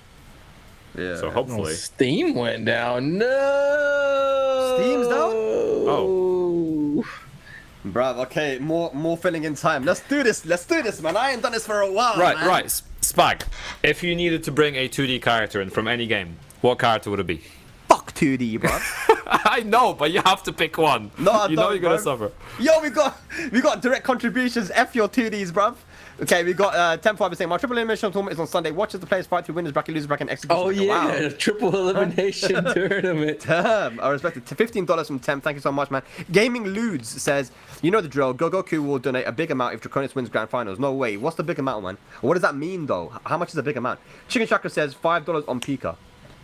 Oh, well, that was $5. I got 6 megs on it. You got 5. I got 6 on it. Thank you very much, guys, for your donations. Unfortunately, Pikah is out of Chicken Chakra, so that was $5 you could have spent on like an Uber Eats or something, bruv. But it's all good, man. It's all good. $70 if you're telling me $70 if Draconis wins. Okay, he's just trying to support the home team, man. And like he said, when Netherlands makes it to the grand finals, people show up. Like they're trying to represent. They know that it hasn't happened too many times, and there's a chance to put their region on the main stage. So I get it. All right, I'm gonna open the magic drawer and see what else I can pull out here, guys. Look, I've shown this before, but I want to give one of these away, Anakin. I don't know. I'm pretty sure you got one of these, right? Is that the case for the game? Yeah, the case for. I don't have that. I don't know if that was released in America. That might be like a EU thing. I think they said there's only 500 made, and the metal. Oh the yeah, metal I definitely case. don't have that. Yeah, I got 2 of these. I bro. have a metal case, but it's different. It's like a book thing. Oh, So okay. yeah, it opens up. It's got the Jin and Kazuya on it, I think. Shit, I'll just get. So maybe not the super limited 500 only one, but I do have one. You got one of your Fergus got one of those as well, because that was like a thing. And then these ones as well, man. We got these beginner guides. This is what they had in the arcades in Japan. Oh yeah, I have that. You know this shit? Yeah, teachers you how to play the game. I think Tekken we need 7 FR. Mine's all beat up though. Terrible condition. yeah, I got a few of these, man. So I need to give some to these people in the chat that don't know how to play the game, like Fergus and stuff. I could use it as well. You could use it. Oh yeah, you play Claudio. Yeah, I'll give you one of these. I got quite a few. So yeah. That's not the reason, to be fair. No, that's the reason, bro. Don't worry. Oh yeah, I got this as well from a friend. It's an exclusive Heihachi Tekken official Tekken thing. It's from Namco back in Tekken 2. So it's very Oh, rare. with the black hair. Why is he so skinny? I don't know, bruv, but this is official. And apparently, the guy who gave it to me, he had multiple, and he showed Harada one, and Harada was like, yeah, I'm gonna take it from you. So he gave one to Harada, and he's giving the other one to me, bruv. And I don't even really like Heihachi in it, so make him Hellstream. Nah, you don't move like that, bro. I'm sorry, this is old, innit? So yeah, but yeah, he's got brown hair as well, bruv. Look, it's kind of crazy. See that? It's out of focus, but yeah. I've got a lot of stuff in his drawer, bruv. I can show you some more later, but we're going to be getting into our matches very shortly now, man. So, the drawer is closed. That has the one twin Heihachi. That's all for today. Yeah. That's all for today, man. No more draw from me. You can see it in my stream later. But I might be streaming. Somebody said, "How do I gamble real money on these matches?" Phew, I don't know, man. DM me. No, I'm just kidding. I'm taking all bets. Who are you betting for, man? Who's taking it? For what? Tekken? Yeah, for this. Let's see. Who was left in the tournament again? I got Fran, Duelist, Tibetano, Draconis. I just go with Tibetano. He's on the winner side. He's got 2 chances. It's like smart bet. Okay. I think Tibetano's playing pretty good. If I was a betting man, I'd put my money on Fran to take the whole thing. Yeah, Fran is also a good pick. But Fran already losing to Tibetano, you know. And then him, if Fran was to make it to grand finals, then he'd have to go through Tibetano twice. Yeah. Just feels like a Tibetano kind of day. I don't know. Something about it. That's it, man. Apparently Steam is back online now, but Duelist is saying that his Steam is not back online because I don't know why. But so we have to a bit more wait. Right, we're just gonna have to move on. DQ? Do we DQ? We gotta make a decision. Panda, Start a 5-minute timer. Don't blame it on me. You are a TO. You make the decision right now. I'm retired. Actually, I'm an ex-TO. Okay, so what if you were TOing this? What would your decision be? Coin toss. I'll just coin toss at this Coin point. toss right now. Oh, Okay, I coin think toss the rest of the tournament. That's a good shout. To be fair, it's always a pain, right? Because like it's never gonna feel fair to either player, no matter what you do. But at some point, like you need to finish a tournament, so you just kind of gotta take the L on it. But to be honest, it's Anna versus Kazuya, which is a coin toss anyway. So like, Yeah, why not exactly.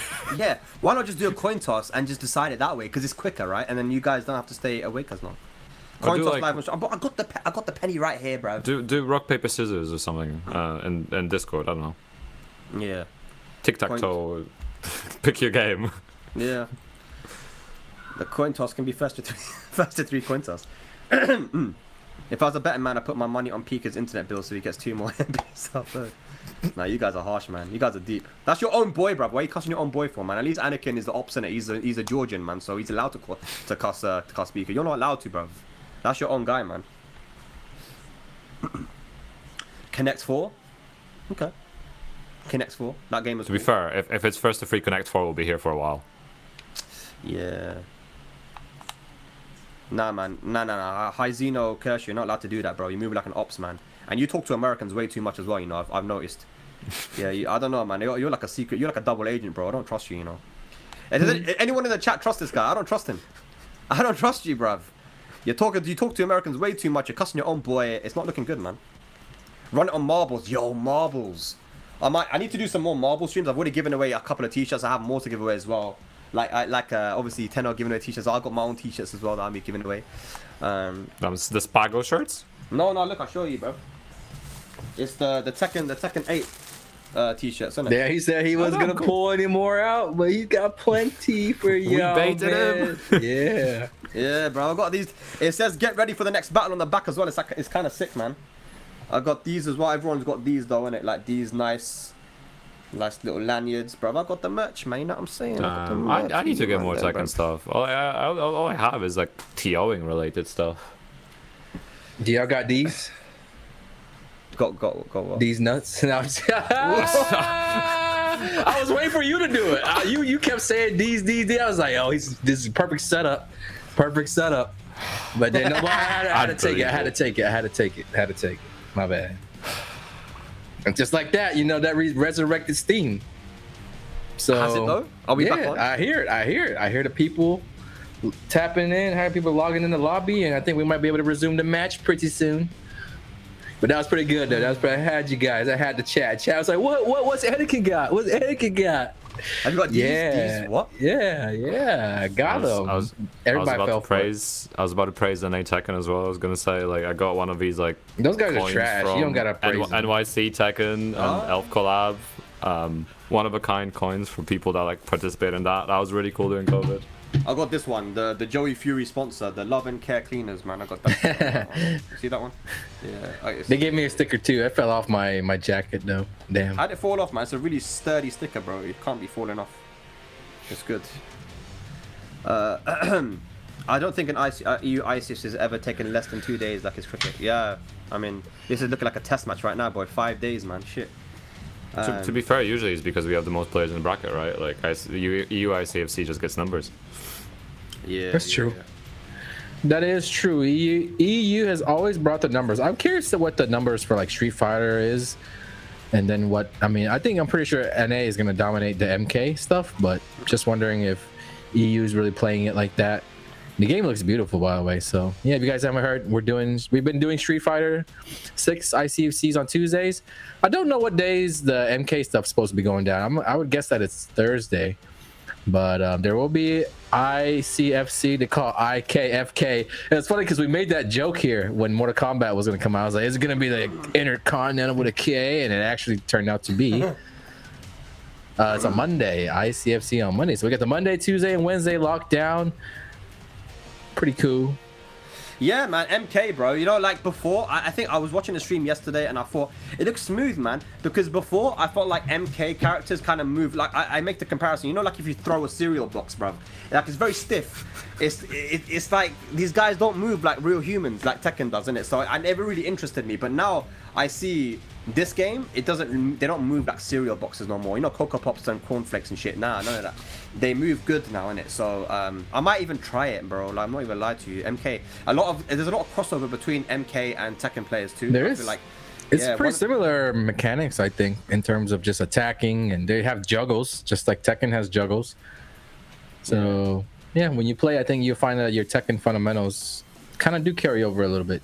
Isn't the best player in MK a Tekken player? Like Ninja Tekken Killer. Master. No. Oh, the Ninja Killer. Ninja Killer. Yeah, he's playing LoL and Evo. during CBT, wasn't he? As well. No, he was Ninja Killer. Yeah, I remember Ninja Killer playing a lot of Tekken back in the day. Yeah. And I guess Ninja Killer is one of those guys that plays like all the Bruce Lee characters in all the games because he also played Liu Kang, I think, in the earlier MKs, but just recently won this year's Evo. So it's pretty cool. Young player. I'm sure he still enjoys himself some Tekken on the side. He was playing FDX in one of his videos. He's playing LoL, I believe. He was impressed with his play. So he's been playing LoL from like Tag 2. I remember him playing versus Rip back in that game as well. So like he's been playing Tekken, bro. So it's cool, man. And like you mentioned as well, Tekken Master. And they use similar notations to us as well. So like down to this, that, the other. They do the 1 through 4. Yeah, 1 to 4. Yeah, so it's pretty cool, man. I might give it a go, but I say I might. I'm probably not gonna give it a go, but you know, Spark 2D player, let's go. Nah, never, bro. I can't do that, man. Imagine they announced like Scorpion or some shit, though. Boom, Scorpion. That'd be quite cool, though. I mean, it's not impossible, right? Definitely possible. I think I would really like to see Virtua Fighter announce a new game and then get a guest character from Virtua Fighter, considering Tekken brought over all the costumes and stuff into Virtua Fighter 5. Yeah. That would have been a really nice collaboration. Plus, they don't have any meter in verse, so maybe it would actually translate pretty well. Yeah. Who knows? All right, I wonder what we're going to do here. Are we going to get a round on the board for Fran? Because I think he was leading in rounds, so they might give one over. But we're finally getting into it. Thank you for your patience, everyone watching at home. Much appreciated. Now we get to watch an in-game coin flip with Anna versus Kazuya. Yeah, it looks like they're just gonna run it. Fran probably doesn't care, just wants to play and get it on, you know. Yeah. They've iced him, bro. He's been waiting for a long time. Yeah. By the way, this is just first of two losers semifinals, not winners finals, as you see on the screen. I'll get that fixed for you guys shortly. So these guys are playing best of three. Yeah. First game is super important in these situations, even more so compared to like a first of three where you have more time to make those comebacks. This one, the pressure is on from the start. Well, I try to go for that leg up to go for the auto low evasion, but Duelist one step ahead, goes for the electric. Big punish. That does a lot of damage. She needs it. I mean, yeah. Okay, Hell Sweep. Rage available now for Fran. And that's going to be 2 rounds up now for Duelist. Nice low parry. Okay, and a chunky combo as well. CD1's popping in for a lot of work there. Nice flip over from Duelist here, trying to get to a wall himself as well.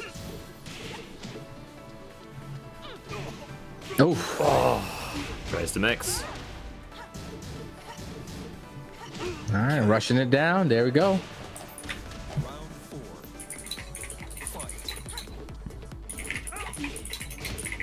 Oh, up 4-1, just beating Kazuya over. Good commitment from Duelist to get to the launch. Gets the wall here as well. What's the Oki? Ooh, I think that one might have been a counter hit on the up 4-1 from Anna. Duelist, Yeah, one more launch, one more hit now. Nice raise drive pressure incoming, the mix up. Duelist going for the crouches. Anna with the comeback, you know, just keeping it simple. Some mids, some lows, properly timed. Nicely done from Fran. Final round, game 1. Looked like it was all Duelist up until a few moments ago. Oh, with the side step 3, but goes lightly checked for it. Could have been much worse. Trade gonna get Duelist a combo to the wall, just misses the wall. Man, 4-4 has been landing counter hit a lot in this set. This should be round 2-2. Tail spins off the side wall. Duelist with the character knowledge right there. And he takes game number 1. Nice, very, very nice. Okay. Good stuff from Duelist. Duelist is playing so good, man. I'm telling you, like this is the way that we're used to seeing him play as well, man. This is the way that we're used to seeing him play. Just relentless pressure, execution on point, pushing the pace as well. This is the thing. But yeah, Duelist as well. Like we saw him play offline, I think recently. Pan, I don't know if you were saying it or someone else, but we saw him. Yeah, ICFC, I believe. I think he was performing really, really well. Got quite deep into the tournament as well. Yeah. So, I mean, I want to see him travel a bit more offline, like we saw with Ultra Instant Potato, who actually also had to, unfortunately, fall to the coin flip this ICFC. But these guys from Georgia, it's a small scene, but they're so strong, man. So I think the more Duelist gets offline experience, the more dangerous we're going to see him play. Like we saw Sergi Master as well. The more he's been playing offline in internationals, the more he's been getting crazy results as well. And I think Sergi Master's going to start killing people in this game, bro. Like, and maybe even in Tekken 8 for sure as well, the way that Kazuya is. I hope they really nerf that down 4 string though from Kazuya. If that isn't nerfed for this CBT, I don't know what is going on, bro. Because you could literally just win a match by using that one move. Yeah, the damage is just kind of crazy, but we'll see what happens. Yeah. Alrighty, Forgotten Realm now from Anna. And obviously, you can do a lot of damage on this stage. We mentioned it before, me and Pan Life. You know, you can also go for that down forward 4 low on counter. He gives you a full launch. And that massive wall combo as well. Nice. Imagine how Tibetano feels with all these delays. He's playing good, doing well this tournament, and Now you put him on ice for a little bit, you know, a little longer than normal because you're already waiting for the opponent to emerge. But add in more delays, it'll probably be like an hour plus since he last played by the time we get to grand finals. Yeah. Okay, nice. Yep, this is the benefits, the advantage Anna has on this stage. Ridiculous damage whenever she's breaking those floors. Oh, committing to it again, and we're going. Oh no, we're not going downstairs. Unfortunately, Axie's not being friendly there. Uh-oh. Okay. Okay. Nice, goes for the low. Duelist on the board.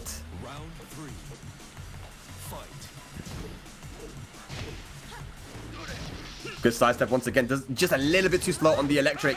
Punish that. Nice. Goes for the flash punch combo. Hell sweep. Punish there on the down 4-2. Now Fran, can he get something started? Duelist staying in Fran's face. Hell sweep. Good Oki. Rage available. Nice block on the hell sweep this time from Fran. He had to block one of them at least. Rage is available. Goes for the flip over. Nice Oki for the back roll catch. And Fran is going to take the round. Beautiful setup.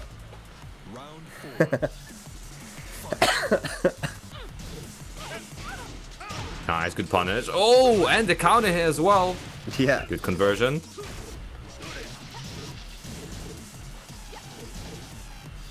Okay. Front. Oh my god, right under the electric. Good stuff. Goes for the sweep. Wait, did they give Fran a game or is that an error? I don't know. Okay. Oh, Nice. just Fancy. outside for the wall splat. Oh. Okay, that's going to be the rage drive.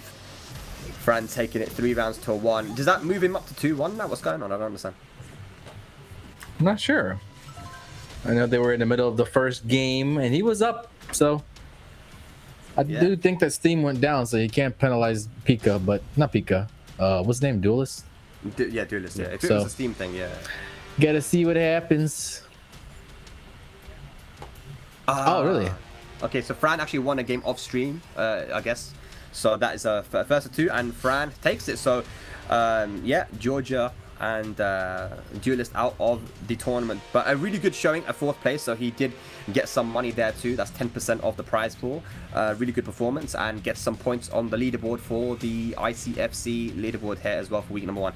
But that means that's going to be first to 3 action from here on out, guys. Fran versus Draconis. And you see it there for the losers finals. First to 3 action. Who's going to meet Tibetano and play him in the grand finals? I mean, I think both these guys are capable of beating him. I just think Tibetano's been on a mad roll, man. And I think Fran and Tibetano, if they were to have a run back, it wouldn't go the same way the winner semis went. But he has to get past Draconis, which is going to be very difficult to do. Draconis and Fran. These guys have not played yet today in tournament. Yeah, I haven't played. Heihachi and Anna. I mean, Fran just going through the Mishima Gauntlet. That's one thing he's got going for him, is that he's kind of already in the mindset of playing against a Mishima character, somebody that can throw out that electric and be a threat in that way. You know, the hell sweeps might not be as effective as with Kazuya, but still going to be a problem whenever Heihachi hits you with the one hell sweep. He's got a huge advantage, and Draconis definitely is the type of player who will run that over and over. So we'll see how Fran kind of deals with that. But I think that Fran definitely has the edge, you know, being the one that just won a set, being the one that just won, you know, a couple sets actually. And Draconis, the last time he played, he actually lost to Tibetano. So one guy's coming off a win, one guy's coming off a loss, but they'll now be playing first 3. It's a little bit of a longer set to determine who will make it out in the loser's side. And Tibetano, like I said, has been waiting for a while.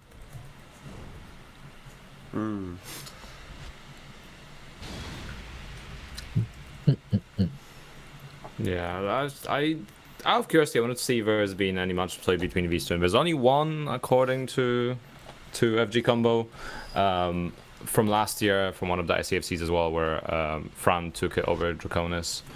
We'll see if that's the case today. I mean, Draconis has been looking so strong, but again, like you guys said before, there's been a little bit of icing going on with the connection shenanigans. So hopefully he's still warm enough to perform. Okay.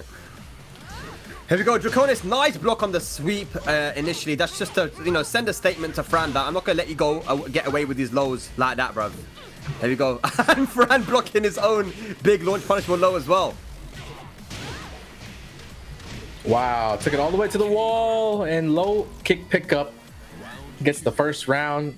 It was interesting because Fran was the one that actually tried to send a message by going risky low early, but Draconis, you know, answering right back saying, I'm willing to duck. I know what you're up to. And we'll see how they go from there. Fran not letting up though. The lows still going in with him. Uh-oh, unfortunate drop off raise drive combo. It will cost Draconis this round as well. 2 quick ones for Fran. Yep. They're playing pretty quick. Nice, great punish on that. There we go now. Goes for the plus frames again. We see a lot of sidestepping, no. but he catches him. Yeah, that's a change that was made to Anna recently. You know, that she can actually launch from that now on normal hit. We have a breakable floor available now as well. Can Fran use it? Nice block! Nice duck on the low. Yep, Fran letting the string rip. Could have just stuck with the one hit to prevent it from being launch punishable like this. But I guess he was pretty sure or just wanted to finish it off. But both players in rage now, anything happened. Pressure from Heihachi. One more hit will do it. Fran might walk up and burn it. And, you know, Draconis doing what Sephi did, jabbing Anna in between the raise drive hits. Yeah, that's definitely something you got to be used to doing as well, like to interrupt that, to know that you can interrupt that rage drive. So good stuff, gets the round on the board. But Fran, though, with a nice little float combo, he's going to get some Okizemi here as well. Goes for the mid option, nice headbutt, but messes up the OTGF. Nice, Fran trying to apply that wall pressure. Wine opener. Coming through another 1-2 counter hits in a row and getting the guaranteed damage afterwards as well. Okay, Fran strikes first blood here in this losers finals. Looking to get his run back and his revenge against Tibetano. And remember, guys, if you're just tuning in, you know, Fran, he's just fresh off coming from Korea. He's like the legendary Anna player from Korea. You know, he's been living and studying in Europe for a while now, for quite a few years. And I think he was recently in Korea, so he was traveling there and playing the game, practicing. So he's in good nick, man. He's in good form. But Tibetano, bruv, doesn't matter where you go in the world. There's no way you can go the way you can prepare for that guy. But let's see what Draconis can do to answer back. I mean, he was getting some quality combos in there, but Fran really making those counter hit lows count there, getting a ton of damage over that. So Draconis has to be really careful dealing with that. Yeah, man. Yeah. Tibetano, now he's a dangerous player up there in that winner's side. And I think this is just going to make him even stronger. He's on good form, and he's definitely going to be traveling to the remainder of the European events as well. We've got a big one coming up in Greece, where he's going to be looking to get some big points, defend home turf in Europe against the foreign invaders as well. So let's see what he can do there. But here we go, Fran now taking Draconis, taking us to Souk. This is a popular stage for him and for other players who want to be very aggressive and try to smother their opponents, man. But I don't think Fran's going to really mind that either, because they've both been playing quite aggressive. But let's get into it. Fran versus Draconis.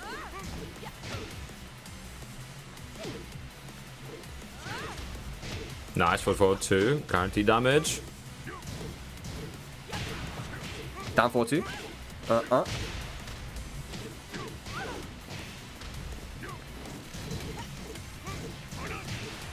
Okay, gets hit by the second hit. Look at this, man. The jab pressure from Heihachi. Good break on the throw.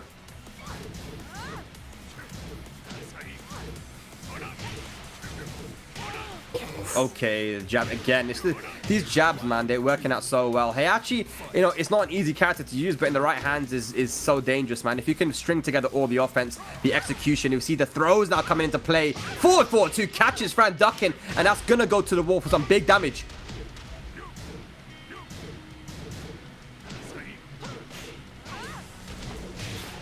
Nice, won't be able to get the wall here, but there's Oki potential. Nice. Fran delaying some options. Oh, it gets counter hit. Draconis again getting it on the wake up. All right, here we go. Draconis looking good, man. It's always funny to me, like how, you know, you can lose the first match and then as soon as you switch stage, make some small adaptations and it's just like boom, like you just beating the other guy up. Try to go for the headbutt again. Nice. Then that wall standing too is super evasive, very deceptive. Okay, no punish on FF3. It does have a short block stun. 1-1-2. He actually delays the final hit. That's a classic. What's Fran gonna go? God. That low does a lot in rage. Ooh, the electric though keeps him out, and now we're 1 game apiece here in our losers finals. First to 3. Back and forth. Yeah, I mean, we know what Fran's gonna do now. It's about to go to that crazy stage with all the floor breaks where Anna really excels. Yeah. Did they do prediction for this one as well, for this match? I think so, because I bet money on Fran. You bet money on Fran? I bet a light 10 on Fran at the very end. Just to have a little something in it, because I had 260, so I wanted to make it an even 250K, you know, quarter mil, as I like to call it. Okay. You gotta put a lot though. You gotta put at least 50 on the finals though, the grand final. I do? Yeah. I wasn't going to bet nothing. You Damn, bet it's nothing in the grand mandatory. finals? Yeah, I was just going to chill and watch the grand finals, you know. Bro, you just fired up Draconis, you know. You just fired him up. He just said, appreciate it, bro. Now I'm gonna win. I just bet it on Fran because he was the underdog. I mean, nothing personal, buddy. I was cheering for you every match up until now.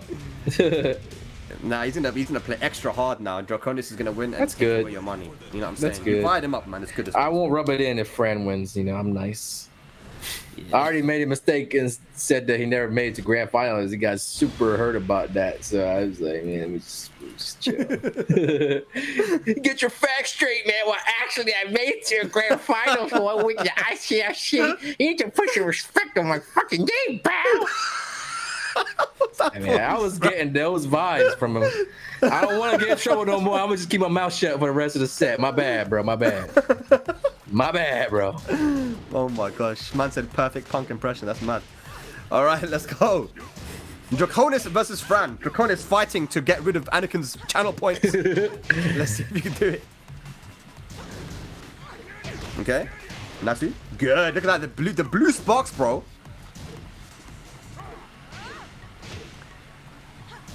Fran fighting back though. Forward, 3 string. Okay. Nice rage drive. He became a little panicky poo, started getting very aggressive, and then Draconis, nice jab string to finish it off. Gets the first round on the board here in this 3rd game. Here we go now. Electric to the face. Look at the execution, bro. Those are both 14 frame electrics, you can tell. I counted the frames. Okay. You see the frames? I can see them, bro. You can It's because of the sunglasses, isn't it? AI Yes. sunglasses. You can see the frames. That's it, man. It tells me. You got the frame data overlay on your glasses? On the sunglasses, it tells me that's minus 14. Okay, this is... Damn, he already got the little Apple iPod goggles or whatever they call. What the hell are those, bro? I don't know. I think there's iPhone goggles coming out soon or something. It's like Apple Vision or something. The very Yeah, what is yeah. that? Something. It Bro, does I don't know, exactly you what see we were frames just saying. Let you IRL, see innit? the frames, yeah. Oh, shit. Tekken glasses? Oh, counter hit jab on the raise drive. Here we go. Draconis F5 around straight right here. And this one's on Fran's home turf. The stage is not serving him well at all. Oh my god, the execution, bro. Hell sweep, big plus frames, good block and punish. Go to the power cross. Is that FF2 guaranteed? Yes, it is. Nice. Oh! Nice break. Ooh. So 1 break.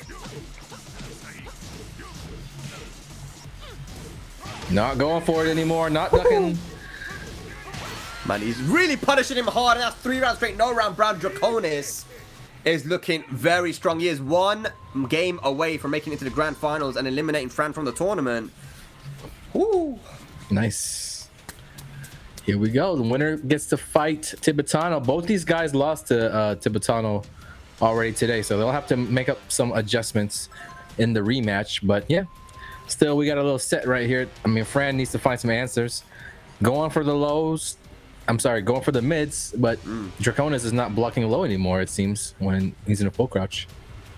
What do people from the Netherlands say when they want to get hype? You know, like people say like "allez, allez" in France and shit. I don't know what people. I never noticed. I never actually asked. What do people in the Netherlands actually say in Dutch or whatever people speak there? What's the war cry? What's the battle cry? yeah. You see that what Karmakan said, Anakin? That's what they say. You want to say that? How you say that, Pun Life? I can't really read. I listen. I'm not a linguist. I just speak Polish and English. You said you're not English. I What? just speak 2 languages. Bruv, say the thing, man, in the chat. I don't speak Dutch. Don't worry. I just can't do it. You know. I wouldn't want to insult such a beautiful language. Bro, if you can speak Polish, man, then you can speak bro, any language in the world, bro. Polish is easy because like, No, if it's you not, like, man. it is. You just gotta be born into it and have your man. There's vocal Z's tunes. and W's, bro. Well, yeah, żeby się nie chrząść brzmi w trzcinie, innit? It's not hard. What'd you Just call say me? it, bro. What the hell was that, bro? Whoa, don't get canceled, dude. Whoa! Clip that, somebody. This and guy post said it. schwazzy schwizzy. Like, bro, I know what that means. All right, here we go. Draconis, take it downstairs. Google it, innit? I wouldn't even know how to Google it. That's the thing. You said a Give very me your bad best shot. word. Okay. All right, so Stop. I'm working on 7 rounds straight right here. Fran, don't let him do that to you. Here we go. Opportunity now. Goes for the wall carry, but the side wall saves him.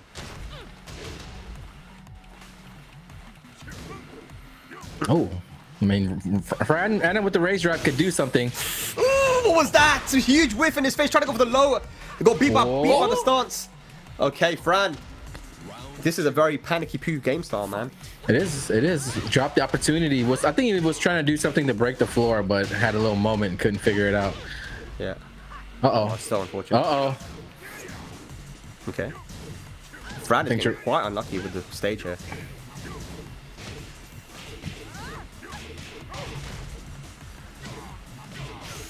Okay, Nice, good. good challenge from Fran. And again, Doubled up. Those landing, as you said. Yeah. Now he's crouching. Picking the good times. Picking some good guessies here. Messy guessies. Right, to the... Nope, All right. yeah, goes for the spike. No more floor breaks. What a block. Good stuff from Fran. Reactions. Yeah, we got some good low blocks from both these guys. Fran trying to work his way into the set. This is looking really good. Oh, Anna going crazy. Wait. Oh no, dropped the electric. And that's going to cost him. It actually could have been around for Draconis if he would have factored in the raise drive, follow-up, combo, everything. But Fran instead takes that game 3 rounds straight. Game 4 goes to Fran. We move on to game 5, the final game of the set.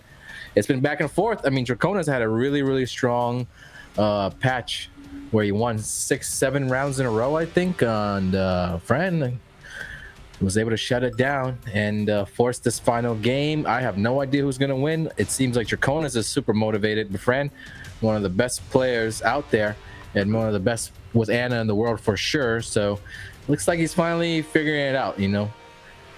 Yeah, man. Like it's so back and forth, man. To be able to win 6 rounds straight and then turn it around and win 3. Like, these guys are very evenly matched. These rounds are quite close as well, coming down to final pixels as well. So sometimes the round count doesn't really fully tell the story, right? If it's 3 rounds straight, maybe all 3 of them are super close and could have gone either way. So we're going to the final game, and it's going to be on the Souk for sure. I mean, that is where Draconis has gone every single time when he loses. So that's going to be interesting. Let's see who takes it. All comes down to this. Who's going to meet Tibetano in the grand finals here for ICFC for 2023, guys? Here we go. Alrighty.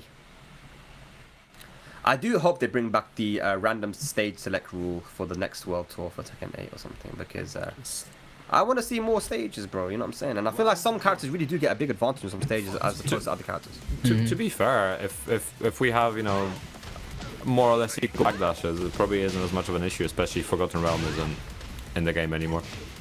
Yeah, So but far we only have like 2 floor break stages. There's still going to be more stages. And you know, the new one that we're going to be able to play, Ortiz Farm, I'm really excited for that one. But that one It looks has really a good. balcony break and a floor break, right? So it's kind of similar Yeah. to the Forgotten Realm Enlightenment. stage. Yeah. Yeah. All right, so Yeah. Fran strikes first blood here. Yeah, and that's only 6 of, I think, 16 stages that we're meant to see, I've read somewhere. We haven't even played on the Colosseum stage yet. People don't even realize that. Like, if you deep it, like, that was one of the first stages we saw in the trailers, but we haven't Yeah. actually played on that one yet. There's a few stages. The very first stage we saw with Jin versus Kazuya, the little tornado stage. I want to say the stage that was shown in the Nino trailer is like a different stage or one of those stages. Oh, yeah. There have been a few stages that we haven't seen. Yeah. And then I think there's like a version where it's like the New York stage, but it's like ruined or damaged from fighting. Oh, shit. Yeah, I think that was shown in one of the trailers. Remember Save the Date trailer or whatever. But anyways, Fran Save up the 2-0 Date. rounds. Yeah. Nice. Fran trying to take it down right here. He won 2 quick rounds on Draconis. Draconis finally waking up, it seems, trying to turn up the offense. But is it too late? Oh my god, the trade. Fran is just staying in his face, going for the full crack mix-ups. Whilst on in 1-2, whilst on in 1-2. Goes for the FF3 this time, goes for the roly-poly, goes for the low. Oh, nice punish. Okay. Oh. One more hit's gonna do it, plus frames, and the mid's gonna finish it off. Draconis, what a run he has had today. Finishes in third place as Fran takes it 3-2 in the losers finals. Beautifully played, man. Good stuff, good stuff, good stuff. Well, more points for me. Oh, I forgot about that. And that's all I'm gonna say on that. That's all I'm gonna say. Someone's got to take this guy's points, you know. Someone's got to take it. Man.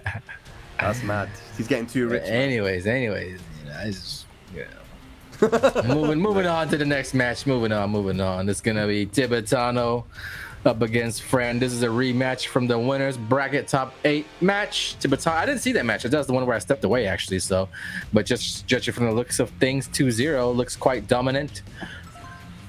How was it? It seemed like Fran was very uncomfortable.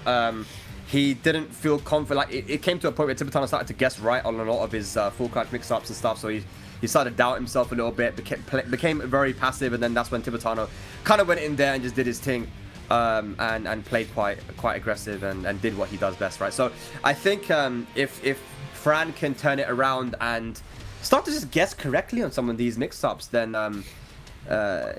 he'll be fine, you know. And one thing that we see with players who like to guess a lot on 50-50s, then change it up, is if you just go for the same options time and time again, eventually the guy will get hit, right? So Fran, he's good at adapting, and we saw it there with the Draconis match. I have faith he's going to make this a lot closer than the first match that they had in the winners semis. It's got to be. And it's weird that you said that Fran was uncomfortable, because Ganryu, isn't that like Fran's secondary character? I've seen a lot of Ganryu from Fran before. It's one of the characters that he plays. Yeah, he has a very strong Ganryu. Eliza, and I think Eliza is one of his strongest characters. He doesn't think so, but Anna, Eliza, and Ganryu and Feng are some of his characters. So I wonder, he might even go for a character switch, but it looks like it's been Anna only here, and I wonder if that's because he found most success with the Anna in Korea when he was there, right? And sometimes people have this kind of epiphany, right? They think, oh damn, this is my best character, you know, when you play versus high level competition. So yeah, we'll see what we're gonna have here, man. And I think that when it came down to it, Tibetano looked pretty comfortable against the Anna as well. He's had a lot of Anna practice, so yeah, let's see what we're gonna get here, man. Character-wise, I've always felt that Anna was Fran's best character for sure. I've even seen Fran try to play Jack. yeah, I'm a fan, but I do still think that Anna is the way to go. It's definitely Fran's character. Man said I'm a fan, but drop that Jack, bruv. It wasn't good. There was that one time when Fran accidentally picked Marduk because I think he ran out of time on card to select or something. Very nice. But here we go, ladies and lads. Grand finals here for fall 2023, week 1 ICFC. For EU, let's go. It's going to be Fran versus Tibetano. All right, Tibetano starting off with some early pressure, trying to be in Fran's face. Both guys want it. Both guys trying to fight for their turn. Wow. Deep dash into 4 for 1+2. Oh, under the jabs and Thunder Palm to take first round. Tibetano trying to make quick work of this set. Yeah. I think that's the best way to go. You don't want to let your opponent have too much time to get settled in. You know, they just coming off a win, but you can throw things off a little bit by playing differently from the last guy. Yeah. Tibetano looking strong in round 2 as well. Yeah, he's trying to speedrun this right now, man. Really put Fran on the back foot, but Fran fighting back, has positioning at the moment. Can't really do anything. I wonder if she can parry the second hit of back 2-1. I don't know. Magic 4?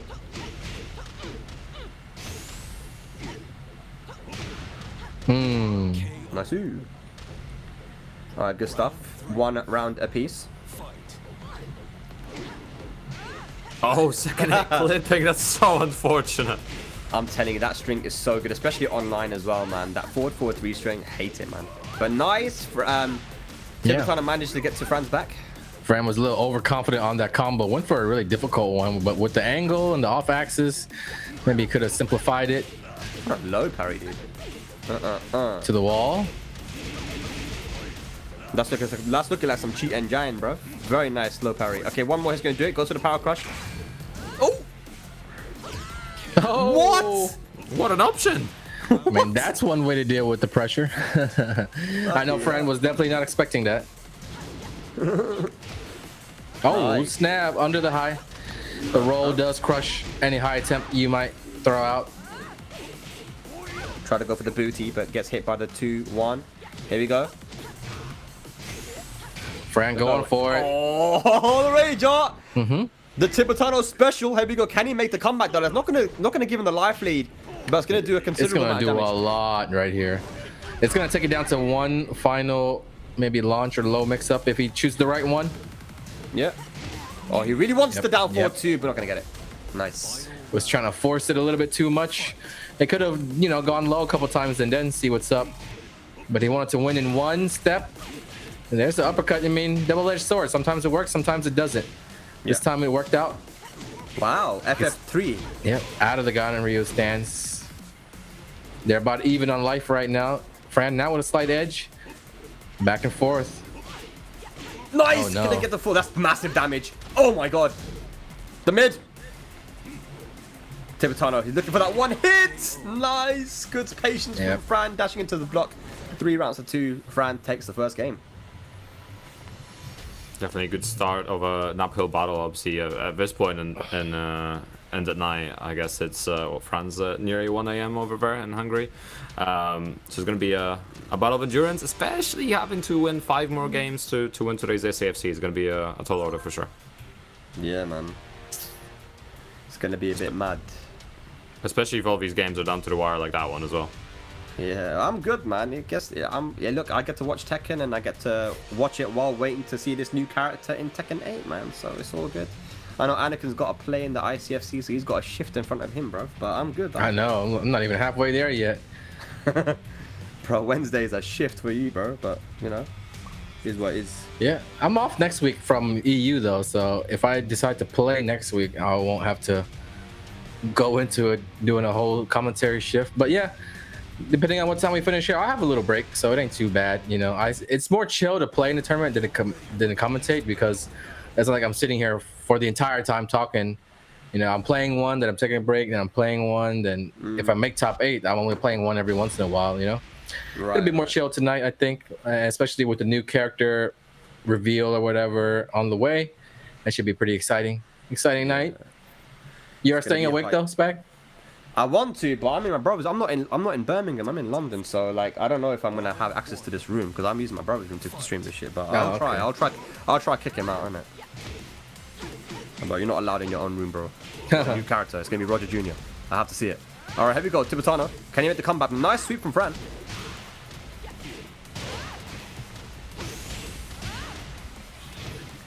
Look at this, man. Good stuff from Fran. And he's got to be careful because Tibetano is very used to throwing out that rage art, man. So in those situations where he has rage, he has to be a little bit more passive, I think. Nice. Fran trying to fish for that magic 4, continuously trying to get onto Tibetano's timing here. Yeah. Nice, good dog. And there we go. There it is. Oh my that was God. not guaranteed. He could have tech rolled. Yeah. Nasty stuff. Oh, I got unblockables too. Oh, that's gonna be a free hit for Fran. Oh no, Tibetano thought that Fran was gonna tech roll or something, but Fran about to go up 2-0, trying to force this reset and tie things up in the grand finals. Tibetano needs to find something so that he can build momentum off of it. It's been all Fran so far in this set. Like you said, the adjustments have come. Fran finally catching on. It's totally different this time around. Yep. Nice Okay. punish. That was a really quick game from Fran, especially from that wall situation, the little weird side wall. That was a lot of damage. Yep, very good stuff there. Adaptations have been made here right now from Fran. He's getting into this groove of things, kind of figuring out Tibetano's timing on certain things and what he wants to go for. So yeah, this is looking more comfortable, but he still has some work to do to reset the bracket. I did say that I felt like this was going to be a different set compared to their first match. I feel like just because when you get used to the way that Tibetano plays, it does it does happen, and like you do get more time to think about it. But he's putting a shift today, Fran, man. If he can win this from the loser side, that would be crazy.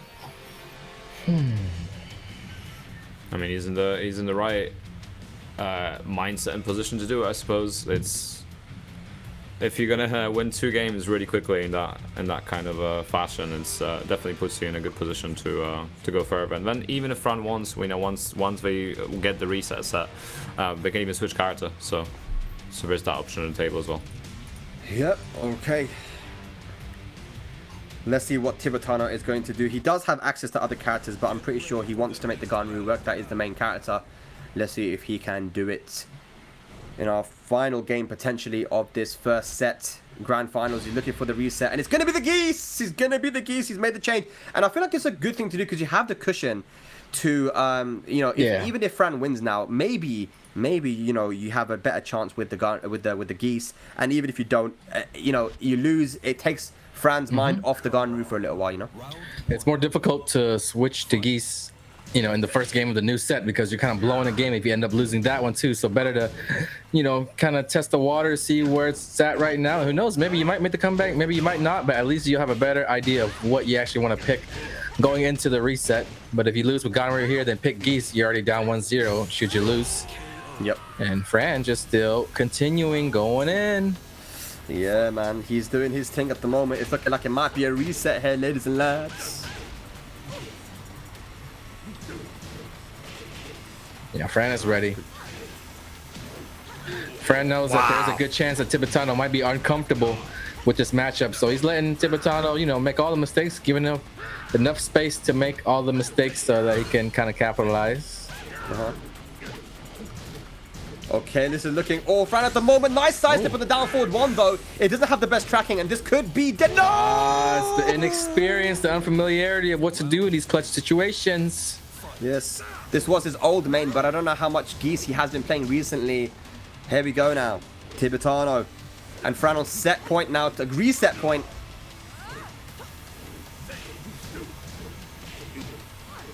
Good punish. Yeah, but you know, now we know that that ain't the answer. You know, it might be Claudio or something, but the Geese is not the answer. Oh, the damage, bro. One more hit's going to do it here for Fran to get the reset here for ICFC week number 1. And there it is. The full crash down for Fran. 3 rounds straight. We have a reset here for our grand finals of the ICFC EU for 2023 week 1. It all comes down to this final first of 3 now. And I think we're probably going to go back to the Ganryu or maybe the Claudio, as you said. Claudio wouldn't be a bad option for this, to be fair. Yeah, I think we might get Ganryu. Good strings. Yeah, could be for sure. But we'll have to wait and see what he does. But Fran right now is on a roll. He's got a lot of momentum, and I think that when an Ana player has confidence and momentum, it's a scary thing to do. He's gonna have to try and make him doubt himself if he can. You know, get a few clutch blocks on these full clutch mix-ups and stuff. So let's see. Alrighty, the score is reset. We're now at 0-0, and Fran, with all the momentum right now, is trying to take down the ICFC, his first week back after a long layoff. It's been a while since we've seen Fran compete. He's been overseas, been spending his time in Korea, been leveling up with the guys over there, come back with the vengeance, and after losing to Tibetano 2-0, he's won 3 straight games. So these guys are kind of playing an extended superset. You know, play the first of 2, just finish the first of 3, and now we move on to the grand finale. The grand finals reset begins now. Score is reset. Who's gonna be? It's gonna be Ganryu. Okay, Ganryu. I like that, you know, because even though he didn't really get anything from the Geese in that match, what he did is he gave Fran a little bit of a break from the Ganryu. Maybe, you know, he'll forget some of the things that the adjustments that he made. You know, these are all kind of tournament strategies that are in play at the moment. But let's go. There's a lot of channel points on the line I'm seeing right now, but let's see who's going to be able to take it in the end. Is it going to be Fran or is it going to be Tibetano? Let's go. Grand finals reset. He's both fairly conservative so far, but the Magic 4 connecting for Fran again. Might be able to go to the wall here.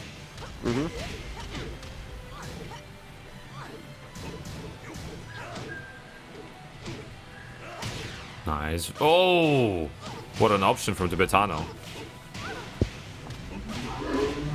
Are we going downstairs? No, keeping the wall there. Okay, 4-4-3. Nice duck. Stays ducking as well. Good check again, down forward 1-2. Great way to check your opponent right before the end of the round. Yep. And another Magic 4. Fran really is catching on to Tibetano's timing here. Yeah, for sure, man. You know, when those Magic 4 start hitting, it's a bit deep, man. He's getting very, very comfortable with the way that Tibetano is playing at the moment. And that is the headbutt. And that's one of the only things that you can really use to, you know, to release the pressure. And that's a nice down forward 1+2 for the wall splat and break.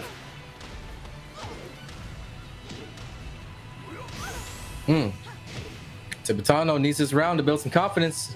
It would be devastating. Oh, is that a punish? 13? Yeah. Wow. Yeah, that On rage art point. is so good. Yeah, all that uncomfortable feeling that you said that you saw from Fran in the first set, it ain't there no more. He's punishing Definitely not. frame perfect with the rage art. Yeah, he's got to do something and do something quickly, man, because he is running away with this set at the moment. He's going to be taking this tournament unless Tibetano can really change it up. Yeah, Fran really mixing up the options as well, looking for those down 3-2s as well, trying to get counter hit launchers, etc. Yeah.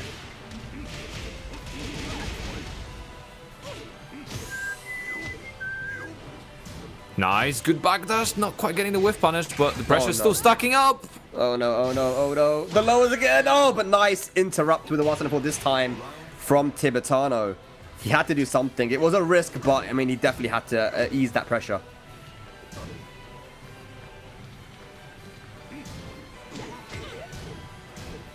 Nice, going to the string.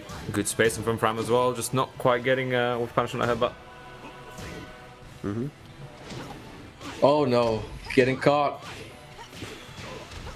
Getting caught with everything. Oh, this is not looking good, bruv.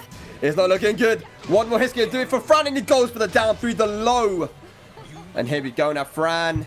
Is that 4-0? Because was that 3-0 in the first one? It was, Yep. right? Yeah. Yep.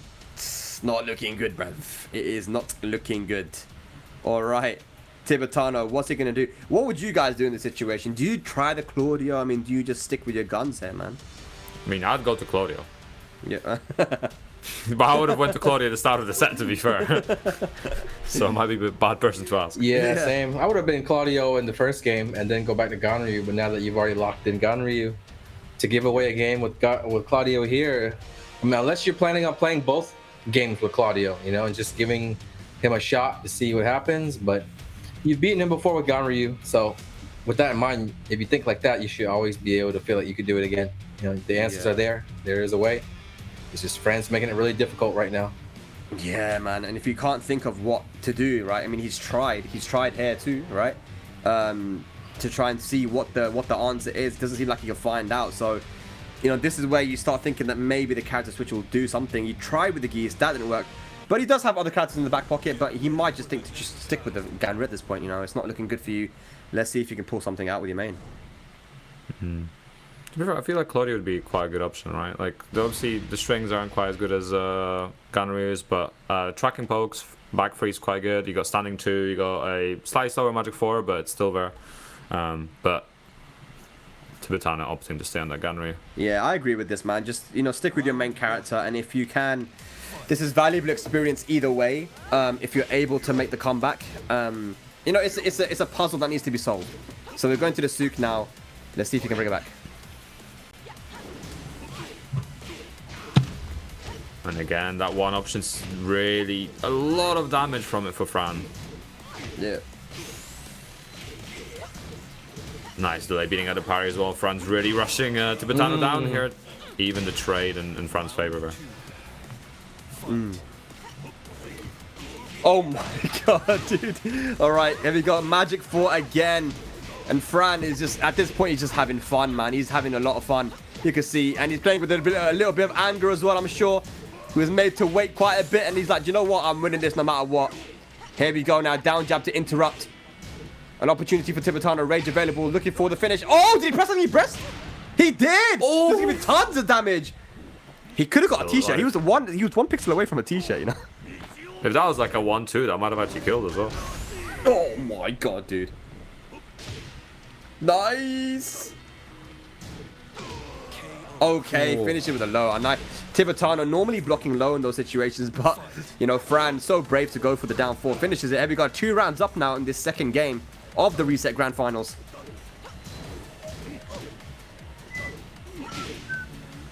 Oh, the Magic 4 again.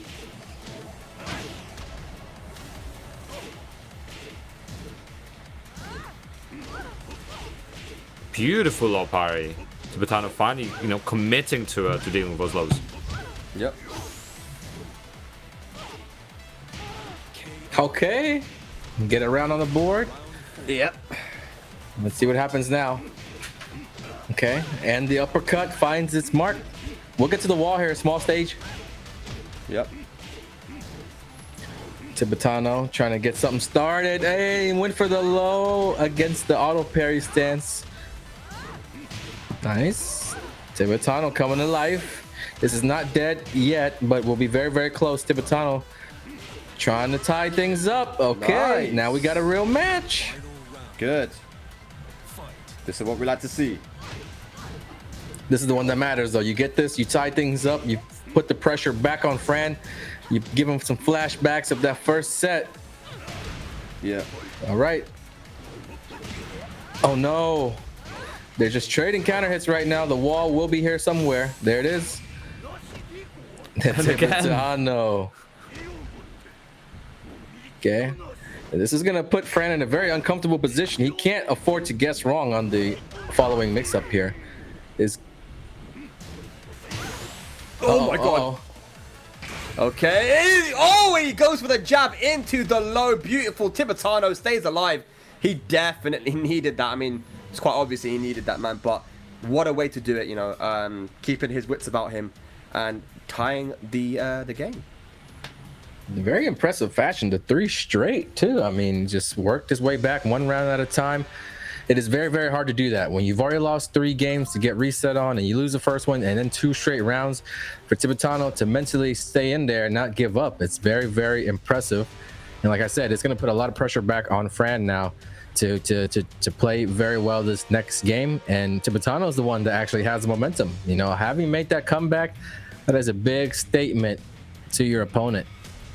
Yeah, I think it's going to be tough to win the set because Fran has a lot of confidence as well, but definitely not as much as before when he was up 2 rounds to 0. Yeah, no, I mean, but if you think about it, at this point, it's just tied now, right? Because you have the benefit of being in the winner's side. You know, after all is said and done, after all that, you know, that work you put in the first set of the grand finals, it is now just 1-1. And so Tibetano, you know, has been in his position before. He just needs to keep his head about him and just, you know, realize that it's 1-1, fresh new set. Let's see who's going to take it. We're going to the Forgotten Realm, of course.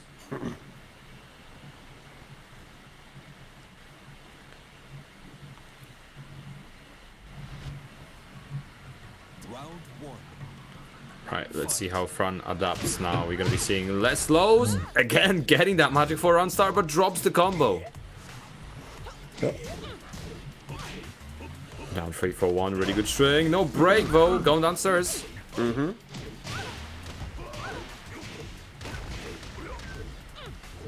Oh, try to go for that. That actually hit grounded.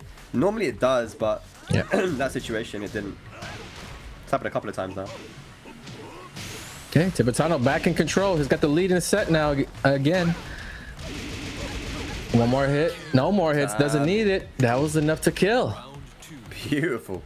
All right, Tibetano. Down 4-2, threads the needle. Beautiful with Punisher because that's going to go easily to the wall. Are we going downstairs? Yes, we are. Yeah, he stole all 3 floor breaks. Definitely working against Fran's plans here. Here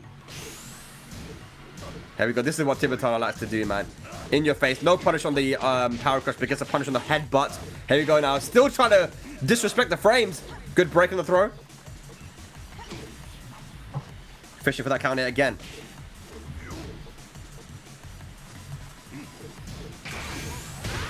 Oh! Rage drive. Walks forward just to get the timing on the combo as well. So we're all tied up. 1 game apiece. 1 round apiece. Nice, catching the step.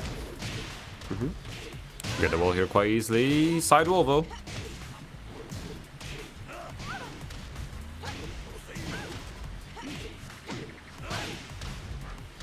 But again, Tibetano not scared of challenging, but Fran going for the low again. What a combo. Still alive. Oh, he really looking for that low, but he goes for the throw instead.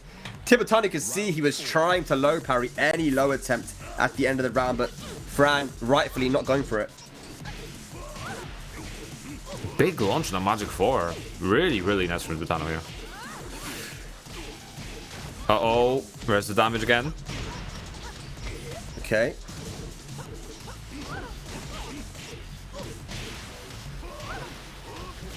Uh-oh, yeah, stays on the ground. I like it. That's going to be a launch. Can Fran kill? Can he kill?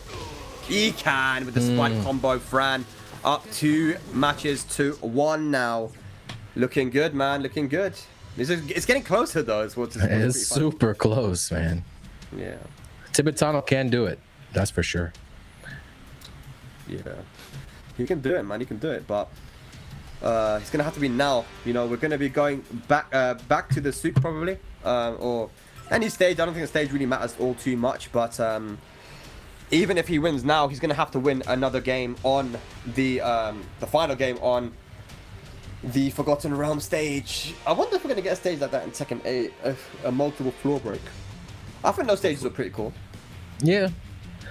I think they've been experimenting with like combinations of floor break, balcony break, this, that, and you know, with the Geese stage coming in and then the Forgotten Realm stage, you know, there are a lot of different combinations as to what we can get. What's your guys' opinions on the wall stages, which are basically infinite? Like, you know, you look at Yakushima stage, and it looks like the Colosseum stage might be the same as well. In that it's got walls, but it's massive, and it's going to be difficult to find a wall there. I like it. I like it. It goes in line with the aggressiveness theme. They want you to be aggressive, and so I thought there was a chance they might even take out infinite stages entirely and put in those Yakushima style stages where it's almost like an infinite, but if you turn a little bit too much, then you might find yourself with your back to the wall. And I kind of do like that. So where the defensive players can play defensive, but not just abuse the fact that they can just backdash for 60 seconds straight. It does get kind of annoying and maybe not as exciting for casual viewers to watch at that rate. Yeah, for sure. I agree with that, man. But Tibetano, you know, he loves the walls for sure, and he's going to find one here at the start of the round. And that's going to be a confirm as well. What a quick round. If it hadn't already been done, that was a round done in 13 seconds. The t-shirt's already been claimed, though. I think it was Tibetano who claimed that bounty anyways, right? I'm not sure. Was it? Maybe, yeah. He already won himself a t-shirt today, so we got to cap him at 1. It's fair enough, man, fair enough. He's put in the work today, but here we go, Fran. Can he win it here?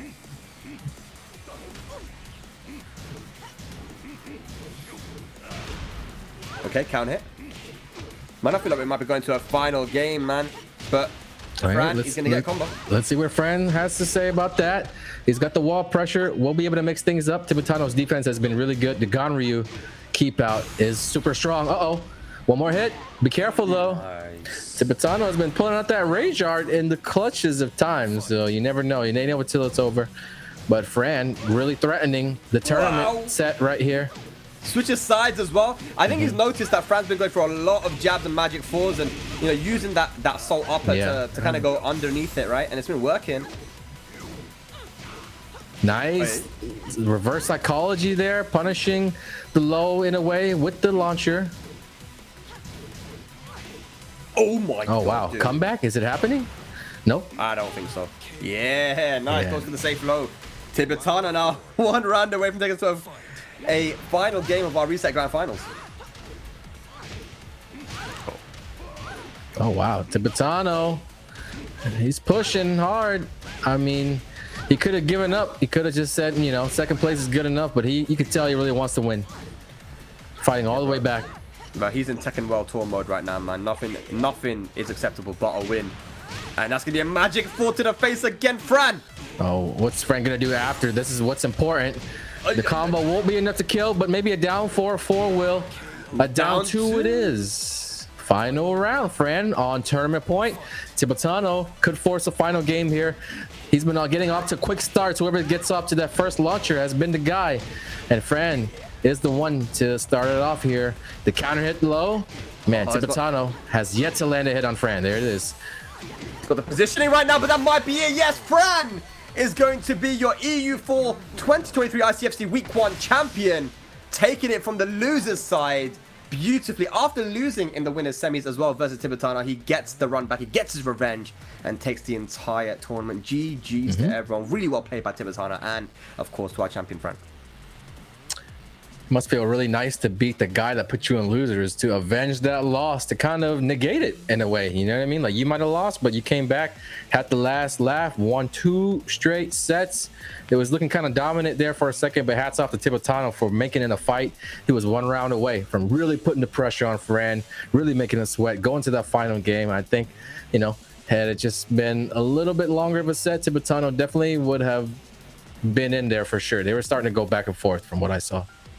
Yeah, just all around really good stuff, man. I'm sure if we broke that down, we'd see all the little adaptations that were made throughout the sets they played, and the difference in timing and move choices. I think that's what I always love watching high-level Tekken like that, man. Tibetano, I don't know if he's won a ICFC before. He was very close this time, so we're not going to get a new champion, but I'm sure he's going to be doing big damage for the remaining weeks. And of course, it's only week 1, and there's so much more to come as well. And yeah, thank you to everyone that directly contributed. We had quite a few people directly contributing to the prize pool this time. We ended up at $149, just shy of 150. Thanks to everyone that claimed the code and put in that free 25 cents. You're all part of the Cool Kids Club now. And of course, everyone that directly contributed as well. The match arena is still live though. If you guys, you now know who's made it into our top 4 and got them got the money. So, if you want to contribute still last minute, then you can. Of course, the merch is available as well. The 10-0 merch. We have 10-0 and ICFC merchandise, as well as merchandise from all of your favorite streamers, guys. We've got Tasty Steve, Justin Wong, Margin of Barmer, Sagejam, and of course Aris, Avoiding the Puddle as well. All of this stuff is available online at 10.0.gg/merch, or you can scan the QR code that you see there at the top right hand side. And all of this, of course, it does support the fighting game community and your favorite content creators. Yeah, especially we also don't forget about the officially licensed merch from Tekken, Street Fighter, King of Fighters, Guilty Gear, all that available and more. You want to check it out. We didn't have a slide for you guys for the other stuff, but you definitely do want to check it out. And for all things ICFC, follow us here on our socials, 10-0 Media. Follow the Twitch channel if you haven't already. You can register and find out more about our tournaments week to week. It's not just an EU thing, it's a global tournament every single Wednesday. And now we've moved Tuesdays and Mondays as well. We'll be hosting MK1. We've already been doing Street Fighter 6 this season on Tuesdays. So if you just want to learn more, keep up to date on all things ICFC and 10-0 Media, check out our site, 10-0.gg/ICFC. Might as well, since you're already going to be checking out the shop, right? And yeah, this has been week 1 of ICFC Fall. It's been a great tournament. Over 100 of EU's finest came to battle, but it is Fran making his grand return, taking it over Tibetano, who's been doing really well in tournaments. So, now the stage is set for week 2. We'll be back same time, same place next week to see what happens. I'm sure all your favorite players will be back and more. But until next time, we want to thank you guys once again for joining us. Appreciate you guys. Don't forget, level up your game. We'll be having their week 1 of the NAICFC in just under 2 hours. We'll see you guys next week. Thank you for watching. Peace.